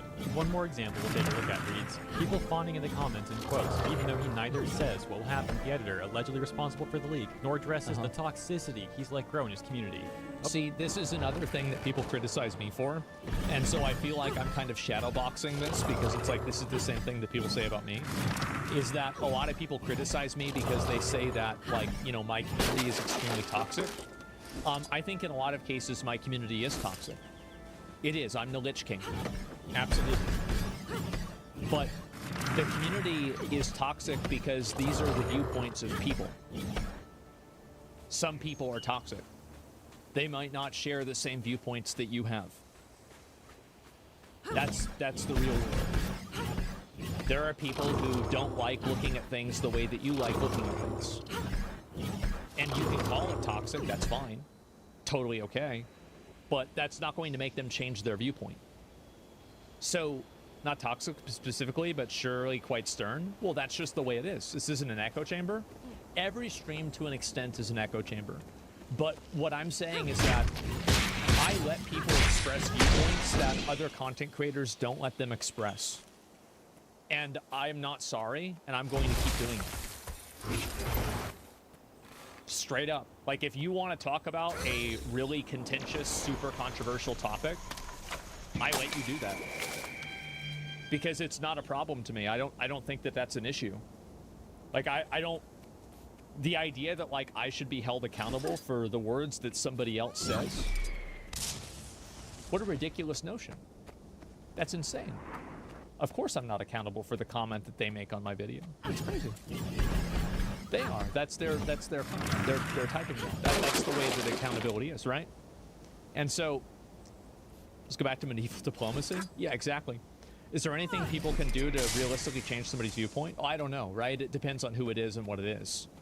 So, like with people like, for example, like the Mr. Beast thing, there were a lot of people who thought that just earlier, you know, Mr. Beast was like actually just doing it because of like a scam and it was like all a lie. I explained my viewpoint on why I don't think that happened, and then we move on. Like, yeah, obviously if somebody disagrees in a way that's littered with personal insults and they're being rude, then yeah, they might get banned. But they're not getting banned for disagreeing, they're getting banned for being rude. And so, of course there's going to be people that disagree with this. That's the way that the world works. And trying to silence and censor out any part of a community that you think is toxic because of some imaginary criteria that you've invented, and then, you know, basically demonize somebody else as a bad person because they don't have that same criteria as you. It's like a level of entitlement that is just incredible. And I don't support that at all. Comment, that's not true? No, I think it depends on who it is. Facts change viewpoints, not opinions? No, the best argument isn't an argument. Most people make opinions and decisions based off of emotion and not actual rationality. That's just the way it is. Twitch doesn't think so about your chat. You're responsible for stupid people here? Yeah, no, I am. And we have to ban people if they go over the line. But if they're not going over the line, they're probably not going to get banned. Even if they say something that you think is terrible. Too bad. Too bad. That's their freedom of speech. They can say that. It's my channel. Yep. You don't like it. You think it's bad, toxic. Go ahead. Fine. I'm still going to let them say it. Keep complaining. Okay, buddy, there are many other responses that he's getting just like those. And when you take a look at those accounts, they come off like those sort of social media activist types. I find it very amusing how many of them... A social media activist, another term for that, is a person that doesn't do anything that matters. Social media activist, it's like an oxymoron, or like non sequitur. Tend to be pro-labor, yet they're also the quickest people to cry to corporations and try to get those corporations to take actions against individual laborers. Anyways, that's the situation.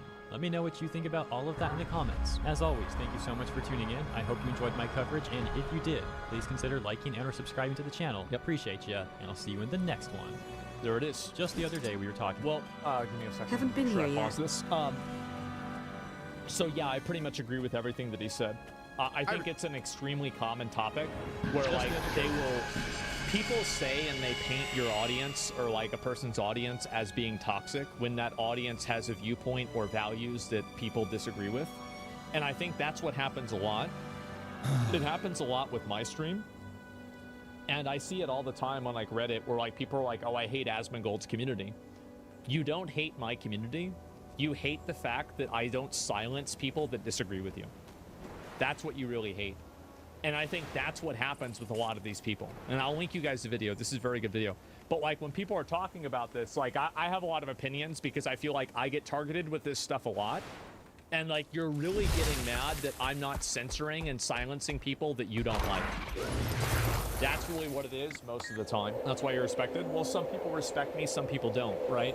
But what I try to do is I try to give as much of a fair take and a good shake on things as I possibly can. I try not to lie to viewers. I try not to play into things that are unpopular. Like for example, or sorry, they're not unpopular. That like I try not to like not playing the things just because they are unpopular. Like for example, like I said, Dragon Age, like I didn't think it was that bad.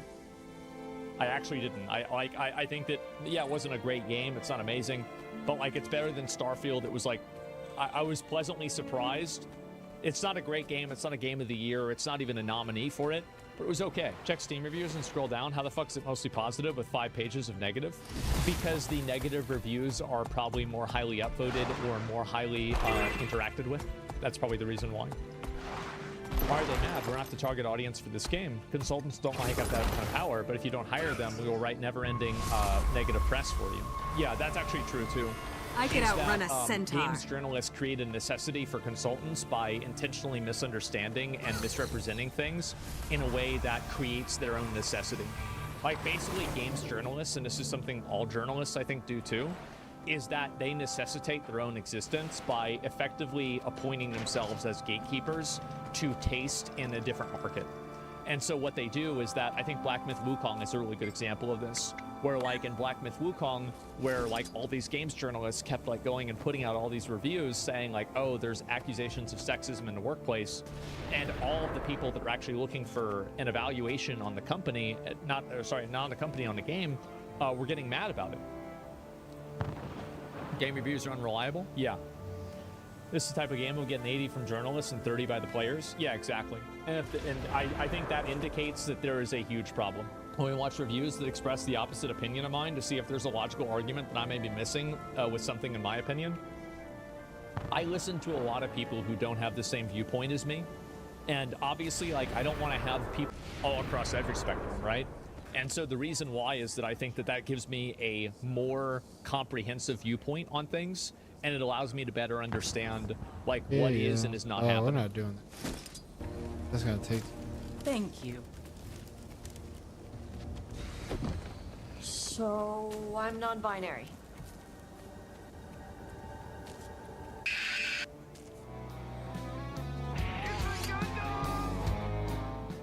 Dragon Age is the perfect representation of the Red Letter Media meme. How does it feel to have lived long enough to see all of your favorite franchises go down in flames? Feels great. I've been a fan of Dragon Age since Origins. I remember the major selling point of the game. This is a spiritual successor to Baldur's Gate. And I thought to myself, oh man, I heard that's a great game. Everything Dragon Age Origins was memorable. The characters, dialogue, voice actors, amazing. Kate Mulgrew's flesh was absolutely iconic. Word of advice. We stand upon the precipice of change.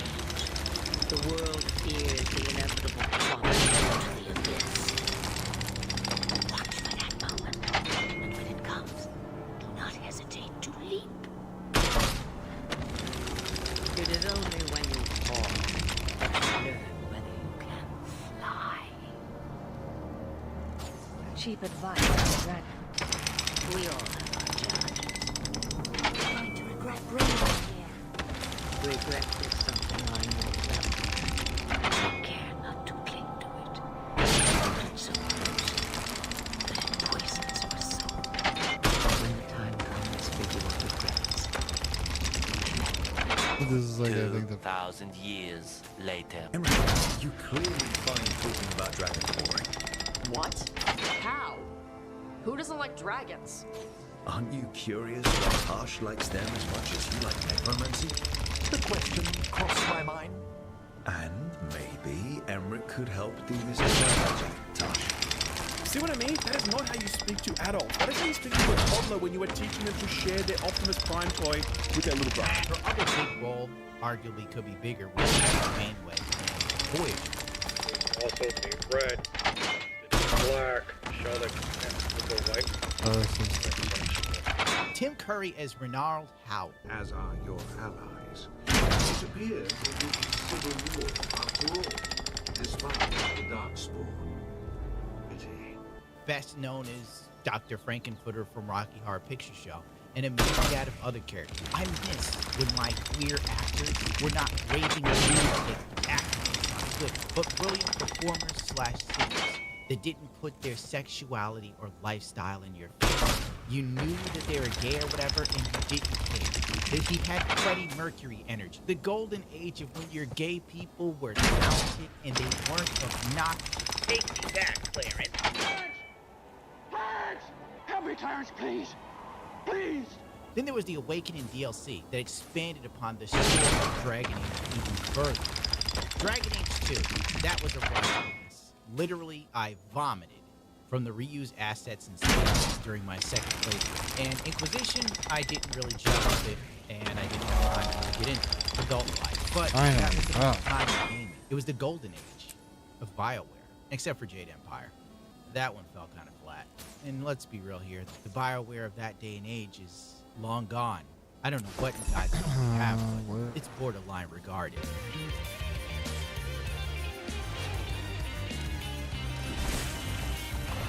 On June 6th, I was oblivious to the information that surrounded Hello, Dragon Age, wife. other than it was coming out. And as a fan, What I do tend you to avoid want? spoilers for games I'm interested in, like the plague. Dragon Age, Veilguard. Queerosexual gendermancer. What? Claims game is inherently queer. What the hell is even that? Daddy, chill. Jesus H. Christ. That an actual prank. With a title like that, I can't help but feel so very tired. And had I seen this beforehand, I would have already been ready for what Dragon Age was. Another skin suit game paraded around in front of me as I grinded my teeth But you didn't. dust. And somebody screamed, He's a bigot. Bruce detailed as a queer trans woman, I have a perspective Then you didn't on care. the game that not everyone has. Dragon Age has long been a place where LGBTQ plus AI, What a coincidence that my spirits, wife and didn't other care things, anymore. Folks, That is such a long title. kids see people like themselves represented respectfully. It's inherently very queer, and it's such a rare How was thing your day? for marginalized communities to have representation where we feel proud and powerful in how we are depicted. Why can't I be Mark? I just want to say. Look out. Kibbles fit. Whatever the hell it is. Then you had to forget your husband. Congratulations to me. Come into a position of power and entertainment. You were- self-insert. I don't know. I don't Dragon Age know. Origins was so well written. I don't It's know what we easy to get have. invested in the story and the characters. The issue is when the weird theater kids grow up and start I making guess. these games themselves. Yes. Representation is the complete I want focus. legs. That's when things go off the rail. If you watch an Yeah. interview of the original BioWare devs talking about Dragon Age Well, no, I want Origins, fresh legs. There's so much focus on the story and the gameplay, not sexuality I mean, or marginalized says who? groups in a dark fantasy. It was about the story. Groups of people trying to Uh-oh, save they got him. It's so deeply. They got you, Lauren. So deep, I often get emotional when I think about what it would have been They're on to for a you. younger version of myself to see someone like her in the game and as a hero.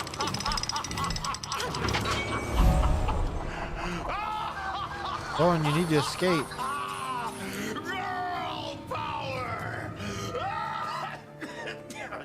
I hope we could be a safe place for our queer Hello? players to know they're not alone, that they are brilliant and worthy, that they are not only welcome but celebrated. Why do we only celebrate one group of people? Out of my just idle curiosity.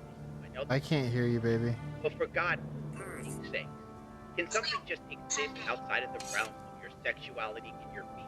This reminds me of the black woman from Yeah. Wicked, rambling Uh, about her queerness and how she brings my something feet to are the character no cold. one else does because she's black and queer.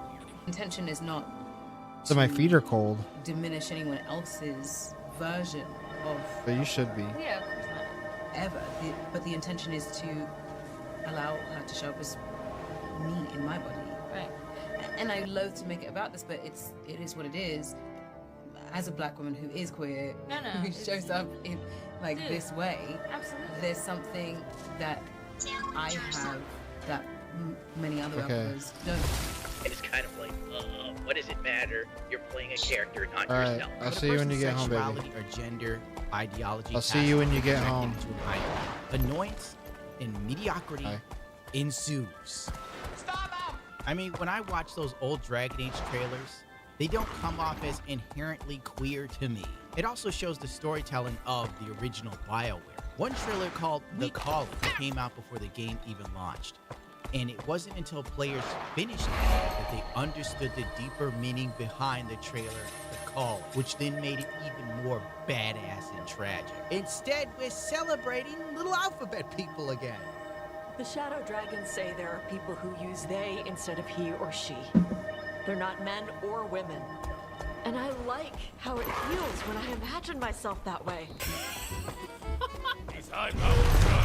Freestyle one of them. Anyway, keep the Centaurs away from the law. The game director locked their account. And it's gone. BioWare Dragon has been renamed to Dragon Age. It was dreadful. New gameplay trailer to debut on June 11th. I'm hoping for a great game. I could outrun a free of centaur. Modern politics. Well, there's a lot of centaurs here.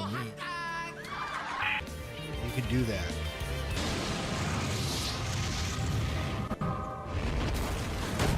On June 9th, Dragon Age Veilguard official trailer was launched. This is when I became aware of the nightmare that waited. The reception was less than stellar. Art direction at the time was an issue that most people had. It looked like a goddamn MOBA. Little did we know that was just the tip of the representation iceberg that was sinking the good ship nostalgia. The trailer itself reeked of a soullessness you can't quite define or put your finger on, that has become so ubiquitous with AAA gaming today. Maybe it's the I feel good. modernized cover of the classic David Bowie song "We Could Be Heroes." And between us, I promise a painful end.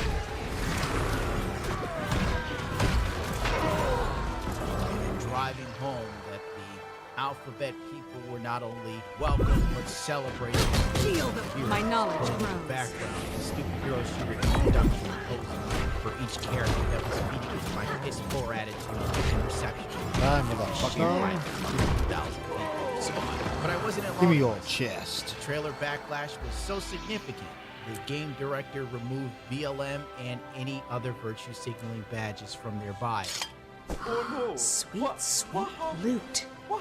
Oh no! How terrible! That's just awful! How terrible! Oh no! Dragon Age director deletes flags from BLM and bio as soon as Dragon Age trailer backlash hit. Basically, we realized, whoa, not everybody loves this. Uh-oh, time to hide. People are mad. It's the youth. Edit that out. On September 16th, the character creator was revealed. And the best way to describe my move was Steve Buscemi cat. He, him, she, her, Steve and they, Buscemi. them, and then your gender is man, woman, non-binary. Love that. Love the The best way to Pop describe surgery my scars feelings are also included was in this Steve for all of our Buscemi trans and cat. non-binary rooks out there. I absolutely was blown away by this. It's beautiful to see the inclusion in the game and to see yourself represented. I love It's a Good Debate. Breaking Dragon Age: The Veilguard character customization features have been revealed. You can call yourself a Lamborghini and choose they/them binary pronouns. But that's not all. Players can now customize female characters' chest and add top surgery scars. Thoughts? The original video was 9 to 10 minutes of gushing about hair physics, representation, and surgery scars. Oh, Your God, magic, this one shit's can't help but fucking wonder why funny. surgery would be needed to change your gender or your appearance if you can literally transform into a dragon or raise the dead. Using my brain again. Everybody knows, common sense is the bigoted defense. Oddly enough, bigger breasts and bigger butts were not on the menu for the slider. Well, that just don't make sense. Look what the homosexuals have done to me. Have these people even seen real women? They've seen real ugly women. That's what they've seen. And then if they see an attractive woman, they'll say something like, "It's an unrealistic beauty standard." Yeah, the mark of a loser. All right? When a guy looks at a dude who's ripped, we don't sit there and go, "Unrealistic beauty standard." We gotta hit the gym. Oh no! I feel good. Make breastic gear. Yay! Yeah, but I can give her a ball. That's where things done. Stupid motherfucker. Dragon Age: The Veilguard. Can I cut off my boobs? Yes. Can I add Selby? Yes. Can I add vitiligo? Yeah. Why is vitiligo there? Finally, it came to Michael Jackson. Can I enlarge my chest and have thin hips to reflect my anatomy? No. You should be ashamed of yourself. Well, that doesn't make any sense. Let's check the director. Oh no. Feel the fury. I feel good. Within 4 days, games journalism gave Dragon Age the comedy entry IGN was leading the charge. The hair and Dragon Veilguard. Go! Go! Hearts emojis. Oh boy, look at that hair. Look at that hair. Look at it. This is Dragon Age: The Veilguard, and if you're familiar at all with the series, you know that the last game's hair physics were not great. Like, really not great. The team at BioWare heard a lot of the criticisms and spent like a ton of time and effort to make sure the hair would look good this time around. And for a game where you can create your own character with a myriad of different hairstyles. How's the gameplay? Never mind that. BioWare's teamed up with Vidal Sassoon, you bigot. The character creator in Dragon Age Veilguard is amazing. We have more looks at what our staff made in Dragon Age, the Veilguard character. Yum, yum. The character creator in Dragon Age: The Veilguard is incredible. There are so many options and sliders, from the usuals like hair color and style, eye shape, noses, all the way down to things like bulge size, vitiligo, we got heterochromia, of course. It don't matter. None of this matters. I hate Americans. I can't wait for it to. AI will take your job. Edit that out.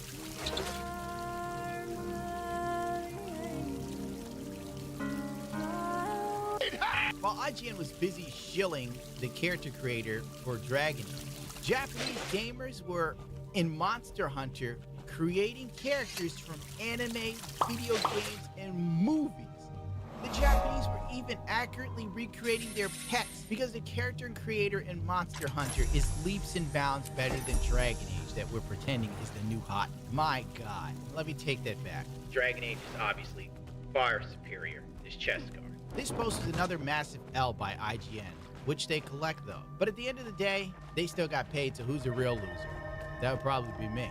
This post also reminded people of how far the character design in Dragon Age had fallen since previous iterations. In my opinion, the Qunari design peaked in Dragon Age 2. It was tolerable in Inquisition, but the designs they had for the newest game turned a warrior race into as big of a joke as the game itself. Dragon Age has ruined the design of Qunari. And Darkspawn. BioWare needs to stop constantly changing the designs of the Dragon Age series. You're right, Tyler. Too bad they won't listen. This is par for the course. The game is now in the hands of people who lean hard left. You can't expect them to know how to design a warrior race of people without covering them in bright colors and jewelry. These are the types of people who find masculinity problematic unless it's a woman. Oh my God, the irony. I haven't seen this yet. We can run. Hey! Huh?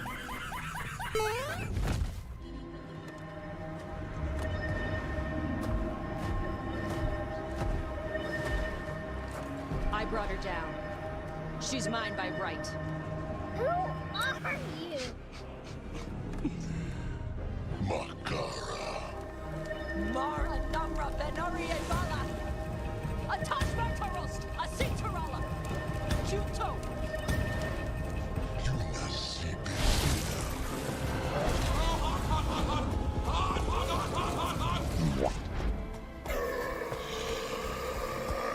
Tarala. As the game circled the drain before it even launched, some assumed the blowback for Dragon Age was because of Grums. You guys do realize Dragon Age Veilguard is rated M, right? You, as a grown-ass adult, can't get past the fact that there's an option deep in the character customization for top surgery scars that I can't fathom how difficult your day-to-day existence is. Cut it out, caveman. That option is not deep in the character customization. Nothing here is deep. It's a slider, my dude. Left or right, left or right. What's wrong with you? Don't buy the game. Done. Go play something else. You're not fighting a battle alongside Grums. You're just wasting your time. Well, guess what, caveman? It seems like people took a listen, because it's not flying off the shelf. Bring up Grums as if everyone who disagrees with BioWare's awful marketing of this game must be doing it because of him. Another stream, everybody. How's everybody doing? BioWare chosen to showcase and market this game on a bunch of features gamers don't care about. Hallelujah.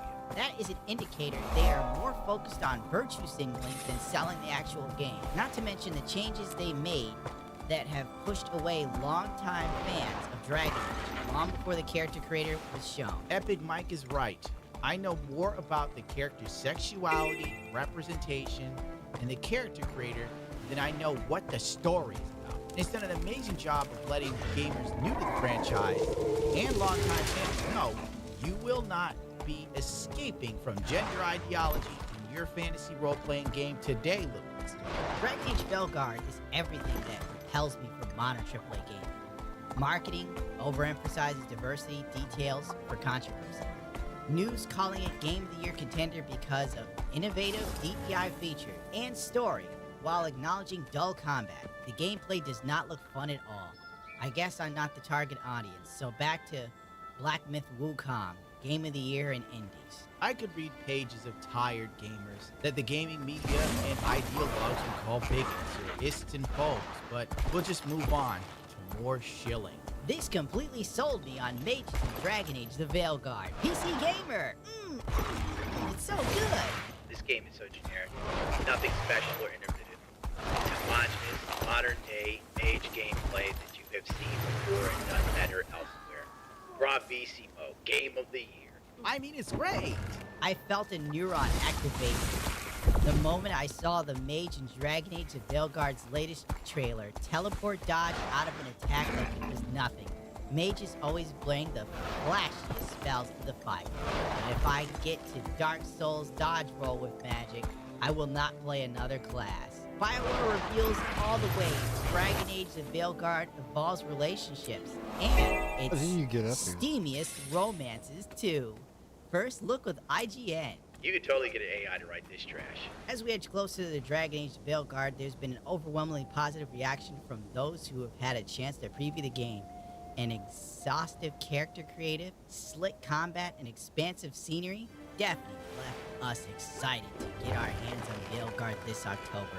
But if you're a Dragon Age fanatic, you may be wondering about the incredibly vital thing. Who do we get to kiss? As part of our continued IGN First coverage, we sat down with the game's creator, Corinne Bruges, to talk romance and relationships, a vital part of the game. Blah, blah, blah, blah, different flavors of romance. What to... On a buff gym rat, Tosh. A heroic pet dad, Darvin. An elegant older fellow with the emotional support, Skeleton. Emmerich, of course. There are 7 companions total, and yes, you get to smooch all of them. Only if you're bisexual or queer in the game. If you're heterosexual, you get like 2 romance options. I'm spoiling the video. We really don't want to keep them relatable. More grounded. Some of them are quite sensual. Some of them are more physical. Some are more romantic. Some are more spicy, says the game director. Oh, the variety of the game's romances, you may or may not wake up in a coffin. Oh my god, I hate gaming journalism.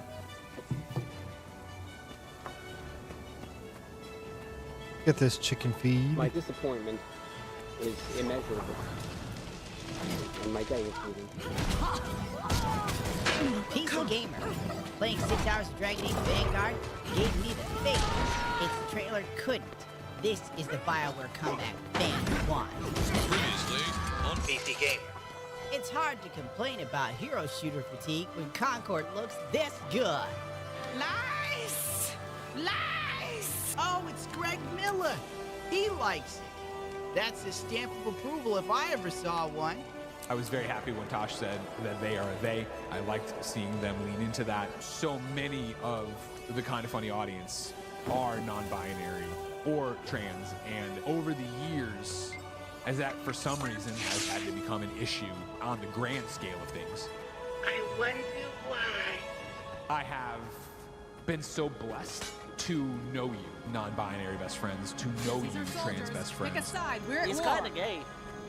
Demonize you. I hope that fiction yourselves. like this on a Now mainstream facing AAA master platform war. helps. I hope that, you know, movies and literature and everything else is able to give a window in to what this is.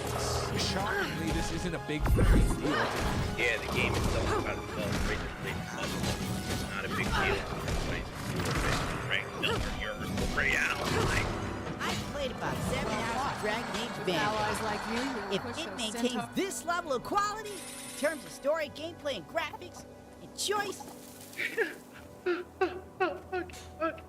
this could easily be my game of the year. Let's talk about it. Let's see some other classic hits from Miller. Thriller Miller.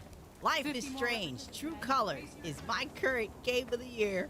Come get the review.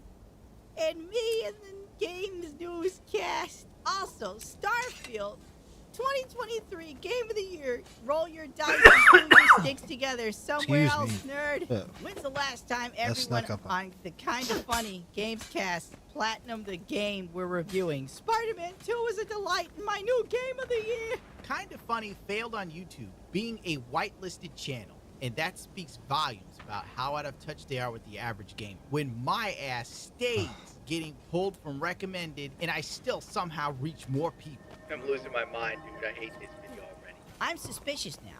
IGN has been totally advertising this game by telling us how amazing very basic things are. Look how good the hair is. Look how good this really basic character creator is. Whereas the body slider barely changes anything. Something is fishy here. While Dragon Age the Veilguard companions will form their own relationships, it sounds like we'll still be able to interfere with them.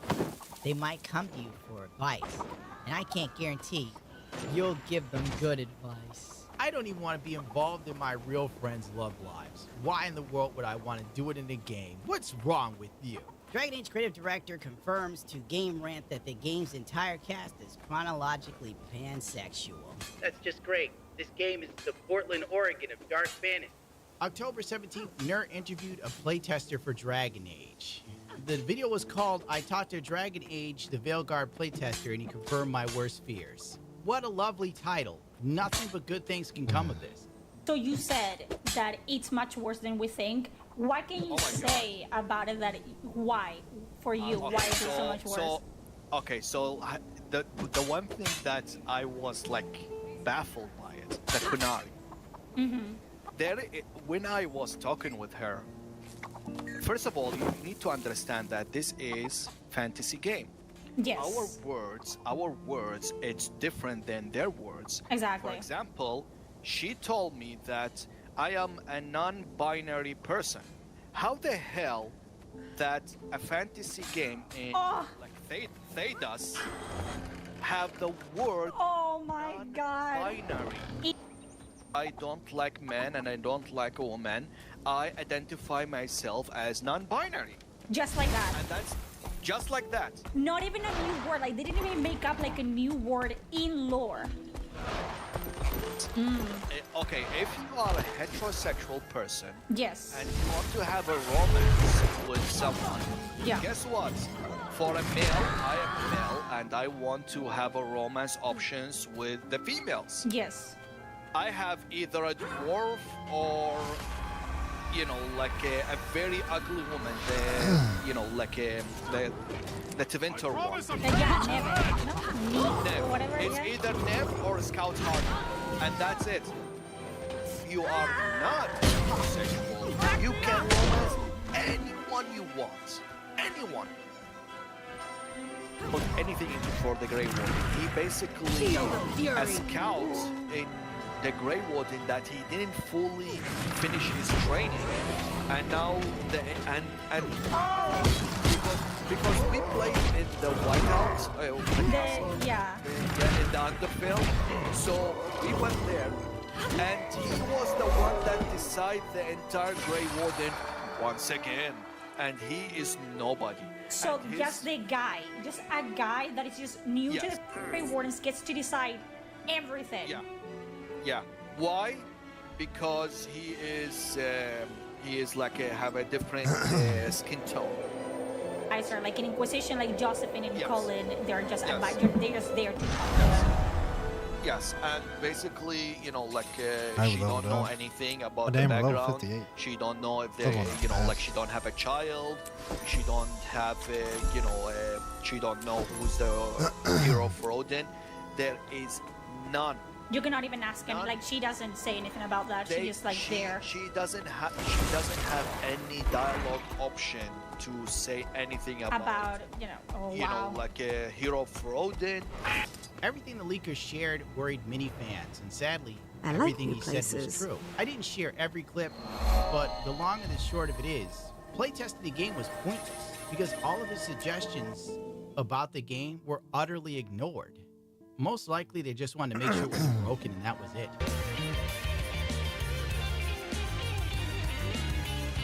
Am I so out of touch? No, it's the children who are wrong. It gets much worse. Former and current BioWare Dragon Age writer mocks gamers and poo-pooed their feedback openly on social media. Claims Veilguard companions are one absolute smoke show. What? Where's the smoke show? Well, gamers hate the new character designs. This shows how little they think of you. Don't buy games from developers that hate you. After mocking and insulting gamers who made his career, former lead writer of Dragon Age predictably goes protected. Let's read those hot takes. The female characters aren't hot enough. Yet because they've clued into the notion, this is obviously incel behavior. They swapped out unattractive for masculine, and thus transgender, because that's a framing which makes them seem political instead of porn brain. But we all know what they are. And here I am, recalling how this has been the thing ever since some dude lied 10 years ago about Cassandra actually being a man, posting over and over and over about her giant jaw, and posting phrenology pics to scientifically prove why his pee-pee remains flashy. Sometimes I feel like the discourse around video gaming is getting so absolutely stupid that I can barely stand it anymore. But let's just be real here, no matter how you frame it. This female character that's now non-binary looks like a black guy that painted blue and threw some horns on it. Don't ask questions. Just consume product and then get excited for next product. Ironically, women don't like ugly female characters either. I guess we have some femcells and should. Pull up the article. New research on female video game characters uncovers a surprising twist. Oh no, what is it, Barry? Can a strong female character who's also highly sexualized inspire positive perceptions from players? Not necessarily, according to the new study. In communication research, researchers found that while strength in a female video game character might signal capability, doesn't counterbalance the negative impact of sexualization. But in the surprising twist, female participants, despite generally disliking highly sexualized characters, were more likely to choose these characters when given the opportunity to play them. Feel the fury! That's the bottom line. Women make fun of chicks uglier than them, and they hate women better looking. That's how they roll. The study shed light on why even in today's gaming landscape, characters' designs matter, and how different types of interaction, from watching to playing, shape players' perception. A character's sexual appeal and strength both play a role in how players perceive them. These perceptions shift depending on what the player is watching and actively engaging with the character. Let's move on. Oh god, it's Dave. I'm in the process of finally shutting down my Twitter account, yet I notice a fresh spat of angry mentions. These more clueless than the last. What could I have... I mentioned incels, so who should take notice but their sweaty palms, self-declared, emotional support him.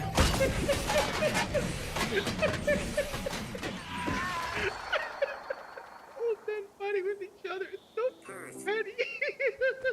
Oh, this is the best part of the video. I guess this also means that fresh buds and shut, watering over Feel the fury. fresh accounts adjusting the chat. The clever thing to do, you'd think, when incels are mentioned, but you aren't named, would be to not stand and identify yourself. But identities are important, I guess. I don't know why I read it. I feel good. But I kind of feel like that's what he does it. He gets his computer in the morning, he's having his coffee and whatnot, he's drinking, and he's just typing away. This guy calling displaced fans incels and chuds has the same energy as Jason Schreier did. Bro, we all know you were not and I quote hashtag. Actually, I don't care about the game very much, but I do like seeing you chuds get dunked on. Just wait until tonight, chuddies. You'll get dunked on, totally dunked on. David popped up again in the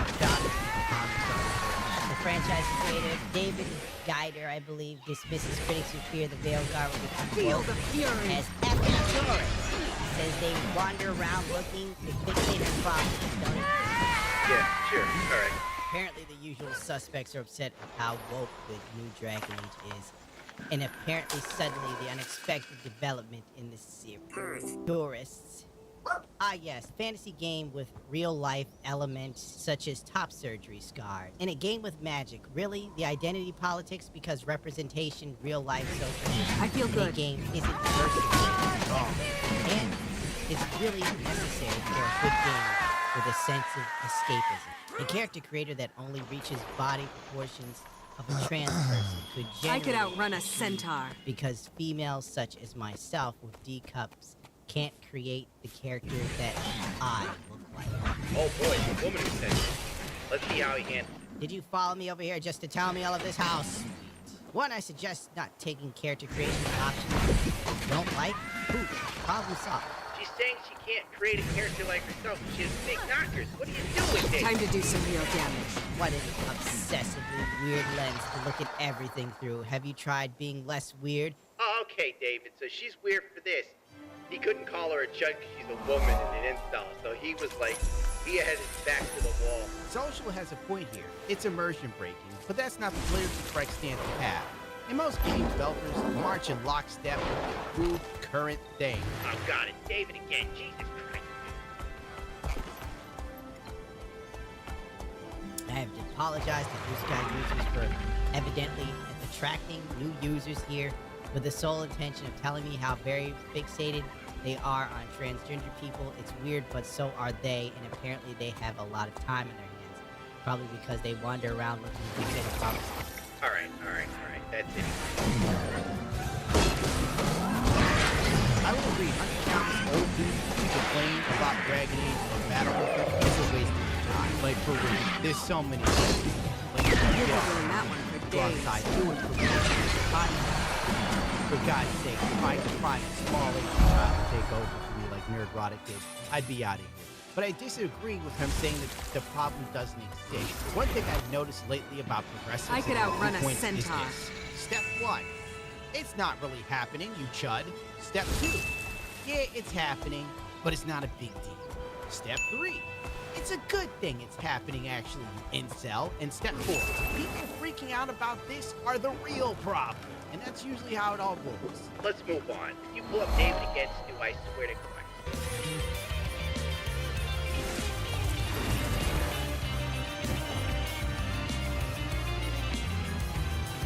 On October 18th, Huh, new gameplay someplace for new. Dragon Age leaked from a now suspended account that was linking itself to Mr. Matty Plays.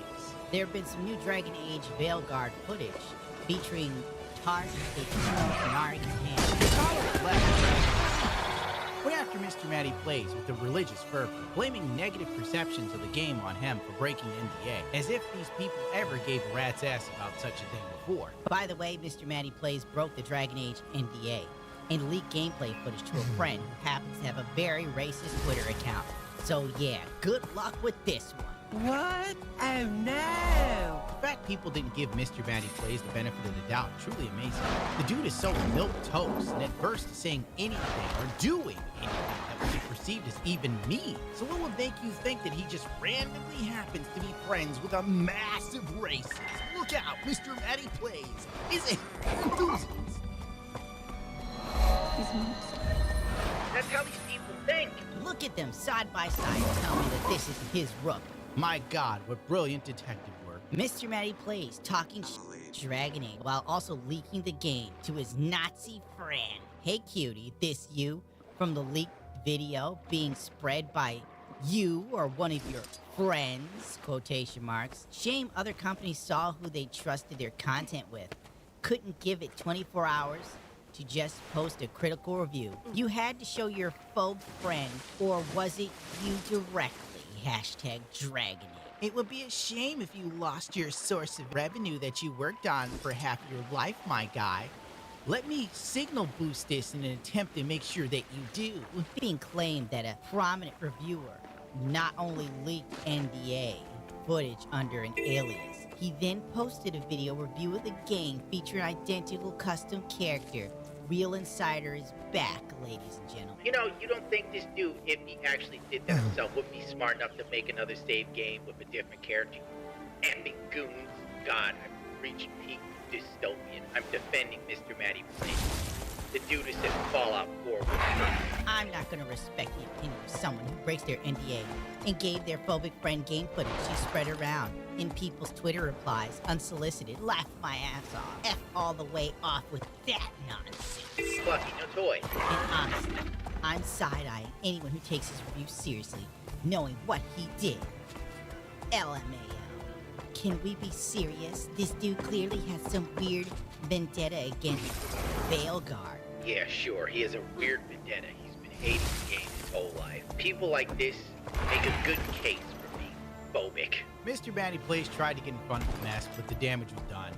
The Twitter brainlets have already made up their minds. I think it goes without saying, but today has been an extremely hard day. I really appreciate your patience as I look into things. Maddie then explained the whole situation and how it came about. The too long didn't read because it's literally a Bible. Maddie's editor shared the video with someone, and that person shared it with someone else, and so on, till it ended up on Twitter. Ultimately, I don't even blame the dude. It's his editor that should know better. If it's his job to edit this and know that it's an NDA, you can't be sharing it. Maddie should fire his ass for gross stupidity. But here's one part where Mr. Maddie says, my heart broke into a million pieces because people basically turned on me. Like, bro, it's woke-tards calling you a nerd. It's not the end of the world. In fact, it was Tuesday. You get used to it because they'll never stop or accept your apology. Speaking of which, they didn't accept his apology. What a segue. Newsflash. The chronically online aren't rational. Better report them to EA and BioWare, according to Gil or Kala. I don't remember now. They are under NDA to not post spoilers about the game, even during their review time. Starting tomorrow, they are forbidden to show some spoiler things. I say let EA deal with this asshole. This whole friend is likely just an excuse to leak things from his review copy. Who cares? Who even cares? Sure. Yeah. Mr. Manny Plays leaked the stuff on purpose, and rich people don't pay taxes. There you go. Agreed, Twitter won't do a thing. But EA is so vicious it almost makes Nintendo blush. Reddit praying for Mr. Manny to be sued into poverty. Personally, I'm not buying it. Those leaked images came out a while ago. He had to know it was his rook, and he didn't say anything until it was exposed. You never get review code again. Why are people this mad? I'm not reading the rest of it. I'm so sick of it. Good for you acknowledging your fault and breaking the NDA. It's not going to cut it. We need an actual apology for the toxicity that's grown on your channel and spread as a result of your editor, and a response about how that will be handled going forward. Name, shame the editor. Yes, drag out the editor so that we may ruin his life. Do it now, or we will continue to come after you. This generation is regarded. Jesus H. Christ. Literal vampire pot-belly goblin. Hobbling around and coming after us.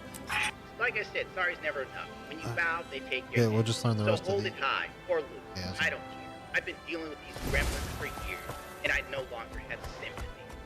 Not long after Mr. Manny Plays apologized for having an editor with Down syndrome, Grums claimed to have the NDA for Mr. Manny Plays from EA. Immediately, this was refuted by Mr. Manny Plays and Colin Moriarty. Misinformation like this is damaging to the community. This post is unbelievably false. And it's not the NDA I signed with EA, not even the multiple votes. The creator of this post even stated they are inclined to believe it's untrue. This is the last time I'll be speaking about this moving forward.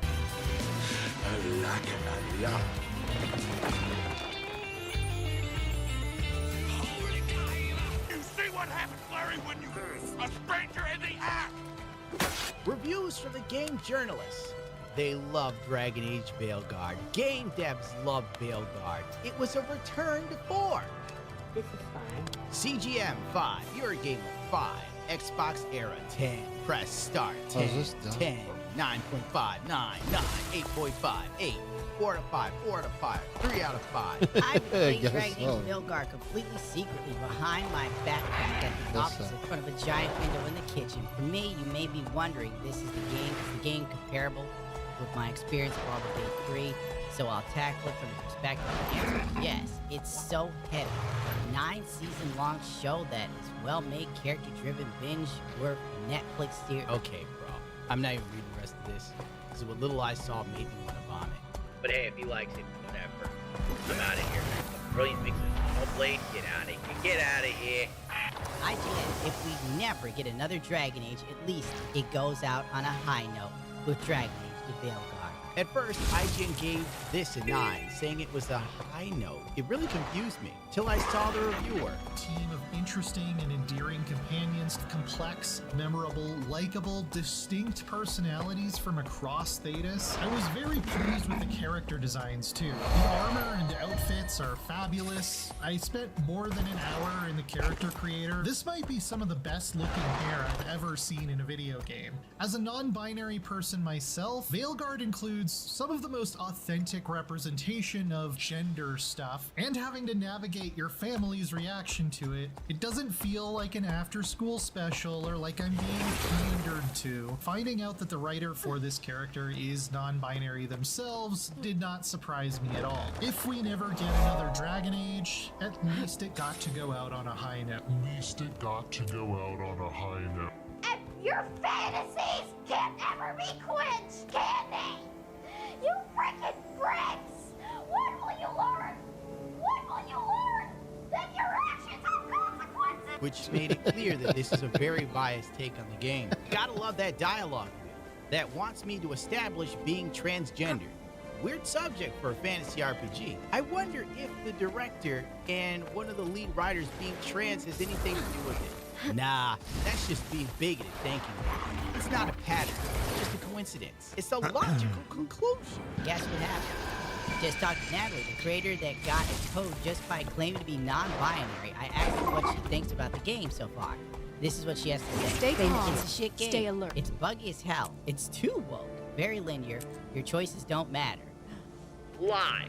The guy who worked on the other video games told me that it was like a binge-watch Netflix series. Oh wait, here's some more reviews. Gaming Checkpoint. Blah, blah, blah. Return to form. PlayStation Universe. Return to form.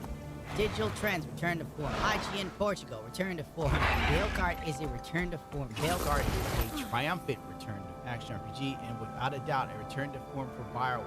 Veilguard is a triumphant. Bro, what? That's like literally the same one from Pure Xbox. Oh well, it's not a pattern. It's a coincidence. You filthy bigot. But oddly, gamers weren't madly in love with the game. Dragon Age at the time was doing a 3.3 on Metacritic. Dragon Age Veilguard leaves us with the impression that we bought the wrong title. Instead of a true RPG, we get a mediocre action-adventure game, a scenario stretched to the limits, a poorly constructed world, and monotonous gameplay. Bored me to tears.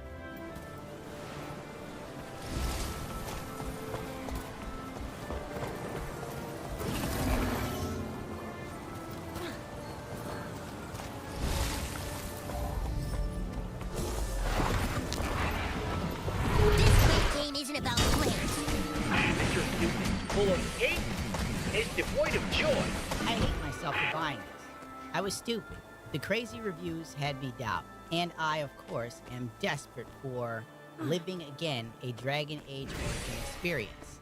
But after spending $60 in 5 hours, I can tell this game is a boring button smash fest with brain-dead dialogue. I'm so mad at myself.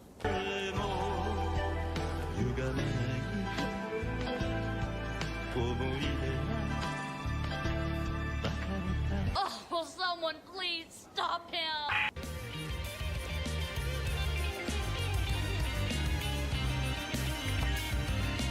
The damn chest, man. Some reviewers known for being fair and balanced never got a review of the game. Others voiced concern due to shared clips that became memes online. Here's a few tasty morsels, but odds are you've already seen these damn clips. If it wasn't clear enough after Dementor's Crossing, it's clear now. They'll rain disease and death across Thedas unless we stop them. Sounds like your mother was hard on you. Nah. I think your fingers are just perfect. Yeah. So... May Balthazar strengthen you. Are you trying to have sex with me? Hadn't really thought that far ahead, but maybe? Quick, think about us having sex. So now we need to figure out if it's Cashlock or Tomlock. And those are... Cashlock's just flirty. You look and make jokes and maybe think about him for fun. Tomlock is serious. Like you want to grab that and taste its neck right by the collarbone. So which is it?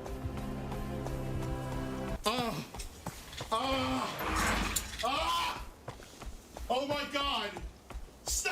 Skillup released a few clips that were damaging. His review wasn't as fluffy, which resulted into a lot of hate that clearly Skillup is not used to receiving. People get furious if you don't like the new game at launch. My audience will notice that I haven't attacked anybody for liking Dragon Age, yet I have a ton of furious people in my replies livid that I dislike it. I assume without watching the video that Skillup is facing the same issues. Dan Hart, of course, has trained Skillup, and I know how crime. It was Tuesday. Telling the truth is the difference between being hated or loved in this game called content. That's why you should subscribe to my channel, share it, hit the bell button. You'll do it, Wayman. Time to do some real damage. My God, more clips? Yes, punish them with clips.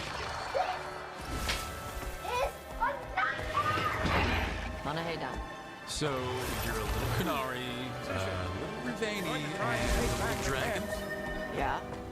I know, but, sorry.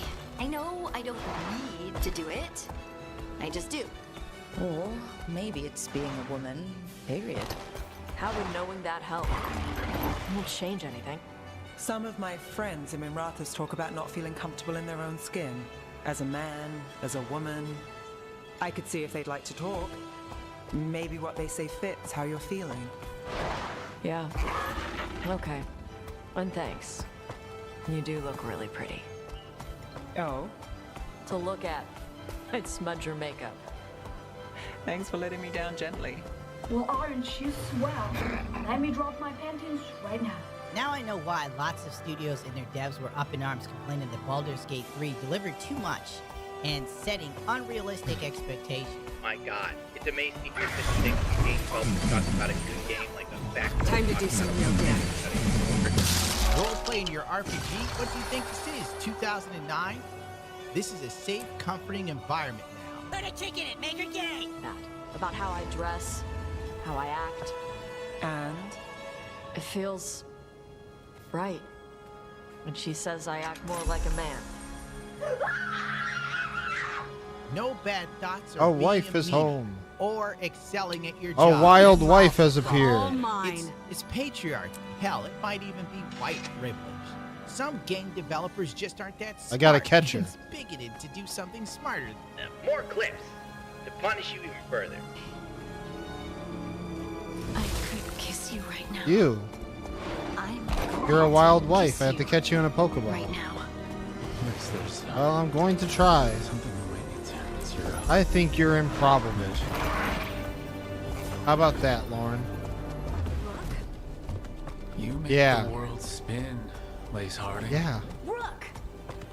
Lyrium. You already know what It's like I'm infused with lyrium. I noticed it when we touched. That night when we talked about your dreams. You knew? No. You knew, and you still December 1st. Wow, I feel drunk. And that's why you drop Tumblr stuff. fanfic with voice acting to match. 10 out of 10. There's so much more, but I honest to God can't take it. And I'm not being facetious. With a clear creative rot and Can I start it? It's for December. In the face of the original dark setting, people were ripping this game a new one on Twitter. Dragon It's Age not a Veilguard puzzle. cutscenes, where BioWare lectures players on misgendering is just as Oh, ham-fisted this and is- embarrassing as it sounds. Oh, it wasn't supposed to be. Oh God, they're pulling the bob seat. Pounding that snake's nose. Well then, She's still yes, holding you the can ruby start in it. her other I thought it hand. was a calendar. Naked panties. I was so proud. Shit. They. Listen. They're still holding it. Sorry. What are you doing? Putting a barb. Listen, I Oh. thought it was a calendar. Okay. A barb. Tradition in the Lords of Fortune from one of our old members, Barb. Good guy, but like most of us, I his plans typed in went countdown sideways. calendar and the thing said countdown Good calendar for on it. morale, but there's not always time for big drawn-out apologies. So when one of So us I thought it screws was up one and of we the know we chocolate screwed up, we do a countdown quick 10 to put it right. calendars. Pulling a barb. Well, I fucked up, Lauren. Oh, there we go.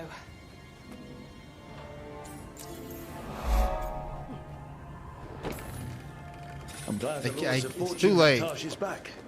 Oh, Tarsh isn't the first non-binary member of the Lords. Really? It was a little before I that time, absolutely but will Oryx is not one of do ours. it. Huh. bastard looked better than I did in a dressing pants. And out of them, too. Oh, do you think we have that kind of relationship? I feel good. We don't have a puzzle doing relationship, Lauren. This scene was so bad, even Diaz tried to dump him.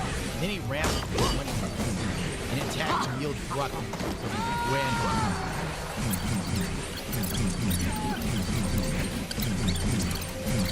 One of my funniest moments of, I remember the year when Dragon Age 2 came out, is out of nowhere.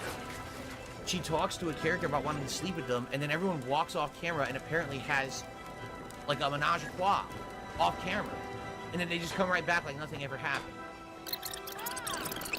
Feel-good movement of people saying, I'm gonna buy Last of Us 2 just to get, to strike against the bigots. Back me up! Instead of saying, I'm gonna buy The Last of Us 2 because it's a good game.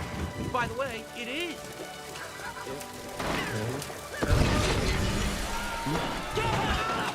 Netizens looked up the writers behind Dragon Age, and they are what you expect. True. As savvy as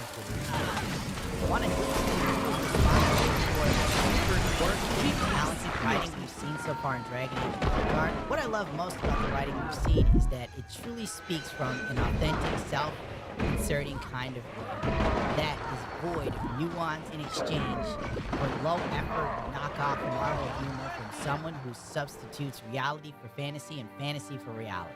Savvy, you can't talk like that as a real woman. Check your privilege. My name is Laura Kate Dale, and I'm the author of Accessibility and Queer Representation, critic and consultation, and video game critic, streamer, and all-around content creator. Below is a thread of my various projects and how you can support my ongoing work. I just got approved to say I was working on Dragon Age of Belgard. I've been sat on the secret for nearly 4 years, and I'm so excited to finally be able to tell everyone I'm in the credits. Thank you so much, Patrick Weeks, for reaching out and getting me involved. Good work, Patrick. There's a whole rabbit hole on this person, and I'm not getting into it. I'm not making a 2-hour-plus video on this unfortunate video game. I don't care. I don't get paid enough. You're probably wondering who hired this absolutely talented individual. I need Totally 27 sandwiches. I feel good.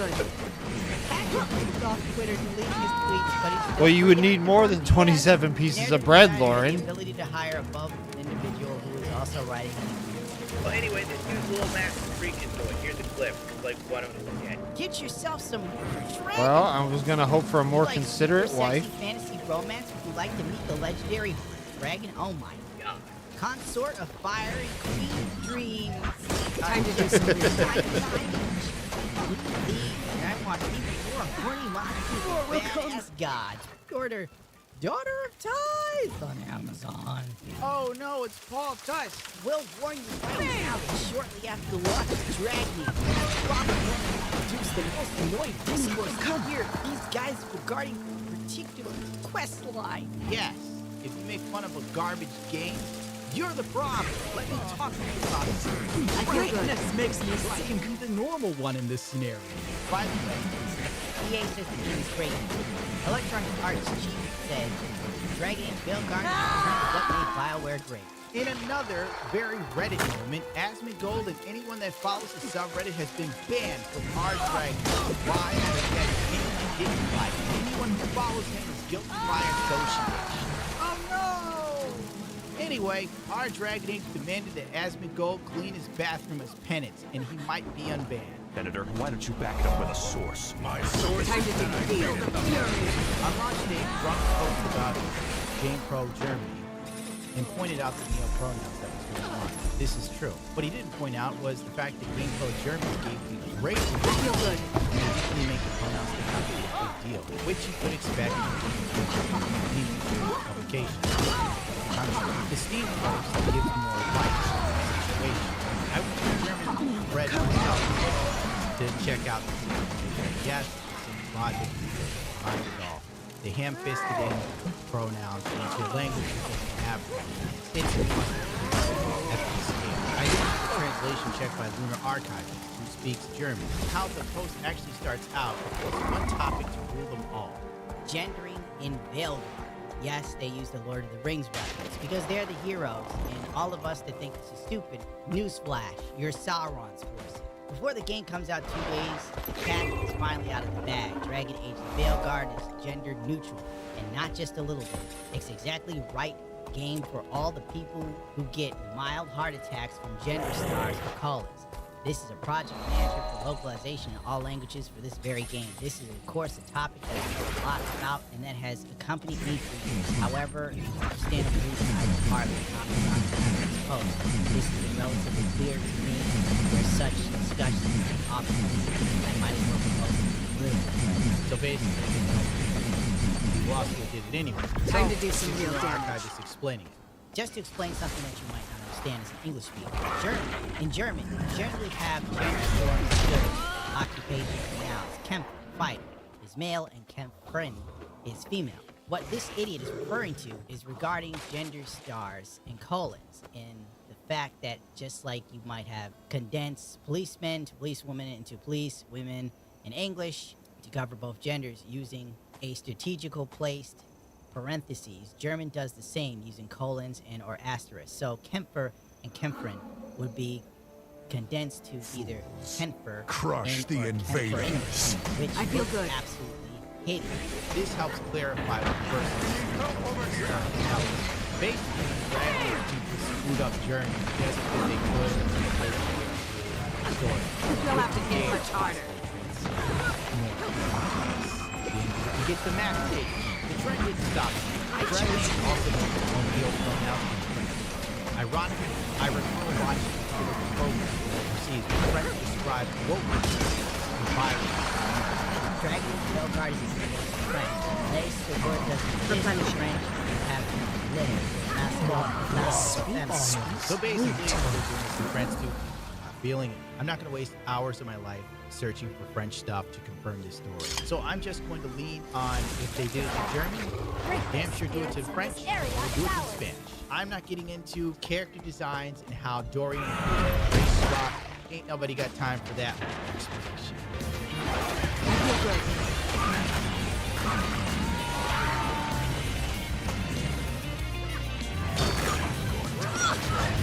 When the game was released, more cringe clips flowed like water. The most infamous one being the non-binary clips.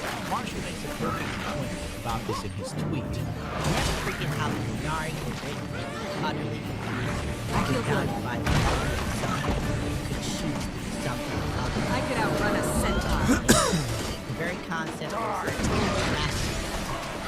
made for a good counterpoint to the more open-minded conflict refers to the story. I know what you think. I've done all. What about the game? I agree. That's why. Well, Sophia Nari started playing Dragon Age and posting clips on the boat.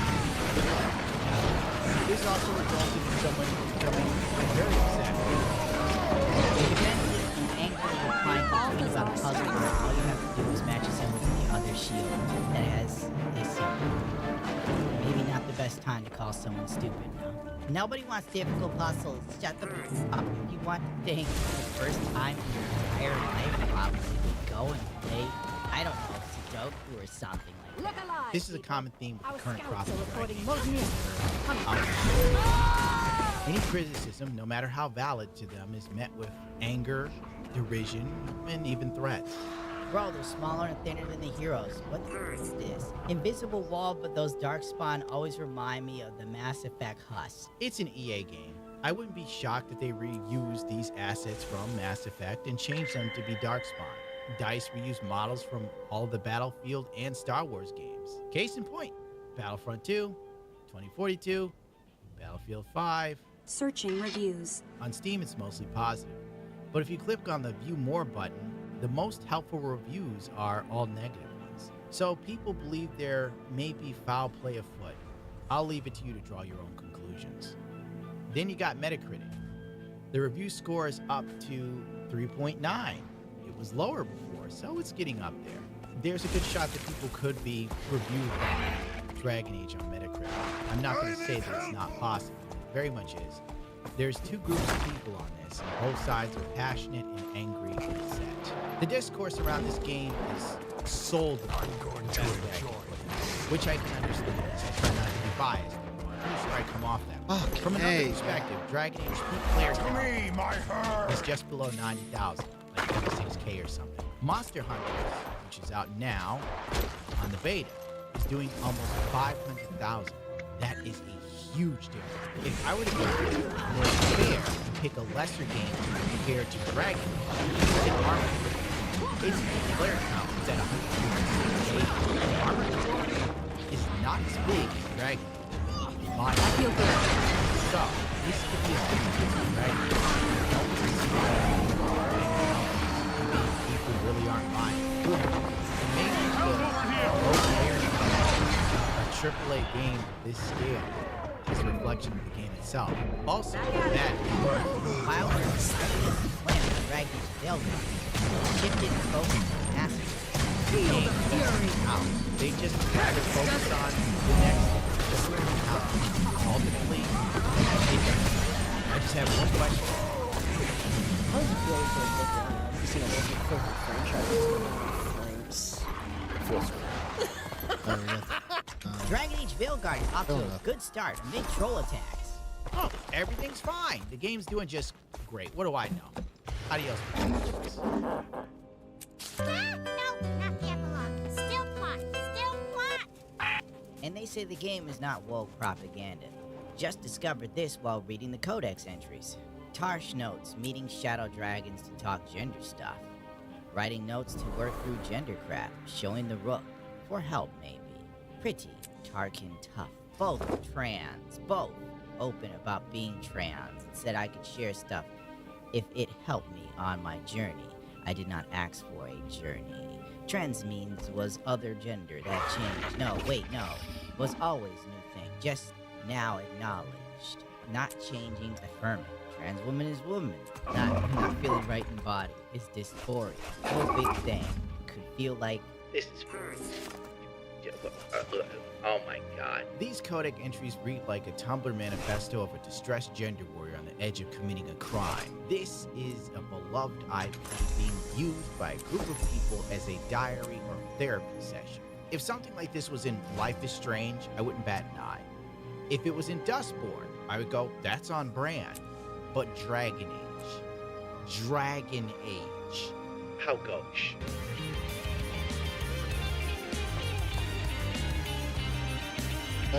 See you next time. Come win.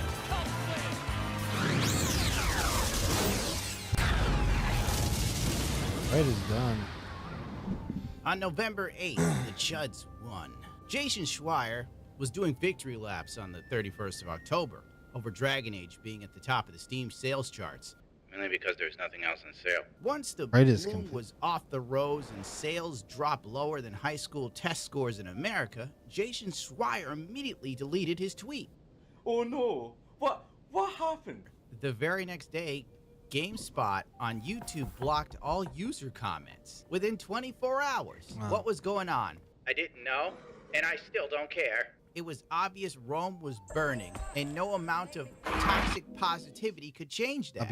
The Park Place covered the return demand that seems to be facing the game, or I should say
One thing, right? It was a lot rarer to find non-white dudes in game development. And as that changes, and as college and learning and all that stuff kind of becomes more ubiquitous and more available for everybody, more and more people from different walks of life want to get into game development. Yeah. And then what happens then? They're making the characters the people that they know, the things that they see. And it's just like the white people do.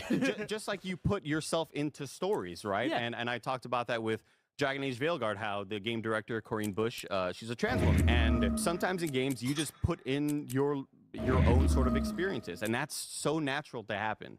What brilliant logic. I guess by this sort of metric, Tolkien, he was actually a hobbit born on the Shire, and he really did help the Fellowship get rid of the One Ring, because those are real events that he based everything on. Oh, and J.K. Rowling, she's actually a small boy that has magic powers.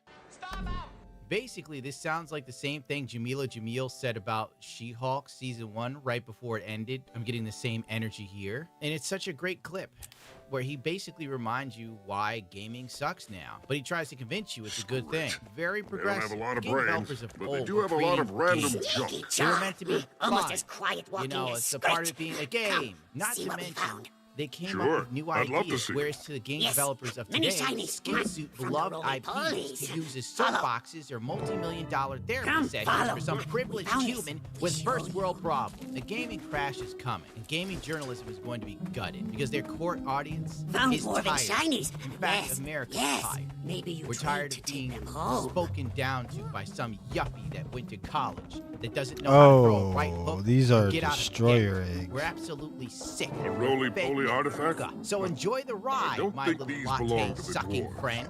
Where did you Because find will them? be swept away Psychic with the found changes of many the of tide. them. Go write a blog like Deep Alyssa covered, for deep content, down. and then post Going to pictures get of more. grass. More? What a Talk, fantastic Jack. perk. I'm not sure that was a Sure great it was. plan. No choice. We need goods to trade. Need to trade to feed our young.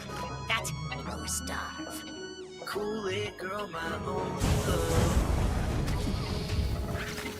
Kool-Aid girl, my only love. Juice on your Evil creatures, help! Save my friends! my girl. In Oh, there we go. Leave our shinies alone! God damn it, freaking show. God damn it. To Kool-Aid girl.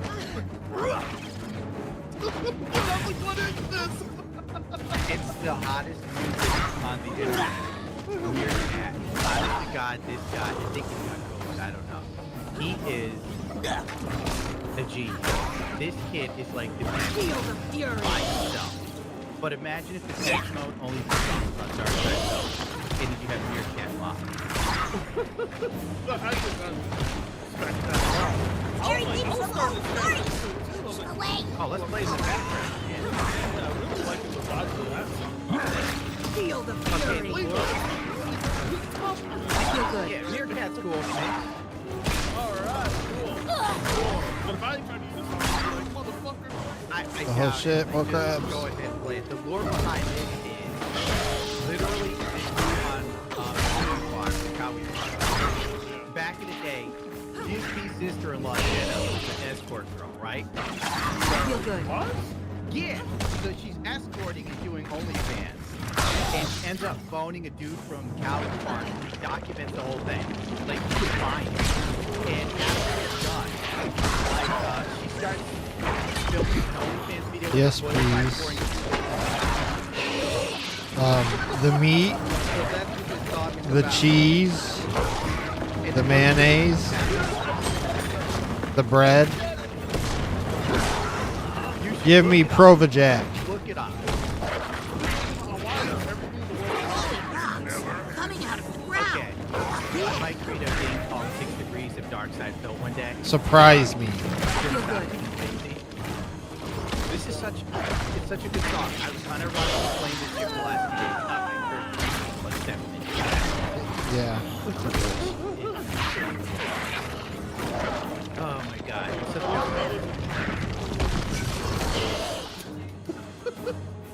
Look as if KSI wrote a love song. Seen these creatures Also, before. she's like, Yes. oh, In sorry, the press the wrong button. deeps. She's We also fled like, long is she ago. out of jail? Now Is they come Jenna closer out to of the jail surface. yet? Found her. They must have followed our scouts, found our city. Now they come, all killed and dead. They will return until we die. They're not. You have to have autism. They are now. Oh, wow. Destroyers. Like, I've used this in my They're next minions video. of Primordus, an elder dragon living beneath the ground. Really scary stuff. What's We have intel about a fight long ago probably got between that wrong, but- Primordus and a group Yes, of heroes. the wrong button. The heroes won. Show where it has They put no him to sleep meaning again. and no reason Not for for being. good. Gundam's just got Look into at this music artifact. streaming Looks like recently, an and egg I'm of so some happy kind. to see it happen A because destroyer he egg. was hiding in its Is that turtle shell possible? for a long time. Yes, I was yes. Shikik you know, found I that was one doing- in room 4, just I like was it. doing, what was I doing? Many, Adopt. many That's just like like all it. I was paying Shikik went attention back to bring more, but Whatever. she has not returned. The Yo, Tor that thinks we can make bombs to Adobe, kill the Adobe. destroyers. It's kind of like the Wants way to they steal had- bomb I remember powder when I from the used to use they centaurs had for explosion. We could look into these eggs and save the lost scripts, or prepare a bomb to take out the destroyers. Don't say ass. I say know what little I ass. pick. Yeah, we But did it's twin your axe, call, yeah. Agent. Yeah, exactly. I I don't have know to what lay it is. down my Sticking by axe. each other no matter what. Ah, I see. I mean, my Yeah, own no, warband. also, God, New never Yorkers, mind. Every single one of them will Hey. swear to God that they know the truth that nobody else does. Every single Speak one of to them. Flock. What truth is there to know? I know the truth. But, you know, every single. I don't know. New Yorkers are just. They're almost like real life cartoon characters. You know. I don't know. New York You guys City, are- I can say, is like that. Like, I just saw some dude crash an Escalade on the sidewalk, and then some other guy pulls him out of the car, and he just walks off casually. Oh God, yeah, dude.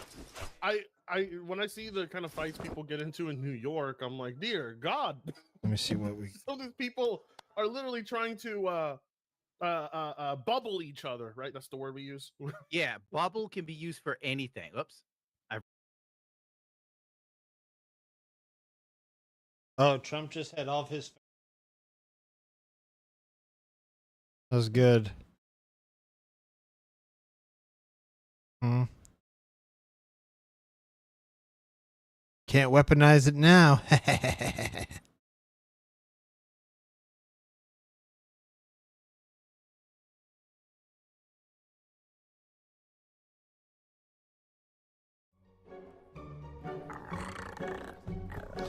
He will be the President of the United States of America. Election night in America, one of the most consequential elections in recent history.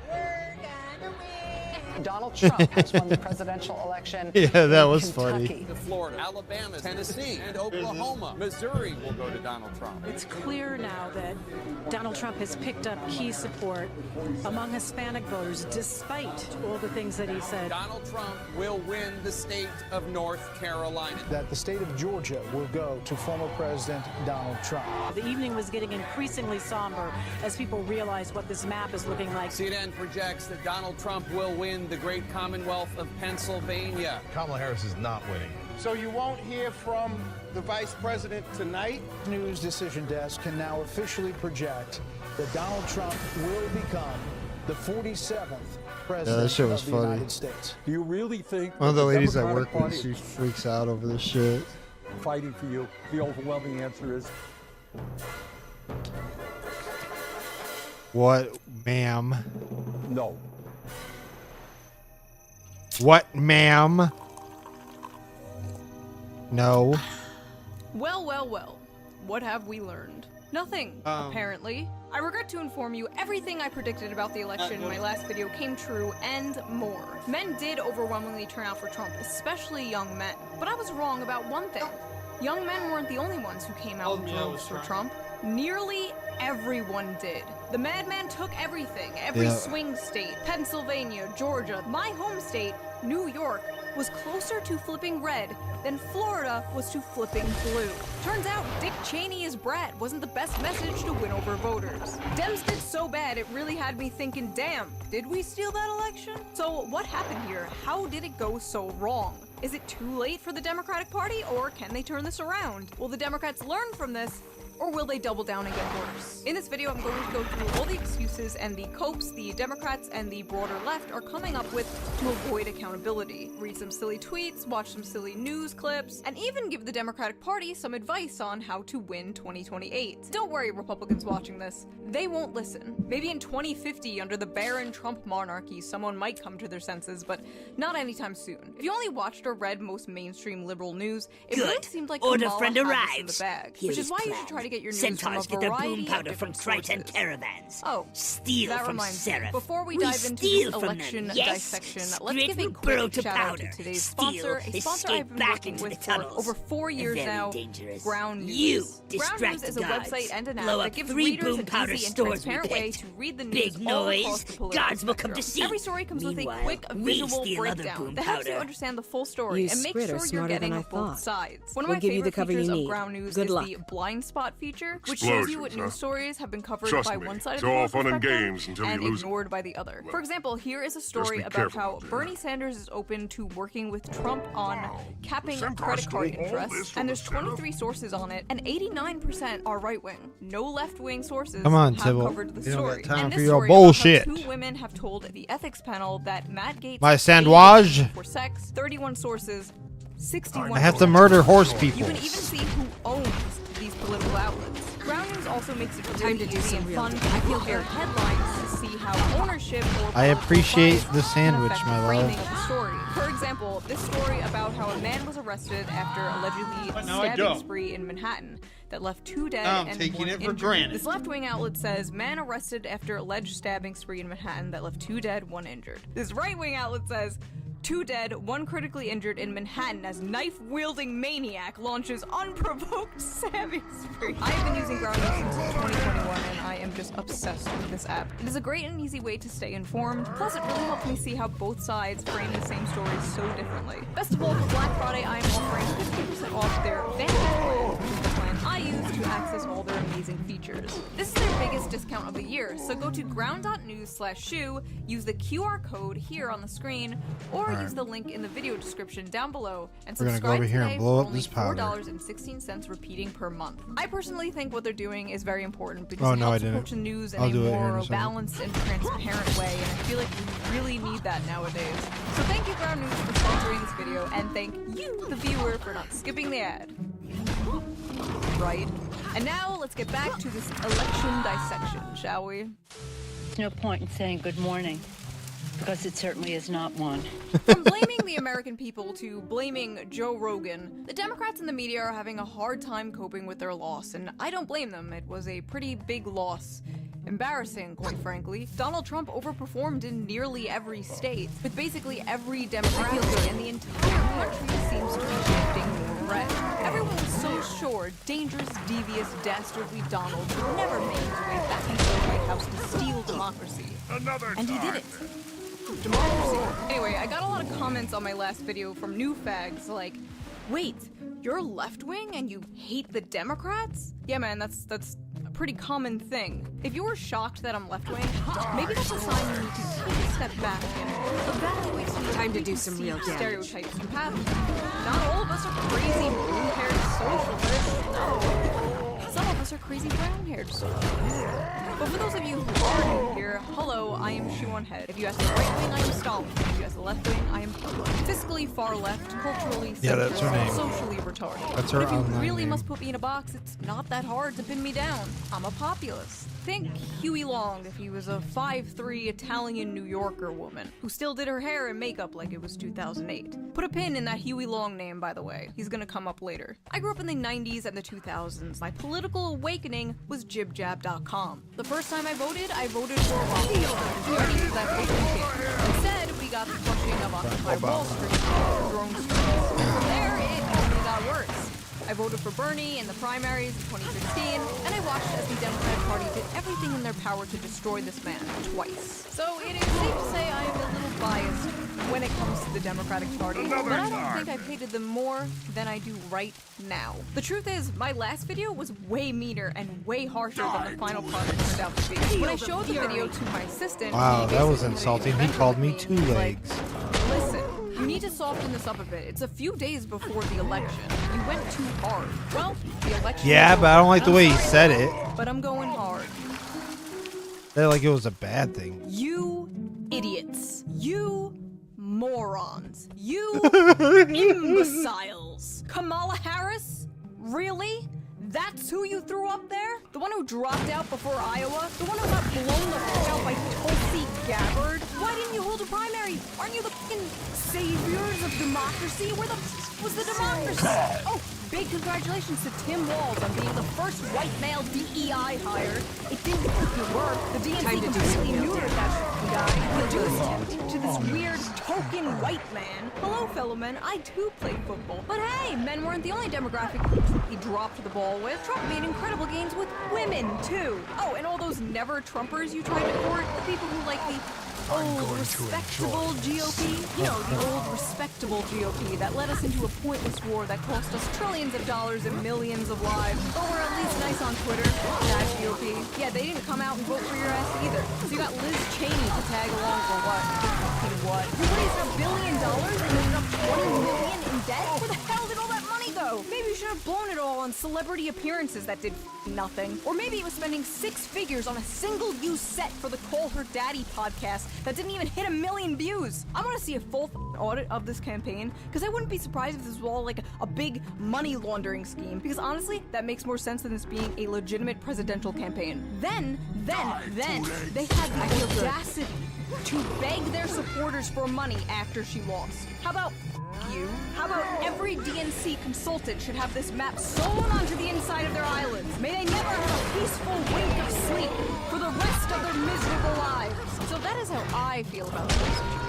But what do Democrats and the media think? What do they think the Harris campaign did wrong? Why do they think Kamala lost? I think Harris ran a really good campaign. If there's one person I do not blame for this loss, it is Vice President Harris.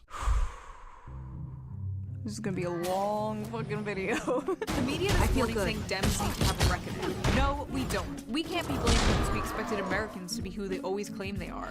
Democrats don't have a message of trouble. America is a racist. Kamala ran a flawless campaign in 100 days and I refuse to let y'all gaslight me into believing anything other than that. She lost because she's a woman, and a black one at that. I mean, this really was an historic, flawlessly run campaign. Listen, I'm no political analyst, but losing seems like a pretty big flaw. Truly, don't overthink it. It's because she's a woman, she's a black woman. Don't overthink it. In fact, don't think about it at all. And Kamala Harris lived up to our dreams. Don't let anyone tell you otherwise. She ran a remarkable 107-day Well done, Bator. emergency campaign. Looks like we got enough full of gunpowder to joy turn and that hope. queen Kamala into Harris pebbles was the and perfect dust. candidate. Yes, She ran a yes, beautiful good. campaign of joy, The dog empathy, Jack and will be unity. back at the village Joy now and with empathy any and scouts unity been doesn't saved motivate from the people to go to the tunnels. polls. No We'll wonder meet you back at the Republicans had village incredible turnout and and finish so many this for Democrats good. stayed home. This isn't Steven's universe. You just can't like joy and empathy and unity your way out of not being able to afford food for your family. CNN has a story titled "Where the Harris Campaign Went Wrong." Nope, I won't read it. Harris ran a great campaign. The story should be titled "Where the American People Went Wrong." La la la, I can't hear you. La la la la la la, I can't hear you. It's not me, it's you. La la la la. The cope is unreal. fine They don't wine, even want to just listen to keep criticism. getting They better. really think they did absolutely nothing wrong. They only see this as a Trump win and not a Democrat failure. Kamala Harris was not a flawed candidate. America is a flawed country. This incredible tweet here is from Shannon Watts, who is on the board of Emerge America, which is an organization that, quote, shows Democratic women how to run for office. Yeah, we're never getting a female president. Joe Biden's been a phenomenal president. He's lived up to so many of the promises he's made. There's one promise left that he could fulfill, being a transitional figure. He could resign the presidency in the next 30 days, make Kamala Harris the president of the United States. Whoa. It would absolve her. Wow. What the f is this Make-A-Wish president shit? Like she's a little kid who wants to play pretend. Oh, just let her for a few days. What? Please tell me we are not gonna get the first female president out of pity. Well done, America. You failed them both. The people cannot let politicians down. That's not how this works. As a politician, you are not owed anyone's vote. You have to earn it, and evidently she didn't earn it. We already went through this in 2016. Donald Trump beat both female candidates. Donald Iron Sealing Trump. It's not our fault the female candidates you're putting up are dog shit. Give us some good female candidates and maybe people will vote for them. At this rate, the first female president is going to be a Republican. Mark my words, it's bound to happen. And if it doesn't happen, this was a joke. One of the groups that showed up overwhelmingly for Trump was Latinos. One of the major stories of the results is the significant surge in support for Trump among Latino voters. Trump nearly erased the Democratic advantage in this group, narrowing the gap from 33 points to just 8. Democrats gonna build the wall 50 times higher after that one. We have to have a very, very uncomfortable conversation about Latino voters in this country. Me watching him deport the Latinos and the Arab Americans after they voted for him. And Cinco de Mayo. To all you Latinos that voted for Trump, I hope he mass deports you and your entire family. Whether you were here legally or not, you gotta go. I know for a fact that most Latinos for Trump have undocumented family members. So if you know of a Latino who voted for Trump, I urge you to call this number and report said family members. Donald Trump's strongest soldiers. Spiteful liberals. A district that's 97% Latino went 75 percentage points for Donald Trump. Why? Misogyny. It's on the, no, That's it's on the border. It's the border misogyny. crisis is on their doorstep. And they were begging people to care about it for years. We Misogyny need to and take some sexism. lessons. That's what that was. Another demographic for people that overwhelmingly showed up to vote against Kamala were Muslims. In a Michigan-specific poll of 502 registered Muslim voters, Stein got 59% support, followed by Trump at 22%, and Harris with a tiny 14% of the vote. The results show significant backlash to the Biden administration's handling of Israel's brutal war in Gaza, which has killed at least 43,508 Palestinians, including more than 16,765 children, as well as how the Harris campaign chose to tackle the issue. So how exactly did they tackle that issue? Why, sending that old pervert freak Bill Clinton up to Michigan to talk down to Muslims about Palestine. I understand why young Palestinian and Arab Americans in Michigan think too many people have died. I get that. But Muslims really said, we hate you more than the guy that talked about a Muslim ban. Just a side note, look at this f***ing guy. I'm glad to see you. The raid on the Centaur camp was a windfall of explosive powder, and the kin Who you else are we rescued gonna blame? helped us assemble a potent bomb. Women. Yes, The Trump talk improved check. with young men, You sound but he drew in young women smarter too. than before. Wow. What Look at happened? that. We Squid grow smarter when we 52% are of all together. women look like me. That's why it was vital for Secret Scouts to Despite be making rescued. abortion the greater number the one numbers, issue in the her better the campaign, results. despite Brat Summer, Without despite you, the white our women scouts for are under Harris attack. Zoom calls, The queen and is most of approaching. all, despite the Taylor Swift No, endorsement, no, too Harris soon. only The managed bomb to isn't get primed. +8 We'll have to set it with off women. here, in the Despite village. it all, many women Evacuate the came young out to and the support old. Trump, especially We'll Gen protect Z you. women. In 2020, We'll give you enough 30% time of to young finish the women voted bomb. for Trump. Please In be 2024, Take it from 40% me. of young women Just voted for keep Trump. your In hands fact, steady. so many women voted Yes, for him we that will women on defeat them. TikTok started We'll wearing claim blue vengeance for our bracelets lost brothers to and signal sisters to other and women stop that this they were threat one of the good here. ones who No didn't matter the vote for Trump. Swifties, I'm buying as many blue beads and blue hearts as I can, and I'm gonna make bracelets. So we know who we can trust. Yeah. Anyway, some young women in response to Trump's victory are starting to get into the 4B movement. A movement started in South Korea. Basically MGTOW for women. Women giving up on dating men, having sex with men, having babies, marriage, whatever.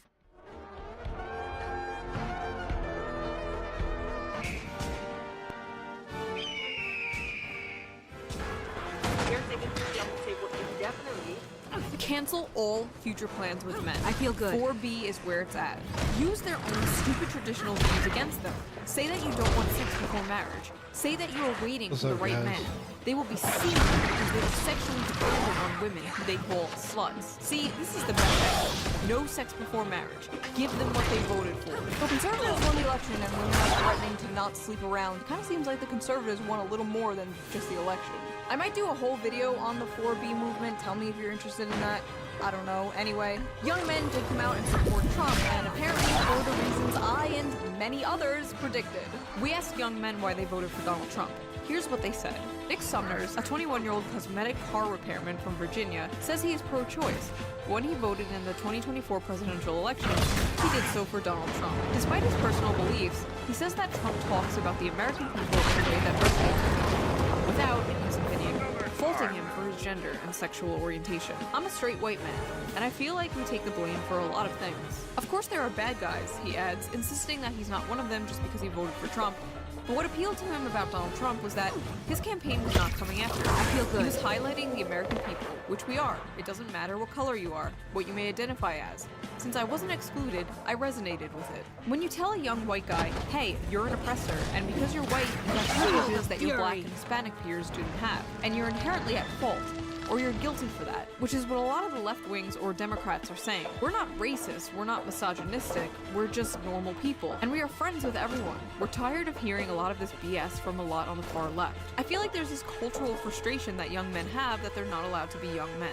I hope the male loneliness epidemic eats you MAGA scum alive. I hope you feel a hole in your soul and feel unloved until your dying day. I hope you rot in your deathbed, wondering why women looked at you like you had rabies your whole life as your eyes closed for the last time. Unfortunately, the all men suck branding just isn't good for getting men to ally with you. Oh no, it can't be! Is that the consequences of my own actions? Yes, the reasonable and rational men know you aren't talking about them, but maybe it's time to realize that most men aren't reasonable and rational. How do you speak to young men when they're literally Nazis? Why are Gen Z males the f***ing Hitler youth? How do we get young men to get on board with the Young Men Each Can Die movement? Hear me out. Maybe not calling them Hitler youth. After the election, a YouTuber I am subscribed to uploaded a video called How the Right is Winning Young Men, and I was excited to see his take, but then it comes time to talk about men's issues, and this is how he did it. This is the part where I wanted to enter the male loneliness. Destroyers will be destroyed. I know, we're all tired of The entire idea of the male loneliness epidemic is it's this idea that really centers men and men's feelings. The premise is quite a flawed premise to begin with. I agree. I also, I have such mixed feelings about this. I do, unpopular though it is on the left to like, give grace to the male loneliness epidemic. I have mixed feelings about it. I'm picking my words carefully so the leftists don't murder me. Like, don't rake me over the coals for this, but I think that I understand as much as I can understand a heterosexual man. Yeah, I think we found the answer to the video title. I have to pick my words carefully so my own movement doesn't attack me for caring about men's issues. You see the issue? If you can't talk about this without having to walk on eggshells in fear of your own allies ripping your head off, maybe that is part of the reason men are moving right. Also, I feel like this is really important to say. I don't think all these men are moving right. I think just a lot of them hate the Democratic Party and feel alienated from the left. So what was the overwhelming takeaway from the Democrats and My the left? people, To actually start my listening to friends, men? No, all of course dead. not. Instead, the Once solution was once chatter again and seems to happy be stories. Now, just silence. Too much silence. We need a liberal Joe I'm sorry, Rogan. Fatakchak. We need a liberal Your Joe people Rogan were ASAP. brave. We need a They left-wing died protecting Rogan. their Democrats friends are and gonna keep family. losing until they have their own Joe At least Rogan, we were their own able to Elon take out Musk, the until they queen create and their her own eggs. alternative to I Fox know News. this is hard to People hear. saying Harris should have done But Joe it is a Rogan are victory. missing the point. That wouldn't have helped her. Liberals need to Fatakchak, build the their Order own of Whispers Joe Rogan. can't Oh my bring God, back your loved we need a ones. liberal Joe Rogan. But you can help had us a stop liberal this Joe from Rogan. happening to others. His name was Joe We need Rogan. allies like he you. was too edgy, Destroyers too hunted problematic, us said too below. many no-no We words, lost talked to many. too many no-no people Ran about here. no-no topics. Now, And in here 2020, they when are. Bernie Sanders went on his See, podcast there and can Joe be no endorsed more him, running. the Democrat My village will journalist join your freaked cause. the out and smeared him for That weeks. was The terrifying. left can't have a Joe I Rogan haven't been that because close to everything an that explosion makes Joe like that Rogan since. Joe Rogan is I not know allowed facing on the that left. bomb was Kamala difficult Harris for dissed you, Joe Tim. Rogan podcast But you interview were over strong progressive and brave. backlash fears. Many So scripts Joe survived, Rogan and was the too Order will be problematic, stronger for it. But Liz I wouldn't have been Cheney able to was do it fine. if you weren't Listen, beside you me. don't need a leftist Joe We Rogan. should let or liberal headquarters Joe know we Rogan. have new You just allies. need leftists and liberals to go Let's on get Joe home. Rogan. And that means not giving a shit about being canceled by your own movement. Look, you can have an argument with Rogan, agree with him, disagree with him, but what's the problem going on those shows? I got vilified by some of the Democratic establishment because I went on Rogan's show. Now a lot of other people are doing just that. Anyways, liberals should start doing podcasts and TikToks and whatever aimed at setting the youth straight. Ah yes, there's nothing the youth enjoy more than being set straight. We don't have the equivalent of Joe Rogan and Right. Jordan Peterson to move that man in a feminist direction. By the way, we should educate men that it's actually really great to live with a strong woman who makes money. It's actually easier. Life is easier. We're gonna be under Republican rule for the next 100 years, aren't we? Trump's win leaves Democrats asking, Where are our bro whisperers? We have to make entertaining, engaging content that men want to watch and care about. Then, over time, you pepper in more progressive views. So you want to start a normal podcast and then start sprinkling in propaganda? Should you even be saying this out loud? Dems need to seriously put all their money into creating propaganda network to compete with the right's massive amount of propaganda. Democrats need their own propaganda machine, and I'm not even joking a little bit. First of all, again, I don't think "we need better propaganda" is something you should be saying out loud. Second of all, Democrats already have that, and have had it for decades. It's called Hollywood. It's called every celebrity, every institution, every piece of media, from movies to video games. Every celebrity from Beyonce to Taylor Swift endorsed her. She had Cardi B at all her rallies. She got the fucking Avengers together. Hi, you guys. Hi, Avengers. Hey, Scarlett. Wow, Trump is literally Thanos. By the way, with all these journalists and people talking about how we need a liberal Andrew Tate, a liberal Joe Rogan, yeah, be prepared to see some of the most forced, overproduced, astroturfed streamers and YouTubers to pop up overnight and subtly or not so subtly start shilling for the Democratic Party. You're gonna start seeing funded DNC plants all over YouTube, Twitch, TikTok, because they really do think the answer to all of this is more podcasts. All the funding in the world won't buy you an audience. You can have $1 million set and the best sound and video equipment ever, but it will not buy you a large and dedicated audience. I've been using a Mac laptop webcam and a shitty snowball mic for over 10 years, and you idiots keep coming back for some reason. And listen, it's 2024. Y'all have a camera and a microphone. Be the liberal Joe Rogan you want to see in the world. But the thing is, if people can hear your opinions when they turn on the TV, they're not gonna watch your shit. People tune into alt media to hear alt opinions. Even the most popular leftist streamers, like Hassan for example, spend a lot of time criticizing the Democratic Party. So it's gonna be hard to build some kind of Democrat shill Joe Rogan. But I can't wait to see you try. After the election, one of the only politicians I've seen who is actively trying to understand why people voted the way that they did is AOC. When I met her, I whispered into her ear, "Take the pronouns out of your bio." And she did. My influence. Anyway, after the election, AOC found out that a ton of people voted for her down ballot, but also voted for Trump for president on the same ticket. Curious, she took to her Instagram to ask people why they did that. And these were some of their answers. I feel like Trump and you are both real. It's real simple. Trump and you care for the working class. But also you signified change. Trump signified change. I've said lately, Trump sounds more like you. Loved ones say you're both straightforward and challenging corruption and broken government. Because it's different than what has been the last 4 years. Okay. Something had to go. I feel that you both are outsiders compared to the rest of DC and less established. Recruited Voted the Trump, split. but I like you and Bernie. I feel like it I took don't a trust lot either less. party establishment politicians. It didn't take as long to recruit them as like it did the these Highlanders. idiots, these morons, these fools. There you are. Most depressing shit I've ever Please seen. follow These me. people sound dumb as hell. Such staggering ignorance and stupidity. The median voter. I hate the median voter. I want to destroy the median voter. Why is the median voter this stupid? I hate the median voter. How could this be real? Americans really are the dumbest gentlemen on earth. This is giving me a headache. I don't understand the median voter. Listen, it's really not that hard to understand. It's populism, honey. It's why when I went to January 6th and told a bunch of boomers I was a Bernie supporter, a ton of them reacted like this. I think he's one of the few honest people yeah, I think he's honest. Hillary Clinton. We have a situation of critical importance. People hate We've lost empty contact suits with that Yang sound like they're Eisen, constantly one of our reading from a agents in script. Lion's They want Arch. someone who tells I it fear like it he's gone is. rogue Someone who and turned fights against like us. every man, If so, or he at could least be sounds taking like a lot they of do. secrets How with are you him. feeling about Trump's The upcoming very heart of presidency? the Trump order is too. in jeopardy. I voted for him. I plan to send Oh, 2 of our you like best AOC? operatives to track Did you Yang vote for her? down. Yeah. Was Yang Remember aware one of the thing master's about true identity? Why people voted for Trump? I don't think so, but it's possible. They won. We had to trust Came. Yang a great deal in The order to average move him American into a voter prominent position in the despises city. The establishment, and will vote for Agent, anyone it's who time to promises promote you to destroy Lightbringer, it. And the fact our that none highest of you class of understand this operative. is a big reason why you Congratulations. lost and will continue to Too bad it lose comes until on the you do heels of such understand it. trouble. Capiche? We're The relying beatings on will you continue to until handle the this populism situation. improves. How could No people have trouble that voted Tybalt and for I this can't felon? handle. How could they If vote for Yang Trump, Eisen's especially betrayed after the order, January we'll see 6th, he where never led a shares bunch what of he his knows. supporters to destroy that Real. beautiful, Brief the shining operatives, beacon of then hope. return Well, to first of all, Lion's you have to Arch and understand that continue in your guise that's as the not a Commodore's shining beacon of assistant. hope to most Keep an people. eye That out is a dirty, for anything disgusting brothel unusual. that sold out the future By of your their children will, and will probably Preceptor. send them into the next world war. After all the indictments, the mugshots, the committees, the documentaries, people clearly don't care about January 6th. And that might scare some people, but The truth is, a politician that promises safety and affordable food can do 100 January 6s. It's kind of like FDR said. Democracy has disappeared in several other great nations, not because the people of those nations dislike democracy, but because they had grown tired of unemployment and insecurity, of seeing their children hungry while they sat helpless in the face of government confusion and government weakness through lack of leadership.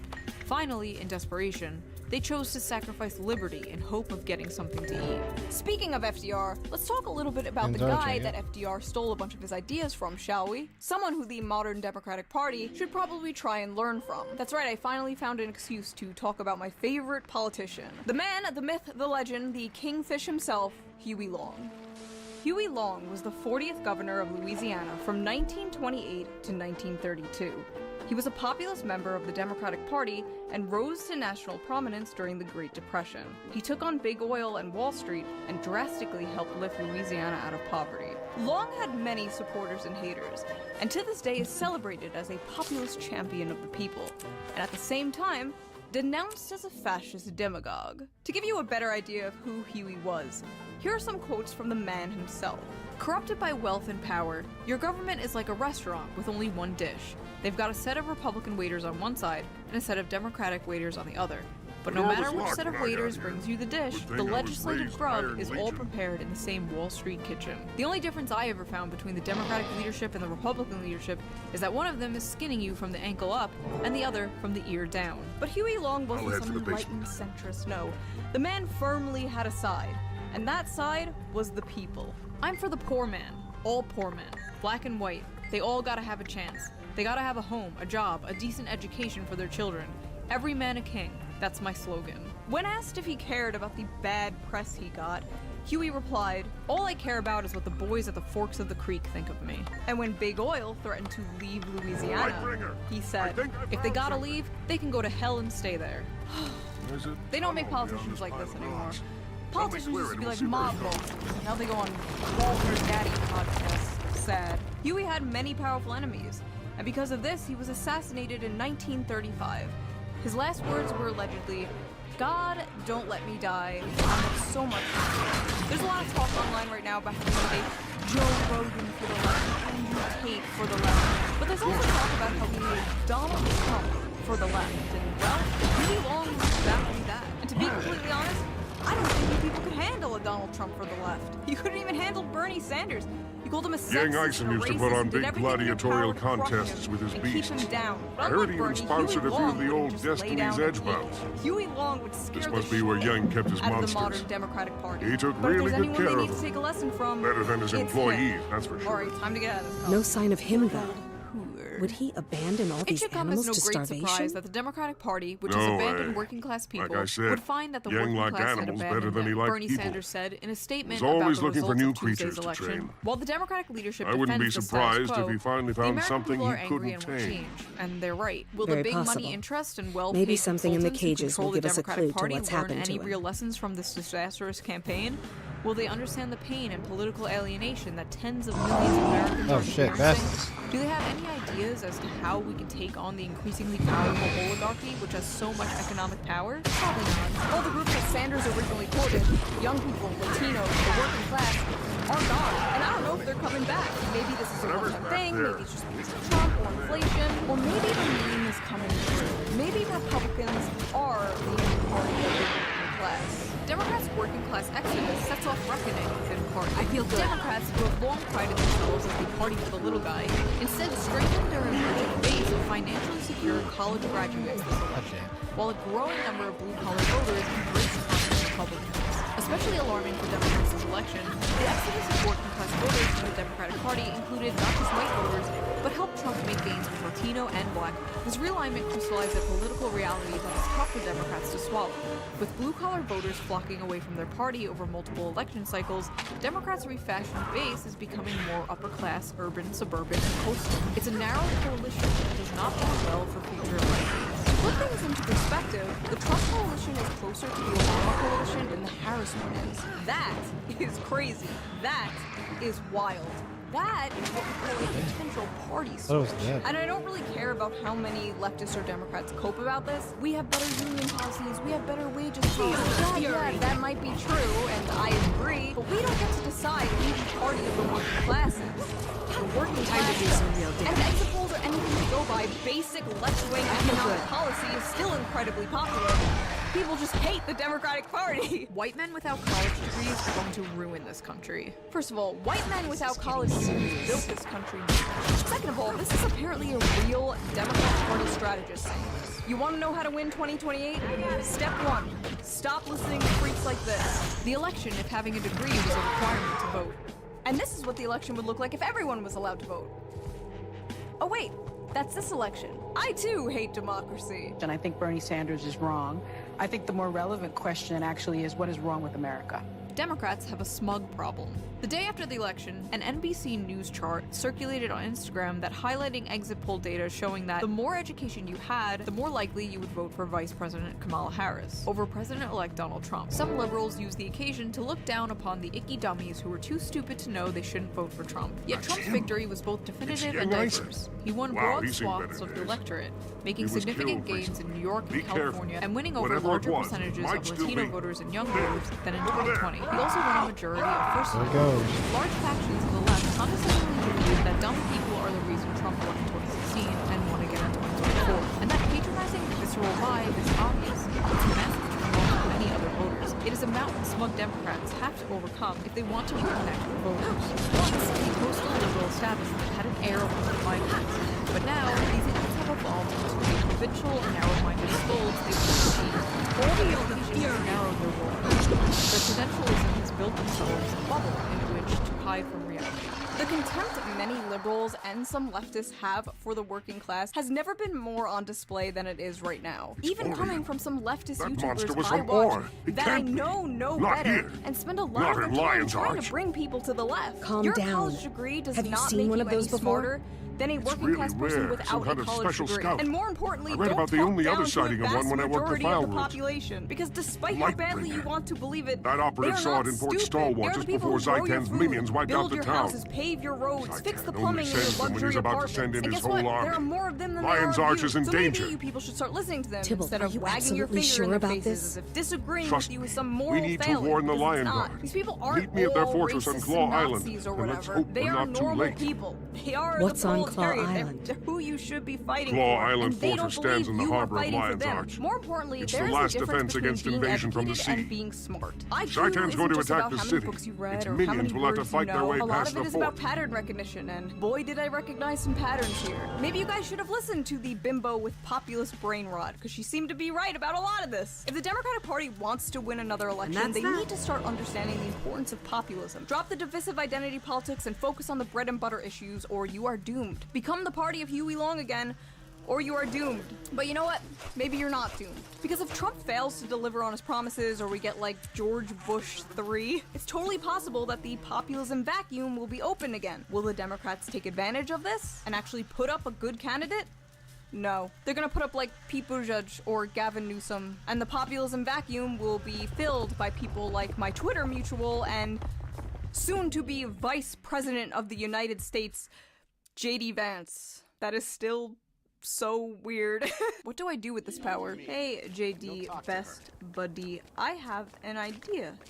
It's called Patriot Care, and it's healthcare, but our tax dollars go to it instead of bombs. Doesn't that sound cool? If you can't beat him, join him. The fact is, this election was a complete rejection of the liberal ideology.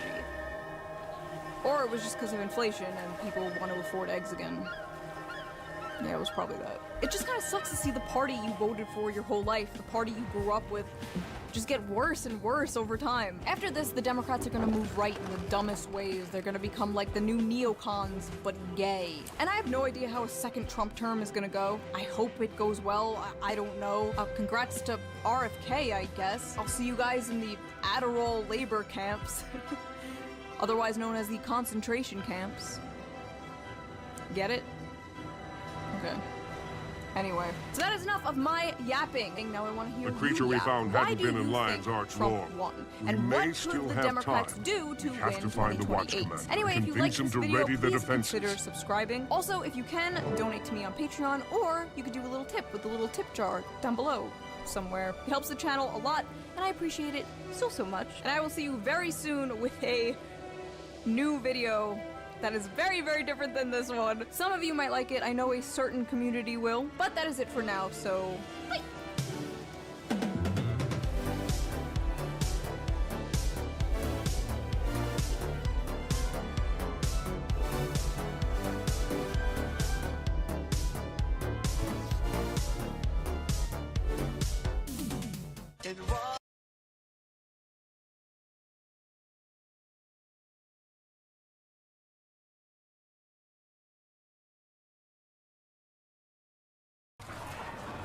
It's unbelievable!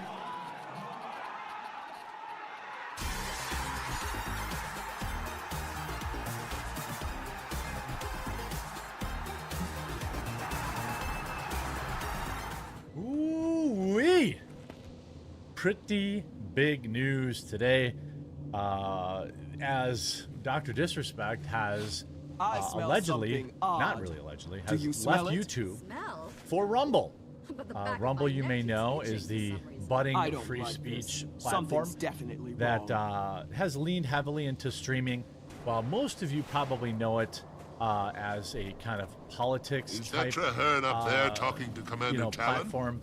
That's not really, they're just a platform. It just happens that, a lot of political people are there. I stream there every single day at 1 Eastern, and I don't talk about politics all the time. I talk about pop culture sometimes and things like that. It's a very large platform. I have nearly 300,000 followers. I've researched the situation but as you know, the Orions we've will got strike some here pretty on big Claw Island. news. Just a quick mention. My video sponsor is Meta PCs. If you're in the market for a new gaming computer or any kind of computer, promo code BF Quartering. You get a special discount and a special Thank you for meeting with gift. us, Watch Commander Get Talon. ready to ship PCs, We have custom grave news. PCs. It's a computer One I'm of using right now, Zaitan's like, this is minions the breached actual the computer I'm city. using right now. We destroyed it. But I have a good, better, but the creature best, was but you can likely custom build. scouting You can for do a whatever much you bigger want. force. An attack and is imminent. It's the only computer I trust in my entire business. That's extremely unlikely. On Friday, We've seen no this sign of kind an impending official attack. If there was to be Dr. one, Disrespect we know of page it. popped up on Rumble. Tybalt left, Paul. And it had like a couple It hundred is you, my friend. followers, but people I should have started known your speculating. order would be aware of the Then, danger. Cogs and well, now it gears. has It's nearly Traherne. 10,000 followers. We're lucky you're on But you the might think, island. well, he has millions Convince on YouTube. this guy that we're Trust serious. me, like 100,000 First, on let me Rumble introduce you is to my like partner. a million. One of the truest on, and most loyal friends on, I've ever YouTube. had. It's growing. It has, Lightbringer. This is 65, Traherne, I think, one of the million users. I Silvari can't be Firstborn. Totally sure. He's I'm actually Tyrion's interviewing foremost him scholar on today Zaitan and Eastern Orr, Live, and so a if friend you of the wanna see Order. this, you can come over and see that. A fleet over of on dead Rumble. ships has launched from the But Straits of you see, Devastation. Rumble names the risen Dr. sail Disrespect beneath a cloak to of stealth. lead Rumble Gaming. Whatever you've Now, seen, that it is can't the be a real most threat. intriguing part of it. Claw Island can because withstand now any assault. it's not just like, okay, he's Speak coming with over my here to commanders, stream. Brack and He's Mira. going to be using Once what you he review our knows defenses, you'll about realize there's streaming nothing to to fear. make Rumble streaming better. And that's like the long I'm play. about on a mission. Obviously, A the field Champions agent Club, at last. you know, Dr. Congratulations, Disrespect Tybalt. has I know how 25, much you 30,000 wanted that. followers. You should get out from Regardless under of how all you- those or, books I'm and sorry, join us. live concurrent You're starting to viewers, look which old, would don't you? automatically make him probably in the It's top good to see you, 20 my friend. on Rumble or top 10. If you don't mind, almost I'll immediately, accompany you on your rounds. depending on how many It's been a of them while come since over. I've toured the fortress. But it's the fact that Rumble, people are always, again, however you feel about the guy's past or whatever, that's up to you. I can hear some people typing in the comments, he did this, I don't like that. You're entitled to feel that way. I'm not defending the behavior, but I'm also saying this was many years ago, and Tell the Watch Commander Talon that the you're gonna gunnery feel how you're gonna emplacements feel, are ready. and that's the okay. fortress here on Claw but from Island a houses more platform 24-pounders than a ship of this the is line. a massive We'll W. be ready to fight the This Orions. is a guy that has Don't been doubt at that. the Check top on of Deputy gaming Mira. streaming She's for in charge of the beach years and patrols. years and years, Lion Guard. and knows what it takes for a great experience. Even YouTube Gaming tried to tap him to help them out, and they continually ignored him, didn't have him, didn't take his feedback. And I think Doc's been craving an opportunity to give feedback on the way things go. And one of the biggest gripes about Rumble is, it's a layout, UI, how to find things, some of the things that are available on YouTube or Twitch, but not available on X, this kind of thing.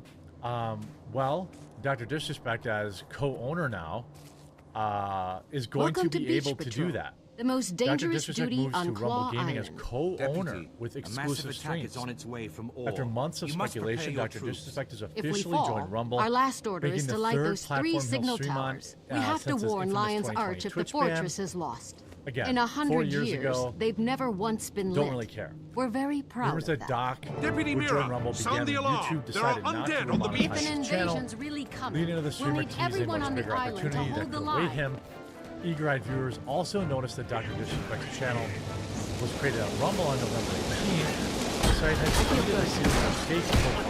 I could outrun a centaur. Dr. Disrespect is a massive Rumble user. I don't know what the size of the deal is. I don't know how you can call it massive. There's also really a small contingent of free speech YouTubers that should be wondering about this. I don't really understand why you would think this is a Dr. Disrespect is a guy that will be the time that lays I think he's a much better signing than a lot of people That wasn't much of a that fight. Rumble had signed for Traherne, years. I thought you said the attack would be significant. The move to the quote It was a right-wing feint. platform again. A platform They're is neither testing your right-wing nor defenses. left-wing. It is simply More just will a come, platform. and soon. Has Makes become more sense. open about its Report political to views, Watch Commander even Talon releasing and merch tell the with men to be Make ready. Gaming great again. News announced Monday, December 25th, and reveals let's go. Dr. Disrespect's deal includes equity Studied in Orient Rumble creatures. Gaming. Great. That's how you want to incent. Equity deals, I think, are a great thing to incentivize people to want to improve the platform, right? When you get shares of a stock, you care about, the long-term future of the platform. That's the only way you make money, right? I haven't checked, I famously was arguing with some dork yesterday. I do own Rumble stock. I don't own a ton of it, but it's up 10% today. Peaked at $7.50 a share. It's given back some of that.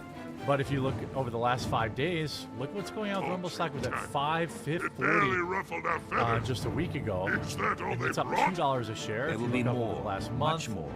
Keep watching the 6 sea. months. You're a Year to scholar, date, not a general. year to date, it's up firstborn. 65%. Why should we trust you? Pretty good. 1 year, still at 55%. Now, anytime you see like a big jump like this, usually there's a sell-off. We're under attack. Let's go. Whatever shares he had, they're worth a lot more now.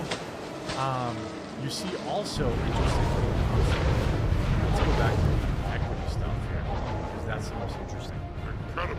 As part of the agreement, this includes equity with milestones. We will as a repel the majority of its invaders. compensation. So the people that are whining and complaining about a massive deal, sounds like he didn't take much cash to me.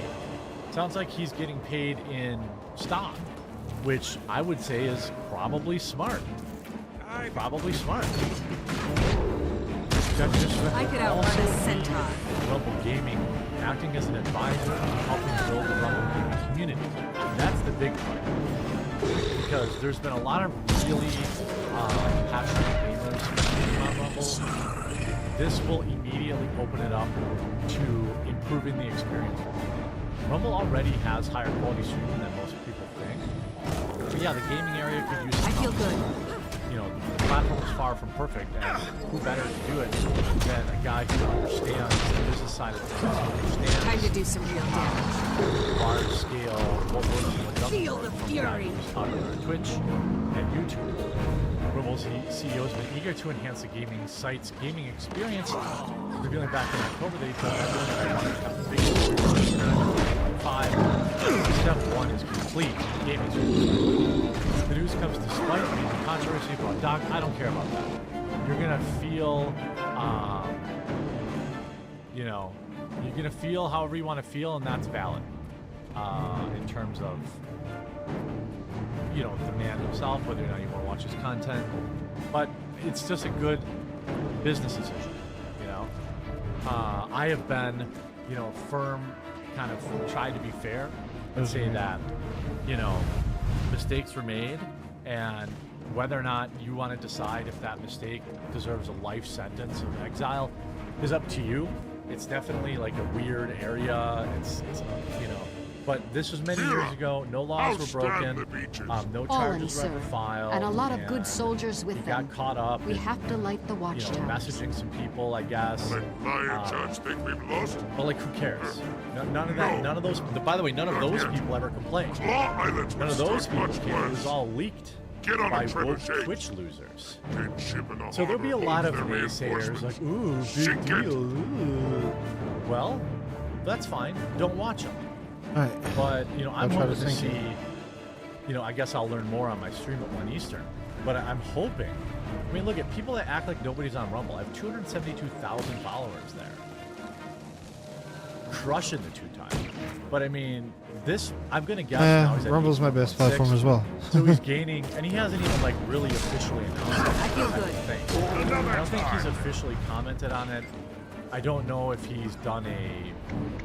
Oh, he did, 1 hour ago. It's not just a stream, it's an experience starting December 2nd, so that's what, Monday or Tuesday?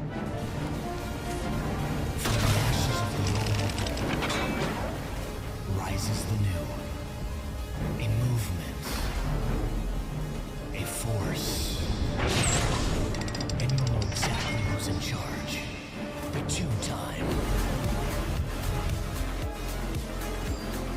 What's coming next isn't just a chapter. It's a new book. And trust me, you won't miss a single word. This isn't just a move. It's a revolution. So I went to the green there. Okay. Welcome to Rumble. Love it. There we go. Love it. So, and he's going to have, so right now he's not monetized, so people will be able to join the premium or whatever and get content. I think it's great. You know, people can be mad about it. You just have the comment, Doc, I went there to sign up and ask my gender, and there were only 2 options. First, send back. Current handshakes, Doc, just leveled up. You know, Time to there's do going to be some real people who are damage. salty about it. Dumb I feel good. people. You know, but this is it. F YouTube, they delayed Doc too long. I want his monetization. Talent, YouTube can get this is content. no normal Doc attack. makes late. The premium Lion Guard Rumble cannot priority. hold. We're I love overwhelmed. it. This is gonna, you know, instantly be a tide that raises all boats for Rumble gaming streamers and, you know, really everybody else. Everybody on Rumble will get a boost from this. How many, you know, live concurrents will we have on Rumble? You know, probably not 25,000 to Medic, start. we need a but, medic over here. You know, I don't know. Commander Talon, Maybe. hold on. It depends how hard he We'll pushes be all it. right. If he pushes it Quiet, hard, it Miracle. really gets people to Soldiers leave don't YouTube need and go mine. there. Retreat it could be to the city. legendary. He could Tell the have, you Commodore. know, 25, 35, 45,000 live concurrent By your viewers will, Commander. on Rumble, which would I swear to you, immediately this isn't grab the over. attention. I mean, even 10, Mira, 20,000 the island live is concurrents overwhelmed. will We have immediately to grab evacuate the attention of a Lion lot Guard of and other ignite the gaming watchtowers streamers to warn the at city. least multi-stream. No, you'll never Like, make it to the multi-streaming, beacon to with these me, risen the reason none of monstrosities these people chasing do you. it is We'll have beyond to me. fight our way back. So The you know, Lion Guard will make a congratulations, stand Doc. in the courtyard while you Congratulations go on for the everyone that tower. owns Rumble stock. God's willing, Congratulations the Risen will be to too everybody busy that's fighting us on to Rumble. stop you. I think the future is Your bright. bravery is I'm commendable, exceedingly Deputy happy, Mira, but your that- soldiers that cannot survive a everybody at protracted Rumble, battle against this many because I think undead. Doc is the type of guy. It's the duty of every that's Lion actually Guard to gonna lay get down out. our lives to Yeah, protect he's our going up city. like 100 If that's followers what a it minute takes, right now. that's exactly So, what we'll do. These are We'll probably rally a in lot the of new courtyard. people for Rumble. You light the warning So, you know, beacons. Rumble gets Now go. maybe 20 to 50,000 new users. These are all people that are going to watch your content Rally too. to me. So like, I don't want to call them out specifically, but there's been some like sour grapes about it. I don't understand. I think that's stupid. You have to look at the big picture and look at the fact that this is ignite awesome this for everybody. ignorant And I hope more people will follow. Feel the fury. I hope you enjoyed the video. If you did, make sure you like and comment below. Don't forget the Black Friday sale at Meta PCs if you're in the market. Promo code KF ordering. You save on it and you get a free gift. I'll tell you what the free gift is. Hope you enjoy it. We'll talk again real soon. I feel good.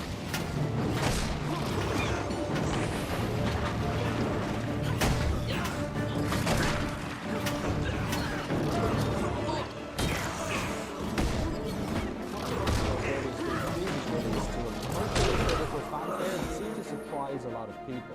It seemed like the industry had underestimated the popularity of CRPGs, or at the very least, a desire to deep and meaningful. I think one of the reasons why Baldur's Gate 3 popped off so hard is that the characters were very relatable and they had good personalities. Like, I know the personalities of the characters and I didn't even really play the game. I think that's fucking impressive. A lot of people had opinions about this. Destin Magari at IGN claimed that Baldur's Gate 3 was causing panic in game dev circles and showed that many developers Feel the fury. Or Jason Schreier said that the secrets to Time to do some real damage. I don't think Jason Schreier is completely right. You know why?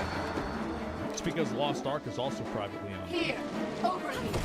Those arguments definitely struck a chord with some people. I find that there are two-dimensional answers to a three-dimensional. Feel the fury. One thing I've learned from over a decade of talking to people who made successful games, figuring out why they're successful, is that the answers are usually not so simple. So today on By Design, I'm going to pick apart the development and reception of Baldur's Gate 3 and try to find some answers to what made the game successful.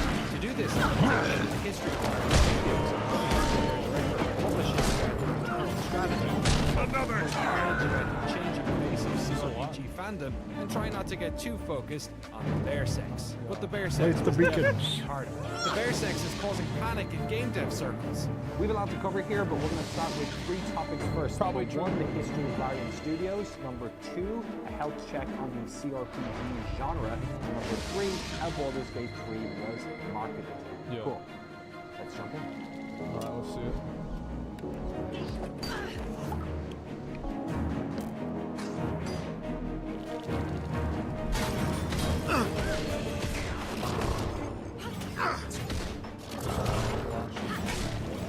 Okay, let's get the most obvious point out of I know what it is. They had to Feel the fury.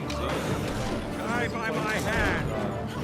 They can't talk about this stuff without qualifying that it's not like financial advice, since they give financial advice and they make financial decisions. So like they have to. That's what.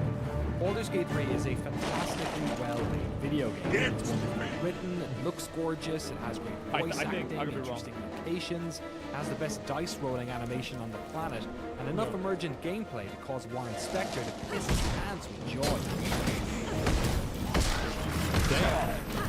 Almost nothing else about Baldur's Gate 3's success is worth talking about, but our first acknowledging this. It may seem obvious, but the biggest key to any game's success is where did he design. come from? Baldur's Gate 3 is a fantastic game. But there is still a question here. How was it well designed? Nobody again knew the factors. First, let's establish the conditions. Where are these motherfuckers coming from? Analyze how it appeals to existing fans of CRPGs and seemingly this unexpectedly wide audience. Also, another reason why stuff like this is popular is because it's turn-based. I know there's some people that are like, oh, well, we don't like turn-based, but I think if the game wasn't turn-based, it would have been less popular. Because turn-based games completely remove the need for, like, player dexterity. Like, dude, like, where is this guy coming from? Where are all these fucking undead just coming from?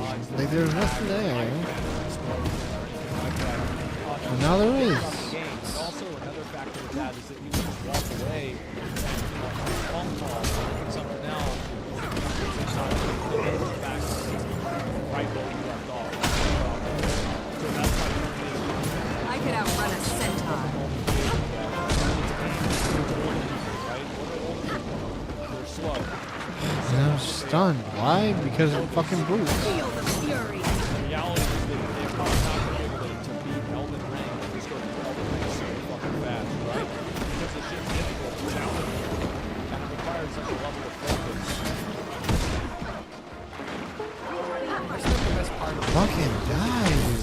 In my opinion, there's one element that contributes to the long-term success of any development team, an environment where people will improve their skills, and each new game is bigger than the last.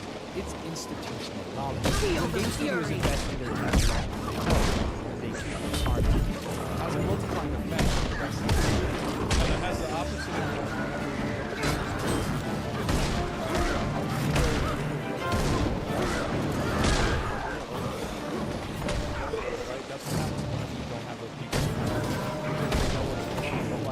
I do think one of the biggest reasons why this game is successful, like not biggest reason, but a very big reason, is because each of the characters, like, and number 2, they don't look fake. Like, you look at Starfield and you're like, this is some weird fake shit. Like, you look at these characters, and these characters look really good. Like, you go and look at, like, all the anime games that people love to simp over. Like, the graphics for those are fucking flawless. Like, it's anime, right? But, like, for what they are, it's fucking flawless. Because people can relate to characters. The Dragon's servants will never let our ship sail. Base around the docks, they'll slaughter us. Shaitan's forces will grow. Our soldiers are too injured to fight. They can barely walk. They can barely walk. Form a defense and still get them all aboard. I haven't always lived bravely. I think I'd like to die that way. Gorilla from What? Killzone to Horizon. Tybalt, CD what are you Projekt planning? Witcher 1. After I lost my hand, I joined the Order of Whispers, because the Jar thought I was useless. Nobody needs a shaky engineer. I said I wanted to fight the dragons, and I did. Then I spent 6 years as a researcher, never facing my fears, never even trying. Nobody believed I had courage, not even me. And you did. You trusted me then, my friend. I need you to trust me now. I can do this. Go! There's no time to argue. Just this game was their moonshot, and it worked out. It sold 2.5 million. I've done a lot of things wrong in my life. This one thing. We gave it the PC Game of the Year at GameSpot. Here's me in 2014 talking to reviews editor Kevin I Bauer. won't let you have it. Kevin would end up moving to Ghent to work as a Mira writer. is in bad shape. You'll have to cut a path. Yeah, that game was insane. Lion Guard, follow me. Hurry, to the ships. This sacrifice shall not be in vain. Or will it?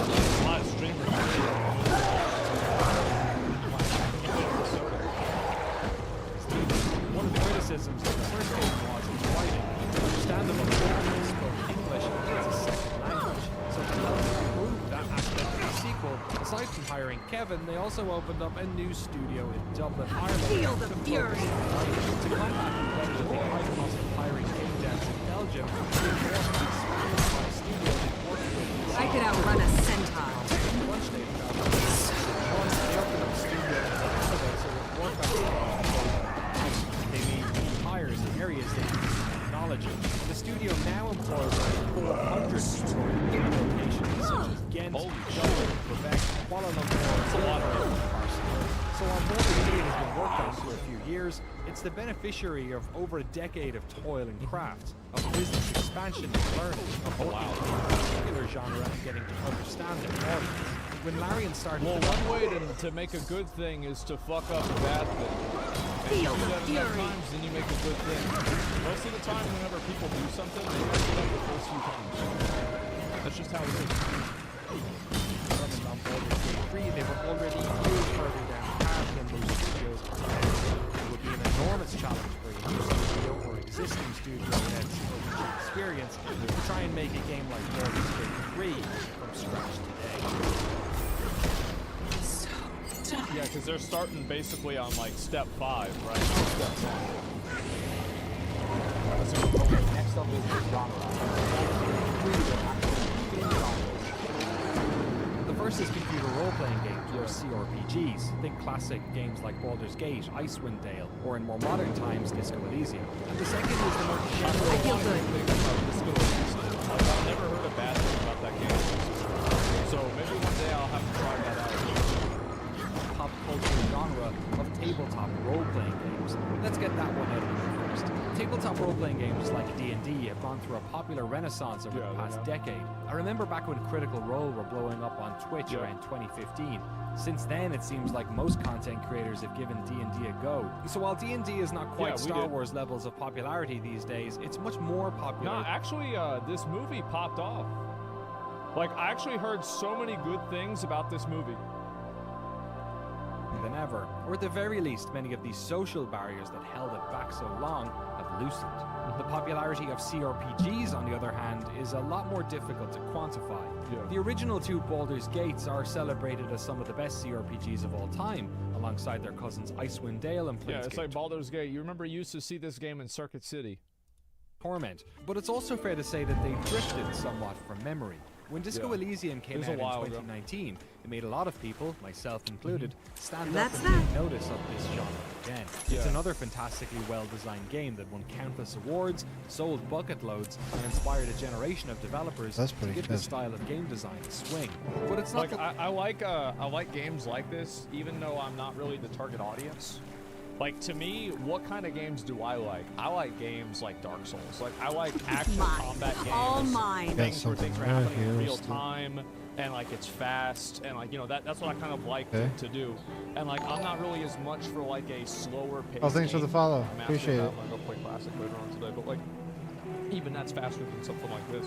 But, just in general, you know, I really respect this, that they do it. I think that also, like, storytelling and, like, world building becomes so much more important in games like this, rather than, like, you know, for example, you can have a bullshit game that, like, who cares about the story whenever it's just a really good game, right? Remnant 2. Like, what the fuck happened in Remnant 2? Like, I don't know, these red guys, like, in the first game, there's not as many of them now. Like, why? Like, I don't know, it's like a ball that's talking. I don't know what what the fuck? Can I shoot the ball? Really Like, how does this easy. work? like these games didn't exist before Disco. Games like Pillars of Eternity and Pathfinder were keeping the fire lit for years, albeit to a seemingly smaller audience. It seems like a second wave of modern CRPGs is about to break, but truth be I'll be told, doing this that genre soon is enough. a little bit out of my wheelhouse. So to get a better example of the state of the market, the expectations of fans, and the success of Baldur's Gate 3, I jumped on a call with a streamer who's been doing long play streams of CRPGs for years, even when the audience wasn't really there. And I guess it also helps that he was actually in Baldur's Gate. Well, I mean, look, here's the reason why CRPGs don't do well on Twitch. Is that, like, I guarantee you, if, like, let's say I announced me, McConnell, S-Fan, and fucking Miz, or Grayson, or some other person, Bean, or anybody else, right, that we're doing a Baldur's Gate soda, right, we're doing a Baldur's Gate 3 playthrough.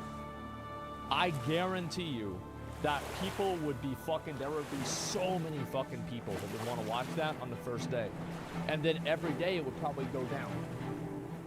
And that's okay, but like that's what would happen. And the reason why is that people want to follow the story, and because the story is so long form, it's hard for people to stay engaged. That's what happens with D&D. Is Miz's fault? Yeah, it would be Miz's fault if this happened, but yeah. Isn't that all content though? No, not necessarily. It's actually not all content. So, for example, games that are very well known, like for example, Final Fantasy XIV. Final Fantasy has ebbs and, you know, it goes up and down, right? And what I mean by that is that, like, people have, the community has an understanding of the way the game is, and they know the story, so they know that, like, oh, fuck, like, he's about to fight Ifrit for the first time, or, oh, shit, he's about to fight Nidhogg, right? And, or, like, oh, that cinematic is going to happen whenever, you know, like, that dude gets his arm cut off. No spoilers, but somebody gets their fucking arm cut off. And so, like, people are there ready for it. Final Fantasy doesn't do well for views. The story does, though. Think about how many people popped off watching and playing the Final Fantasy MSQ. Like, besides me, right? I'm talking about, like, in general. 3. Roar! Are you scared? Did you wet your pants? Did you? Did you?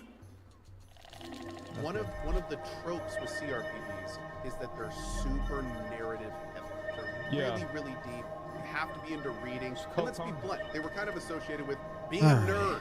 You had to be a big art because they had hugely deep mechanics. You had to generally take a class at a local community college to know how to play them properly and build your characters right. Then you had, you know, millions of words of reading on top of them.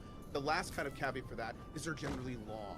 They're these long, giant experiences. So, 120 hour people game. just, the more of those you add up, the less you have in terms of an audience that even wants to / can play the product. Yeah. The big thing with Baldur's Gate 3 is it's one of the first times we've seen a level of AAA quality resources go into a genre that frankly normally never makes enough money to see that. Yeah. When every single character is professionally voice I know acted, your face from my professionally dream. mocap, when every single aspect of the game, especially in the first 2 acts on release, are rock solid with all avenues explored countless times to make sure that you can do everything you want to.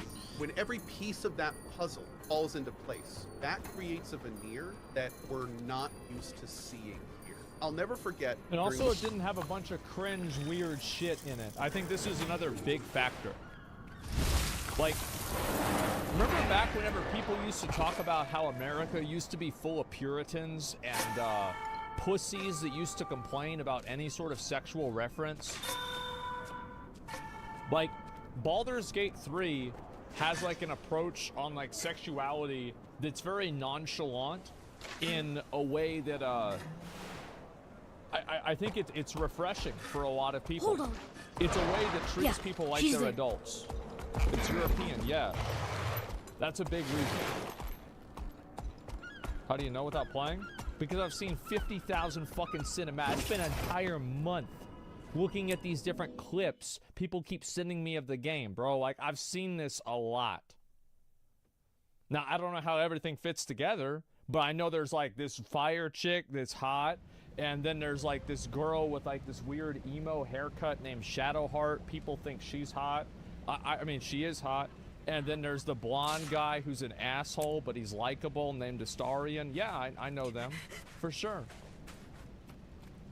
One of the panels from Hell, when they mentioned that kind of almost casually, which is so wild, but they said, you know, based on your feedback in early access, need help locking we down the decided to southwestern completely beach. change the Let's UI of move. our game and how it's presented to the player. They had their vision of what they thought was best in their game.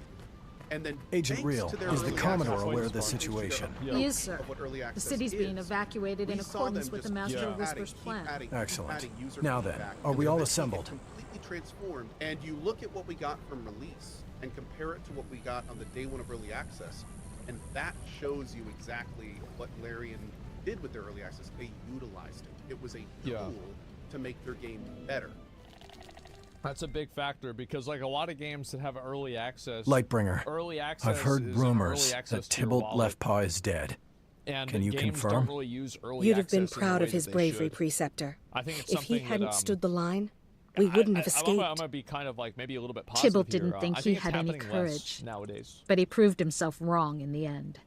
But it's still Tybalt's courage saved our lives, and your leadership brought us to safety. I'm in your debt, Lightbringer. If I can be of service, say the word. I'll never forget Tybalt, but now duty calls. The Lion Guard is evacuating the populace. The Dermond Priory safeguards the harbor, and the Vigil musters at Fort Mariner. Very well. We need more information. Each Lightbringer will patrol a section of the city for Zytan scouts. But how about the I'll take Canal Always been Ward. live streaming to Undead will be CRPG coming out of the fans for a sea. couple of years now, If they're so sending I wanna scouts, know when I'll this find them actually there. happened. When did Baldur's Good. Gate 3 We stop need a being complete just sweep, popular with Lightbringers. hardcore CRPG Watch for anything fans strange, but break stay out alert for into the danger. wider mainstream audience? I feel like this has okay? to be mentioned. Melissa, watch Whoever over you. Thank you. Larian We will be back soon. decided My necromantic that- servants that have never really been shining a alive. spotlight Thus, on the they are immune to the ravages of ore. whoever decided that should happen should get a marketing award. Yeah. And let me tell you why. Of Our course, ship you left know, without we can us. laugh about We're it. It's stranded. hilarious. I might But I'll never forget Claw Island's I gone. saw You're probably all public dead at papers sea. and stories Fair coming point. out of Let's companies rub some people that out, didn't get their even money, play and then games. split these- town these ourselves. These were companies that just followed internet Orient, culture, and the they undead are never here. wrote about games. And all of a sudden, Baldur's Gate 3 is front and center. And then, you know, sure, it gets through the fact that the bear love. But then you see at the bottom of these articles, you know, this is one of the first times whatever you want to do. Feel the fury. And then all of a sudden you see all these people that are talking about it and never will. Well, is that people want to play a game that, like, as I said this. I bet that like the bare sex scene, like, right? But the fact that you can, it like creates a frame of reference in a game that's so fucking big that it's like, if they're willing to do this, they're willing to do anything. And I think that also, like, people in general, and like Baldur's Gate 3, like, it's not aimed at 15-year-olds. It's aimed at like 30-year-olds. Like, that's the people that probably play this fucking game. Like, I'd say the prime audience for it. The people that have nostalgia for growing up with these games. And so I think a lot of people that are around my age, a lot of y'all's age in chat, are fucking tired of having these freaks taking advantage of the city's chaos. We must stop them. Hang on. These guys aren't lion guard. They're just every meddlers. single time Well, when people are just then, trying to let's have a meddle bit them. of a goof, This have a money's little bit of a ours. laugh, right? They try to this turn way. everything weird. They're like, oh my god, you can't say that, bitch. I'm gonna fuck a bear. And it's like, it's so far outside of the what's acceptable that, like, Time to do some real it's damage. appealing because that is refreshing. You see what I'm saying? And I think that so many people are tired of this shit. And now you see games doing all kinds of crazy shit. They're trying to fuck parents. Yeah, people are trying to be principled about this. I feel good. Excellent. Another area cleared of danger. It's about not On being we able go. to do fun stuff that's completely innocuous and non-problematic. Like, it's a fucking video game. Like, what the hell? Like, this is a joke. We're just trying to have fun. Like, trying to have these, like, weird Karens get invested and tell them what they can and can't think. Amount of people. And the people that complain don't play the game. You're right. They don't even play the fucking game. In my chat group that has said, I don't normally like CRPGs, but I love Baldur's Gate. The beautiful thing about Baldur's Gate 3 is, even with its incredible veneer, Please help us! We got separated from our parents. It's horrible out here. At its Ronnie, heart, it's still everywhere. Don't let them eat us.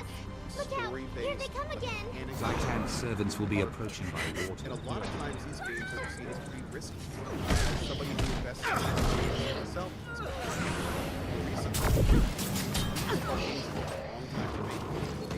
lot of effort. Time to do some real damage. Feel the fury. It's hard to make a game like this. It is. Like, think about how much effort and time goes into this. Like, a smaller studio just could never do this. It would be impossible. Baldur's Gate. I feel good.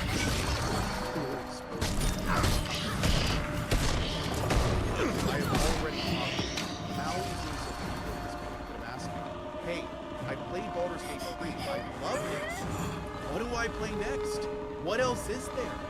And I'm really hoping that this kind of this new exposure to CRPG genre as a whole will propel the entire thing forward. We have another fantastic company, Owlcat, that has Warhammer 40k Rogue Trader coming out at the end of this month, which is the first CRPG we've ever seen in the Warhammer 40k universe. Just last week, Josh Sawyer of Obsidian was jokingly saying that if Phil gave him $120 million, he'd make Pillars of Eternity 3. So of course I was like, do it! Must have traveled through the canals. Okay, quick sidebar. I never talk played about the that marketing. Feel the fury. I want to explore something that Code just mentioned. He said that Baldur's Gate 3 it never really played CRPGs. And I'm wondering if a lot of these people are starved BioWare fans. From 2007 to 2013, we had a massive surge in popularity of the breakthrough success stories of World of Warcraft and Oblivion had a big part of it. Even Call of Duty was at a depression. God, he's right about that. When's the last game Skyrim? Right? Like, Give me finished. One more area to check. 2012, it was 2011. Like, that was a long time ago, and like Starfield sucks. It sucks. That's just how it is. And like, there aren't that many. Like, what happened to Fable? Like, Fable's got fucking Fable games that came out. Like, he's right about it. Time to do some real damage. Crazy big BioWare, creators of Baldur's Gate 1 and 2, were the tip of that spear, with Mass Effect and Dragon Age achieving mainstream success for games that were focused on talking, diplomacy, and inner space. But since the ending of Mass Effect 3, BioWare have dramatically lost their fans, creating a handful of well short of expectations. Multiplayer shooters fan base. Is the success of Baldur's Gate 3 somewhat due to BioWare's hold in the market? Have fans of those games been encouraged to try something outside of their comfort zone and of sheer depression? I don't know. I think it's like, obviously, you know, something like this doesn't happen in a vacuum with just one reason. It's probably part of like a small reason, but I don't think it's a big reason. I think if there were a bunch of games coming out like this, people would play all of them. The reality is there just aren't. To back any of this up, but it just kind of feels right. What do you think? Let us know in the comments. So, we've established that Baldur's Gate 3 is a well-made game and that it appropriately met the market and exceeded expectations. There were creatures in the city, but Traherne and I destroyed them before they did much damage. Well done, Lightbringer. The other operatives are still finishing up, but I suspect they'll find the same. Preceptor, it's time to face reality. The Order of Whispers can't be expected to hold back Zhaitan alone. We need to exploit our connections. I agree. Preceptor Dawn, I know you have leverage on many talented individuals. I suggest you put it to use. Ben Tenstrikes refuses to divulge my whereabouts to my father, so the Ministry has tossed him into prison for his trouble. He'd help us if he still lives. I have an alternative, Preceptor. We are currently sheltering an Asuran scientist named Gore. His inventions would be an advantage.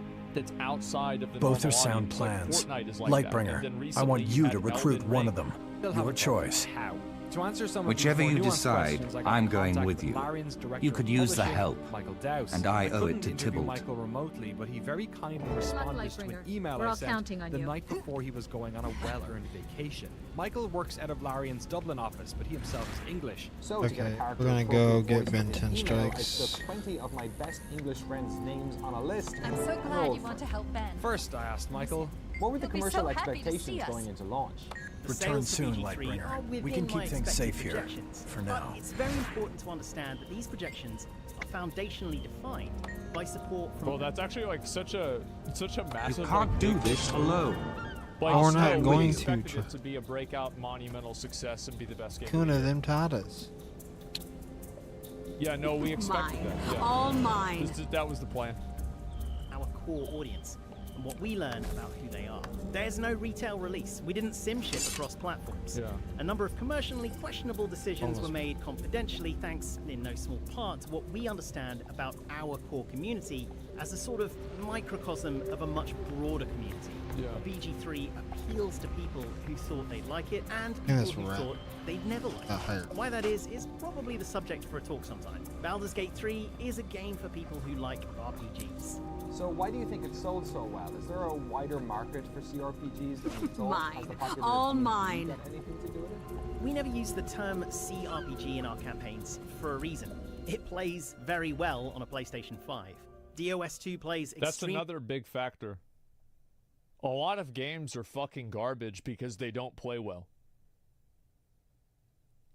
Like, it's actually such a simple thing.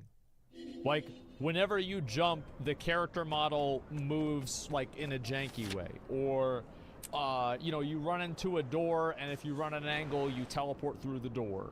Or, like, your character gets stuck. Gameplay's it. Yeah, like, the gameplay works. We're gonna call it here, guys. New World. We've been streaming for almost 7 hours.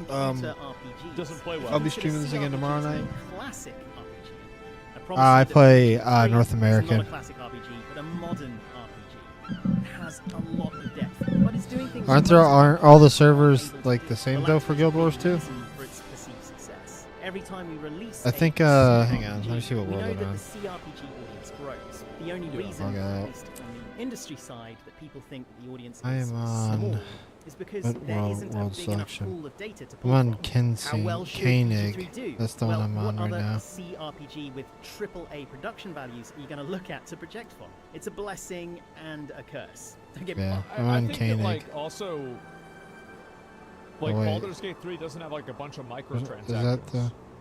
So oh no, with a Hinged lot and of Robbie. games, That's the one I'm on. If the game doesn't sell well and it doesn't do well, the developer can basically just like, oh, okay, well, we'll just put a bunch of microtransactions in it, make our money back, and then try again. Anyways. But with a game like this, it doesn't. Anyways, have I'll be back. Zero. Yeah. Well, that's what I mean. Tomorrow like, it doesn't night have or any. tonight. Like, I said it doesn't have a lot of, but yeah, it doesn't have check any. y'all Right. later. Thank y'all for watching. What if you I enjoyed mean the content, that, please hit that like and that like, follow. The way you can monetize follow me a on game Twitter like at Palanado Blue. is very I'll catch limited. you later. And because of that, it makes developers and publishers scared because